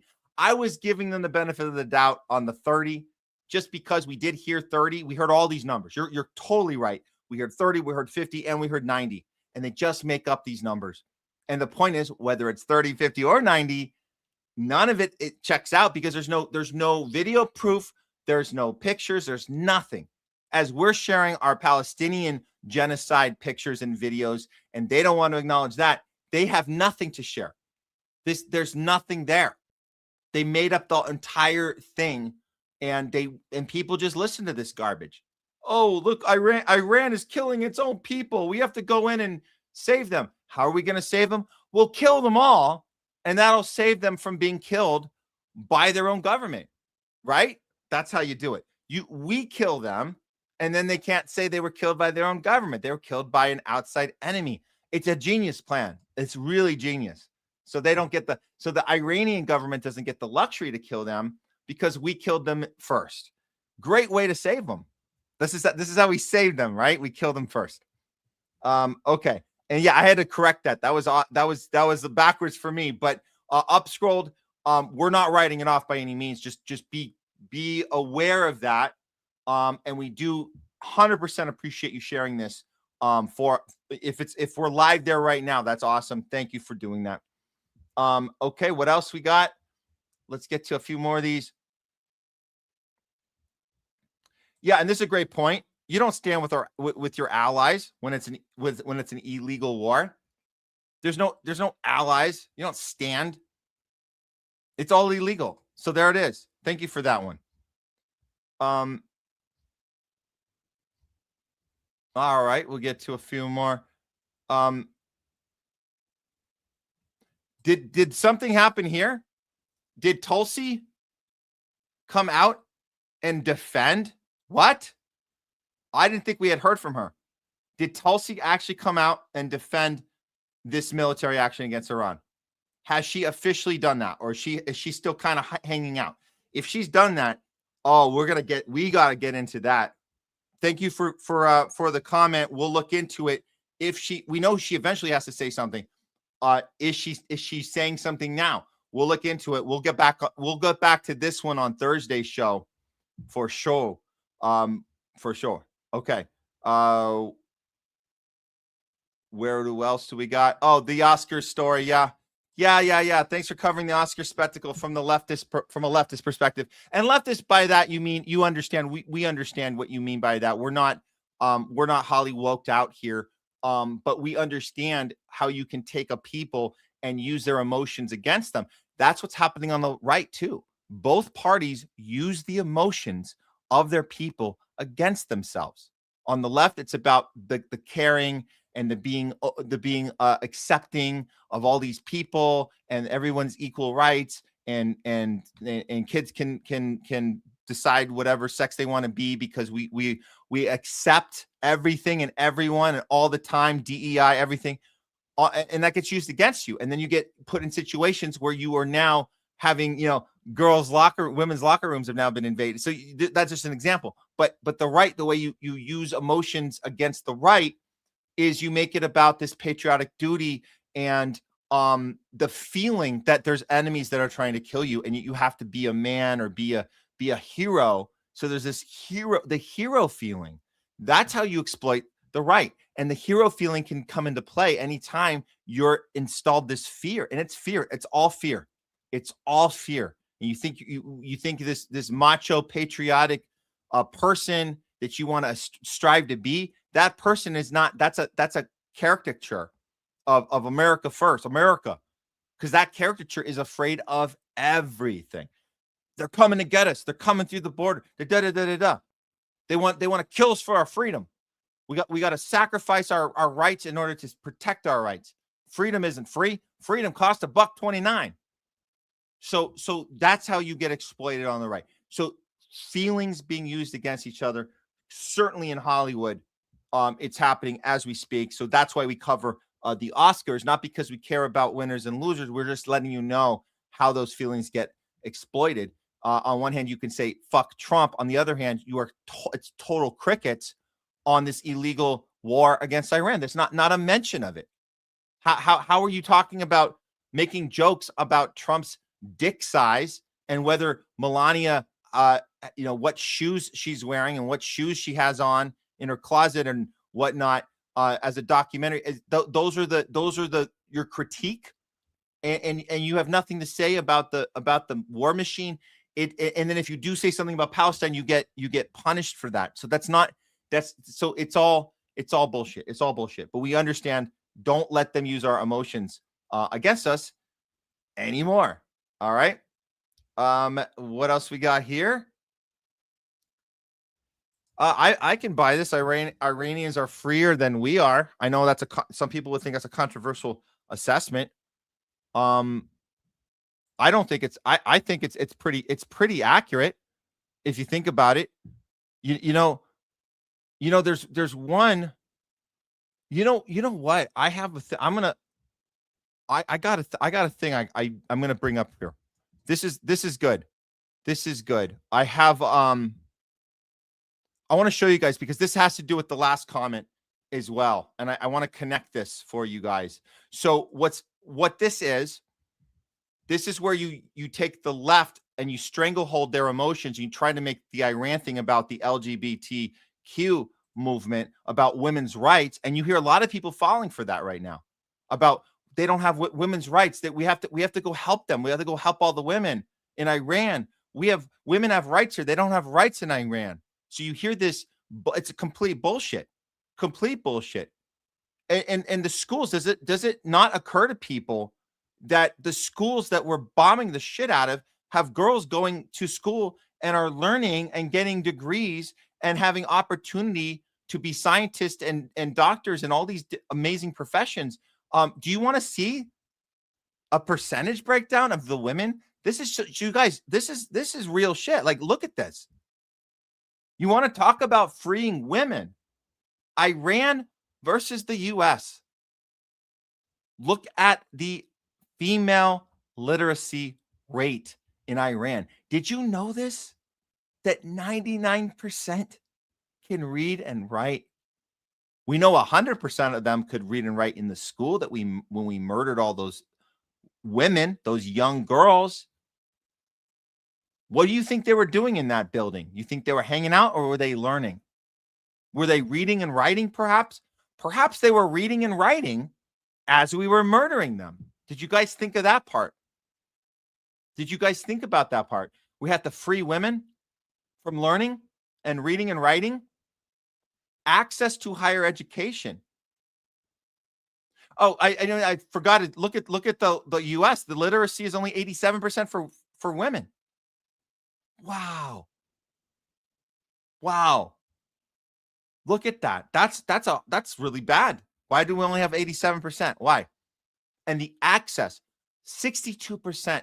So if you're a woman in Iran, you have more of a chance of having access to higher education than you do in the US. How can you circle that square? If your whole thing is our enemies hate us for our freedom, how do you make that make sense? Engineering and science, 70%. Holy crap. Women in engineering and sciences in the US is 23%. What? How about in medicine? 60% in Iran.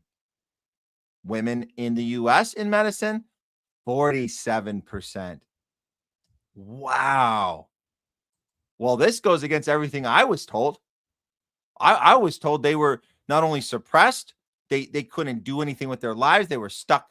They were stuck at home. They get raped and beat and murdered. We have to go help them. And Israel they know how to treat women. Israel knows how to treat women. Certainly Israel knows how to treat women. Look at the doctors. Look at the female doctors. 49% of the doctors in Iran are women.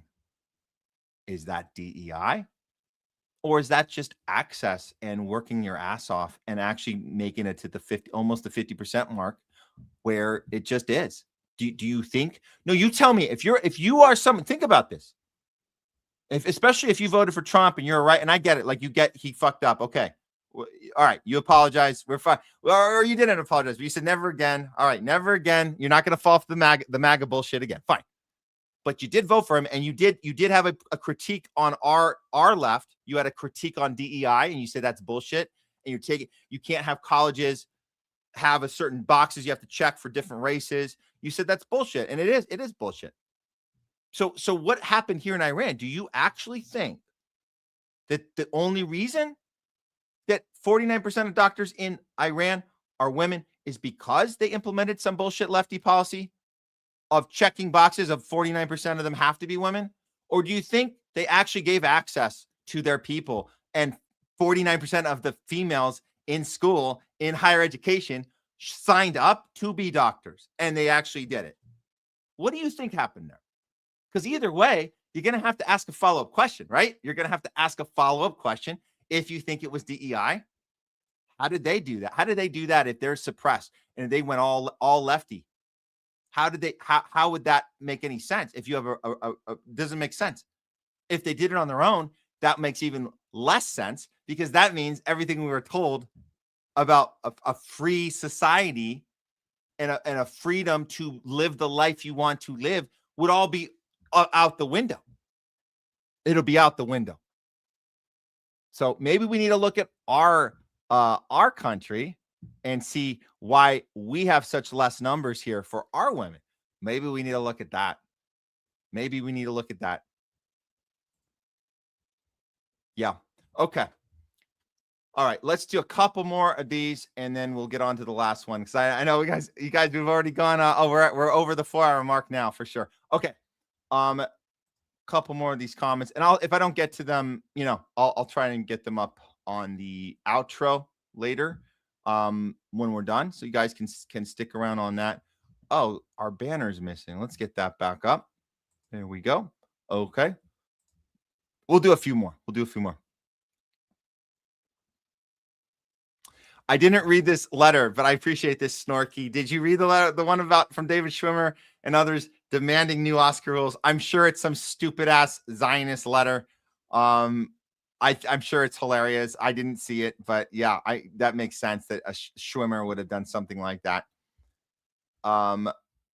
Okay. Oh, I like this. Russiagate the movie. That's good. Thanks, Tickled to Death. And look at that. Tickled to Death Hollywood Walk of Fame. That's pretty cool. That's cool. Oh, by the way, that star comes from a weird place. I should have pulled that one. I didn't have time to pull this little backstory about where all the Oscar, all of the imagery comes from. It's not good. The Oscar statue, the man standing there, the star on the Hollywood Boulevard when you get your star. Oh, maybe we'll cover it on Thursday. We'll do a follow-up on the Oscar thing. It's bad where all that imagery comes from. It's pretty bad. It's pretty bad. Okay, let's do a few more. What do we have? What do we have here? Oh, thanks you guys. Such good. Oh, look at this. The Kent. So we had the resignation today officially. Kent has resigned as part of the Department of Homeland Security. He resigns, and just him noticing that Israel's deciding all of our policy, or I'm sorry, Director of National Intelligence, he worked with the Director of National Intelligence with Tulsi Gabbard, and he resigned today saying that he's noticing that Israel's controlling all of our policy and this Iran war is bullshit. Yeah, just noticing is in and of itself anti-Semitic. Thank you, Liquor Giant. Appreciate that. And that's very true. That's very true. 9/11 was a co-op bank job by our worst and them. And we know how it works now, guys. If you were late to the table for 9/11, it's fine. It took people a long time on that, but you get it now. We can't unsee what we've seen. Yeah, they can't fool us anymore. We're gonna certainly know about the next false flag in real time when it happens. We catch them all now. We catch them all, guys. We caught the Bondi Beach in Australia a couple of months ago. We catch them. We're seeing the one in LA right now. They're trying to put together and pretend that Iran is sending these drones right here to LA. We're catching these things. We don't have to wait a year or 5 years or 20 years ever again. We'll never fall for this again. Just so you guys know. Okay, last one. And I'll try to get to more, like I said, later. Thank you all for all the amazing comments on here. Yeah, this is good. We'll do this. We'll do this. Ask us crazy. I like this. Ask a crazy. And the Scully, that's the Schofield Bible op, worked to brainwash most of the West. And that's the thing. And I know that's a hard one, guys. We talk about capturing what did they capture? The political field, right? She captured our politics, captured the media, captured our entertainment industry. That's not just TV and film, that's music. They captured what? Our education system, our banking system. But what is the other one? What is the other one? Our churches. Those Bibles that you thought were the word of God. Are you shocked that there were some man-made edits, as they say, edits that might have happened, where the Palestine map got taken out and a couple other things got added in, a couple other things got taken out? Did you guys notice that? It's hard to notice when you're taught this in a young age and you don't know, but yeah. That's how the brainwashing works. They get into the thing that you think is untouchable. You thought that scripture that you were given as a child, you thought that was untouchable. You thought that was going to be the word of God and nobody was going to mess with it because it was what it was. Did you think that? All the translations from Latin to this to that. Did you think that was untouchable? You see the age we live in with the AI and the messing up videos. On purpose and pretending it's real. Did you think that just started now with our AI tech and our ChatGPT? Do you think that in the Palantir surveillance shit, do you think it's only now that the people in charge of shit decided to swap out something real for something fake? Now they've been doing that the whole time. Wow, what an epiphany. our textbooks in school, our Bibles in church, everything. The movies we watch to get away from it all. Even the movies we're watching is programming us. Stanley Kubrick warned us. Go back and watch A Clockwork Orange. Go watch Eyes Wide Shut. And go watch the moon landing, because that's another very important work by Stanley Kubrick. Those who know. The one he never gets credit for, because he did an excellent job with that one. Yeah, go back and watch those, and then you'll know. Okay, that should do it for Talking Back today with Matt. All right, we're gonna do the final topic. We're just gonna do it. We're just gonna do it. Yeah, I think we're ready. Let's go ahead. This is I know you guys like this one. This is called, what do we call this one? This is called, we know what it's not. Here we go. Let's do it. But the virus stops with every vaccinated person. But this is a pandemic of the unvaccinated. The conspiracy theory about this related to vaccine, you're right. We have to really move at the speed of science. Doctors are baffled. They're looking into it. They'll be back with their assessment very soon. Just be patient. Hold on tight. Don't ask any questions. As soon as they know, you'll know, we'll know, and then we can move on. But for now, what we can tell you for 100% certain, all those medical emergencies, all those people dropping dead, dying suddenly, heart problems, neurological problems, all sorts of problems happening in young people, young athletes, whatever the case may be, there's one thing they can tell you with absolute certainty right off the bat, and that is we know what it's not. We had a little bad news we saw coming. And if you're a Maha supporter, it's not a good day for Maha. But again, we did see this coming. What are we talking about? We're talking about RFK, who had somewhat successfully achieved something in the childhood vaccine schedule, eliminating some of those vaccines.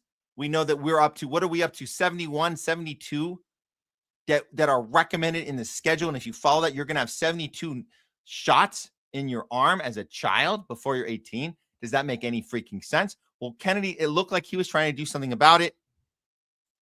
We weren't holding it against him that he was actually doing something about it, but we told you, we warned you that through doing so, there was going to be somebody putting a stop to it. So whatever he was able to accomplish was just going to be undone. That was always the case, and I think he knew it too. But let's see what just got undone by a judge. This just happened. NBC News is reporting that a federal judge has blocked RFK Jr.'s changes to the childhood vaccine schedule. A federal judge in Massachusetts on Monday blocked Health Secretary Robert F. Kennedy Jr.'s recent overhaul of the nation's childhood vaccine schedule, a major blow to his vaccine agenda. The ruling stems from a lawsuit that the American Academy of Pediatrics and other medical groups brought against the Department of Health and Human Services. And we know all of those agencies are corrupt as shit. Yeah, they're representing Big Pharma. So they weren't having this. Obviously, they weren't having this. So they all teamed up to do this, right? That's how it works. So they argued that Kennedy's changes to vaccine recommendations and to influential vaccine advisory committee, it violated federal law. Really? How so? What was the violation? Well, in January, Kennedy and the Centers of Disease Control and Prevention made sweeping changes to the schedule, which we covered here. And you guys know he reduced it. And it wasn't, I wouldn't say sweeping. He just took the schedule that had recommended in the very, very early stage. This is like at newborns, right? He just took it from 18 down to 11. Those are newborns. When we were newborns, it was what? 3 or 4. tops, probably less than that. So somehow it got up to 18 on the first day too. And he just dropped it to 11, and they couldn't handle that. They couldn't handle just making money off of 11 of them. They needed to get to undo this. And we told you this was going to happen. Those changes, those 7 that he removed, included some big ones, though they were big money makers. Hepatitis A, hepatitis B, RSV, dengue, and 2 types of bacterial meningitis. So, of course, 200 groups get together, including the AMA, the March of Dimes, and the Autism Science Foundation, because guess what? All of those organizations make money off of the diseases existing and needing treatment. Wow, that's weird. Even the Autism Science Foundation, yes, they're not in the business of stopping autism. They're in the business of treating, because there's no money in stopping. There's money in treatment. You guys know that. You guys know. I'm talking. You guys know. So they announced the changes would disregard. So what they're doing is disregarding everything that has been done in the last year, like it never happened. So there it is. In this ruling, it stayed any of the votes that Kennedy's ACIP has taken. So they're no longer the part about the hepatitis B, because that was such a no-brainer that Kennedy said we're no longer recommending hepatitis B vaccine for all newborns. I even heard some people that were anti-Kennedy say, well, okay, that one isn't, I guess if it's just that one. So that was the easy one. And now that's not, now they're taking that away. So it will continue to be recommended, hepatitis B, which you don't need if you're a newborn, unless you're planning to have unprotected sex with a needle user, a heroin addict, or your mom's a heroin addict. That's it. But if you're a newborn baby, you want to have some unprotected sex. There's a lot of little babies like to get going right away with their sexual escapades. You just got to make sure they're protected, right? Protection first, always protection, even for newborns. You got to suit up, right? So that's what they're saying. So this is insane, but again, expected. Of course, it's a setback for Kennedy. Now they call him a longtime anti-vaccine activist. Not really. He hasn't really been an anti-vaccine activist. He took the COVID jab himself. He's taken a lot of vaccines. I think that's always on purpose. They didn't get that wrong. That's a name call. He's not anti-vax. Let's be clear. Robert Kennedy Jr. is not anti-vax. He likes vaccines. He just wants safety precautions, or he claims to want them, but he doesn't actually get them. As you can see, we didn't actually get any, did we? Did we? Okay. So, of course, these controversial policies have created confusion. Oh, I'm a pediatrician. I'm so confused. I thought I had a daily quota. I have a weekly quota. How am I going to keep getting my weekly quota if I can't force parents into doing this? I can bully them. I can shame them. I can totally outwit them and outsmart them because they're new parents. They don't know what the fuck's going on. All I got to do is just harass them a little, tell them they suck if they leave without their shots. But I'm still confused because how you're making it harder for me to sell my drugs. That's the confusion among pediatricians. It's harder for them to sell their drugs. Okay. Experts say, of course, because there's distrust. Oh, fuck. How do we, it's like drug dealers have to deal with this, don't they? Don't drug dealers have to deal with mistrust in their industry when they're trying to sell whatever, their coke or their whatever, ecstasy, whatever they're selling? It's hard to shake that I have a bad rap as a drug dealer. You got to be cool. It's a hard gig because people look down, you got to be secretive and sneaky. It's hard. Drug dealing is a hard gig. So those poor pediatricians, they have a hard time. Okay. So based on this survey you see at the bottom, they found that trust in public health agencies have fallen in President Donald Trump's second term. There's a lot of reasons why it's fallen. And I would say the least of all is Kennedy doing anything crazy. I can tell you for a fact that it hasn't fallen because of that. People that already did not like Kennedy already was on board, and they're not changing their mind. They're already on board for the vaccine schedule. So the fallen trust is not about Trump and RFK. The fallen trust is about the way big pharma corporations like Pfizer and Moderna behave. That's the lack of trust, is that they're doing it to themselves. Is the media going to report on this? Of course they won't. Okay. So here's all these psychopaths coming out to celebrate. Today is a day to celebrate the triumph of science over misinformation, said Dr. Richard Besser, president of Robert Wood Johnson Foundation. This is a huge blow to Kennedy's vaccine policies. Yeah, money, money, money, money. Hell yeah. And then Dr. Andrew Rastin, AAP's president, he says the ruling reestablishes a degree of clarity. Oh, right. We got clarity again. We get back on track and get them their 18 shots and eventually 72. That's what we're about here. If anyone has any questions about what is appropriate vaccine schedule for their children, best thing to do is to talk to their drug dealer. I mean, pediatrician. Well, what comes next is this. Amisha Jala. He's a senior scholar at the Johns Hopkins Center for Health and Security. And ABC, of course, Lindsay Davis. She's the best. ABC News Lindsay Davis has this senior scholar on to talk some more shit on RFK Jr. This is awesome to watch. Go get him. Let's go talk some shit on this guy that actually hasn't accomplished anything. So I don't know why you guys are so upset at all. He hasn't really done anything. But go ahead. Time to shit talk in 3, 2, 1. Dr. Amish Adalja, senior scholar for Johns Hopkins Center for Health Security. Thank you so much, doctor, for joining us. What was so concerning about these vaccine changes? That they were dangerous, that they occurred devoid of any kind of semblance of rationale, that this was something that was basically pursued because RFK Jr. has this animosity towards vaccines, to science, to the scientific method, and he was going to go to Washington to go wild on health, and that's what happened. And the fact was that these changes are putting children's lives in danger, are disrupting the entire vaccine ecosystem, and they occurred basically haphazardly, unpredictably, and they've done a lot of damage.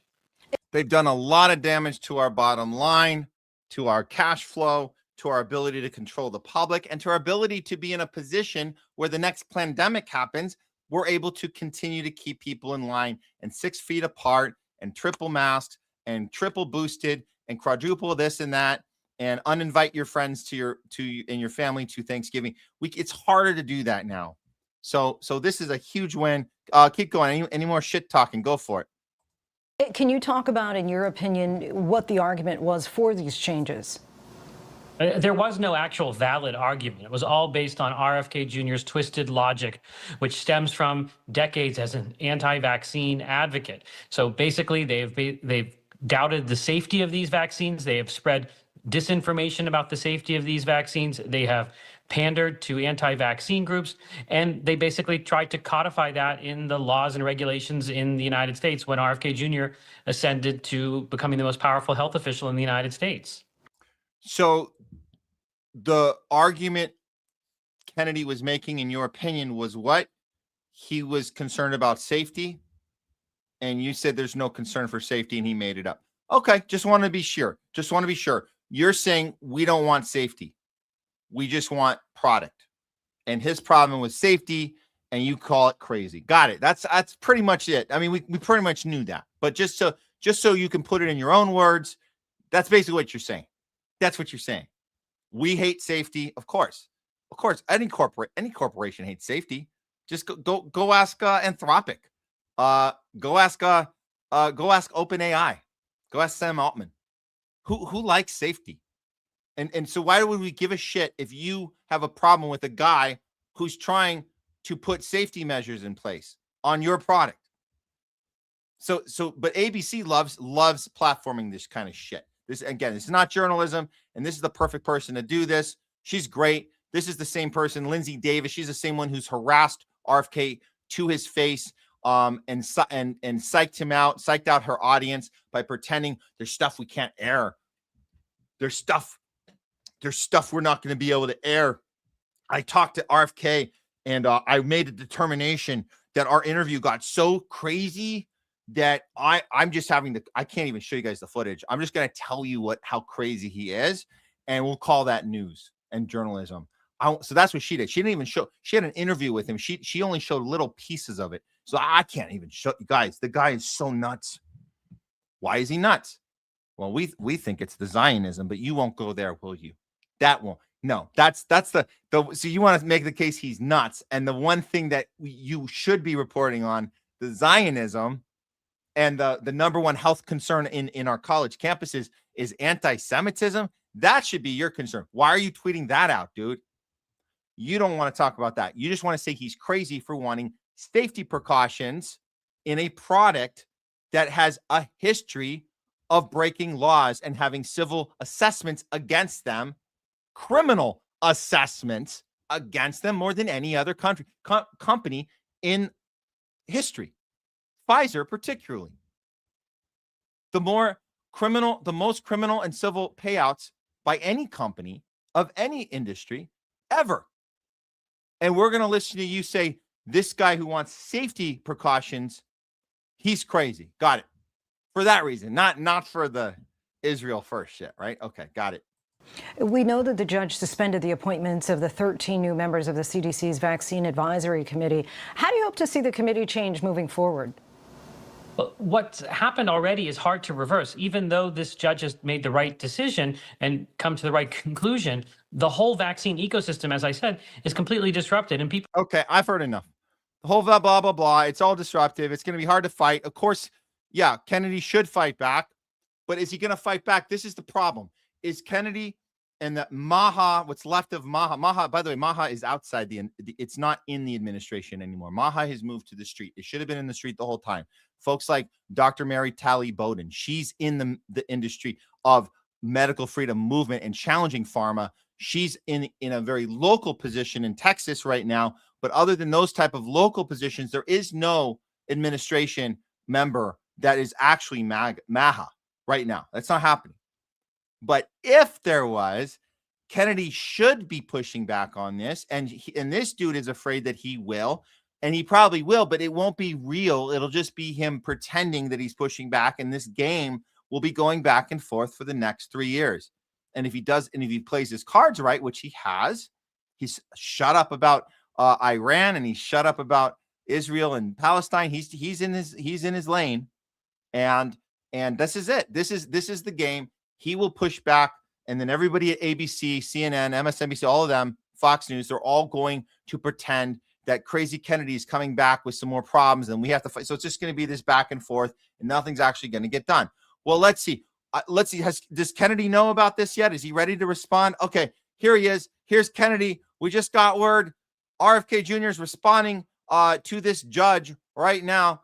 Here he goes. Over on Jeffrey Epstein's jet, were you? I was on Jeffrey Epstein's jet. Oh, shit. Scratch that.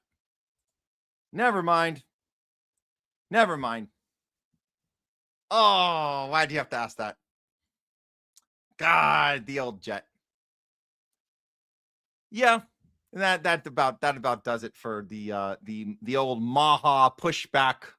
The greatest position in the cabinet in health right now. Two flights on the Epstein. What do they call it? The Lolita? Yeah, the Lolita. Ooh. Okay. That's that. You guys know that before we close out the segment, we know what it's not. We always got to give you guys a very unrelated update. Just a few of them this week, just so you guys know. Completely unrelated to what we're talking about as far as fighting big pharma, holding them accountable, having safety measures in place, because we hate seeing these type of stories. Again, completely unrelated, but we want to know what happened to Kiki Shepard. She was big with the Showtime at the Apollo. She passed away from health struggles. Uh-oh. What were those health struggles? Well, she died of a heart attack. Her representative told TMZ that her death was completely unexpected. Now, that sucks. Heart attack unexpected. Announced that she suffered a heart attack in Los Angeles on Monday. Little information has been released about her recent health. Yeah, there probably isn't any. They know that she was big on sickle cell trait or sickle cell. She didn't have it herself, but she fought against that disease. She was a founder of a sickle cell disease activist group, KIS Foundation. That's all we got. We looked. We can't find anything. All we got is completely unexpected. Suffered mass heart attack. That's all. No big deal. Life happens. Heart attacks happen with no medical history problems. Oh no! Now this is where. Now we know these influencers have been dropping dead like flies, and it's just so hard to understand. The doctors are baffled. They're gonna tell us why later when they get around to it. But for now, we have no idea what happened. We know what it's not, but we don't know what happened. Influencer Carol the Warrior dies at 23 after sharing health complications months earlier. Oh no. Yeah, Carolina Reyes. She was an influencer known online as Carol the Warrior. She died while she was documenting her health complications on her social media. She was 23. The influencer died on Wednesday, the 11th. Her family announced in a statement in October last year. Ray shared with her followers that she'd been experiencing pain in her body, something she initially chalked up to soreness from lifting weights. Another thing she frequently posted about. So she was going to the gym and healthy, and she was sore lifting weights, and she told people, and she went to the doctor. Okay, well, yeah, it says here, however, little by little, the pain began to increase. She eventually went to the hospital for testing. She found out there was fluid in her lungs, and then they drained it. But they don't tell us anymore. So there is a record of her going to the hospital and trying to ask what happened. We know exactly what questions they didn't ask her. We know they probably asked her a ton of questions about her diet, her sleep, her stress, previous situations, any surgeries, family history.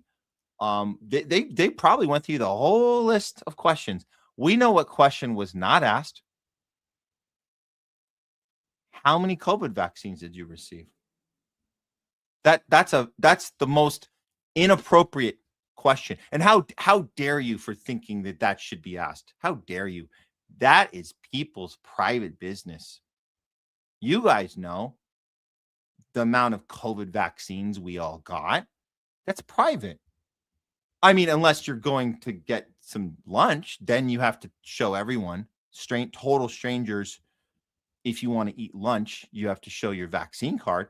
But other than that, oh, and if you want a job or keep your job, you got to show your medical records in that case. But other than that, it's very private, guys.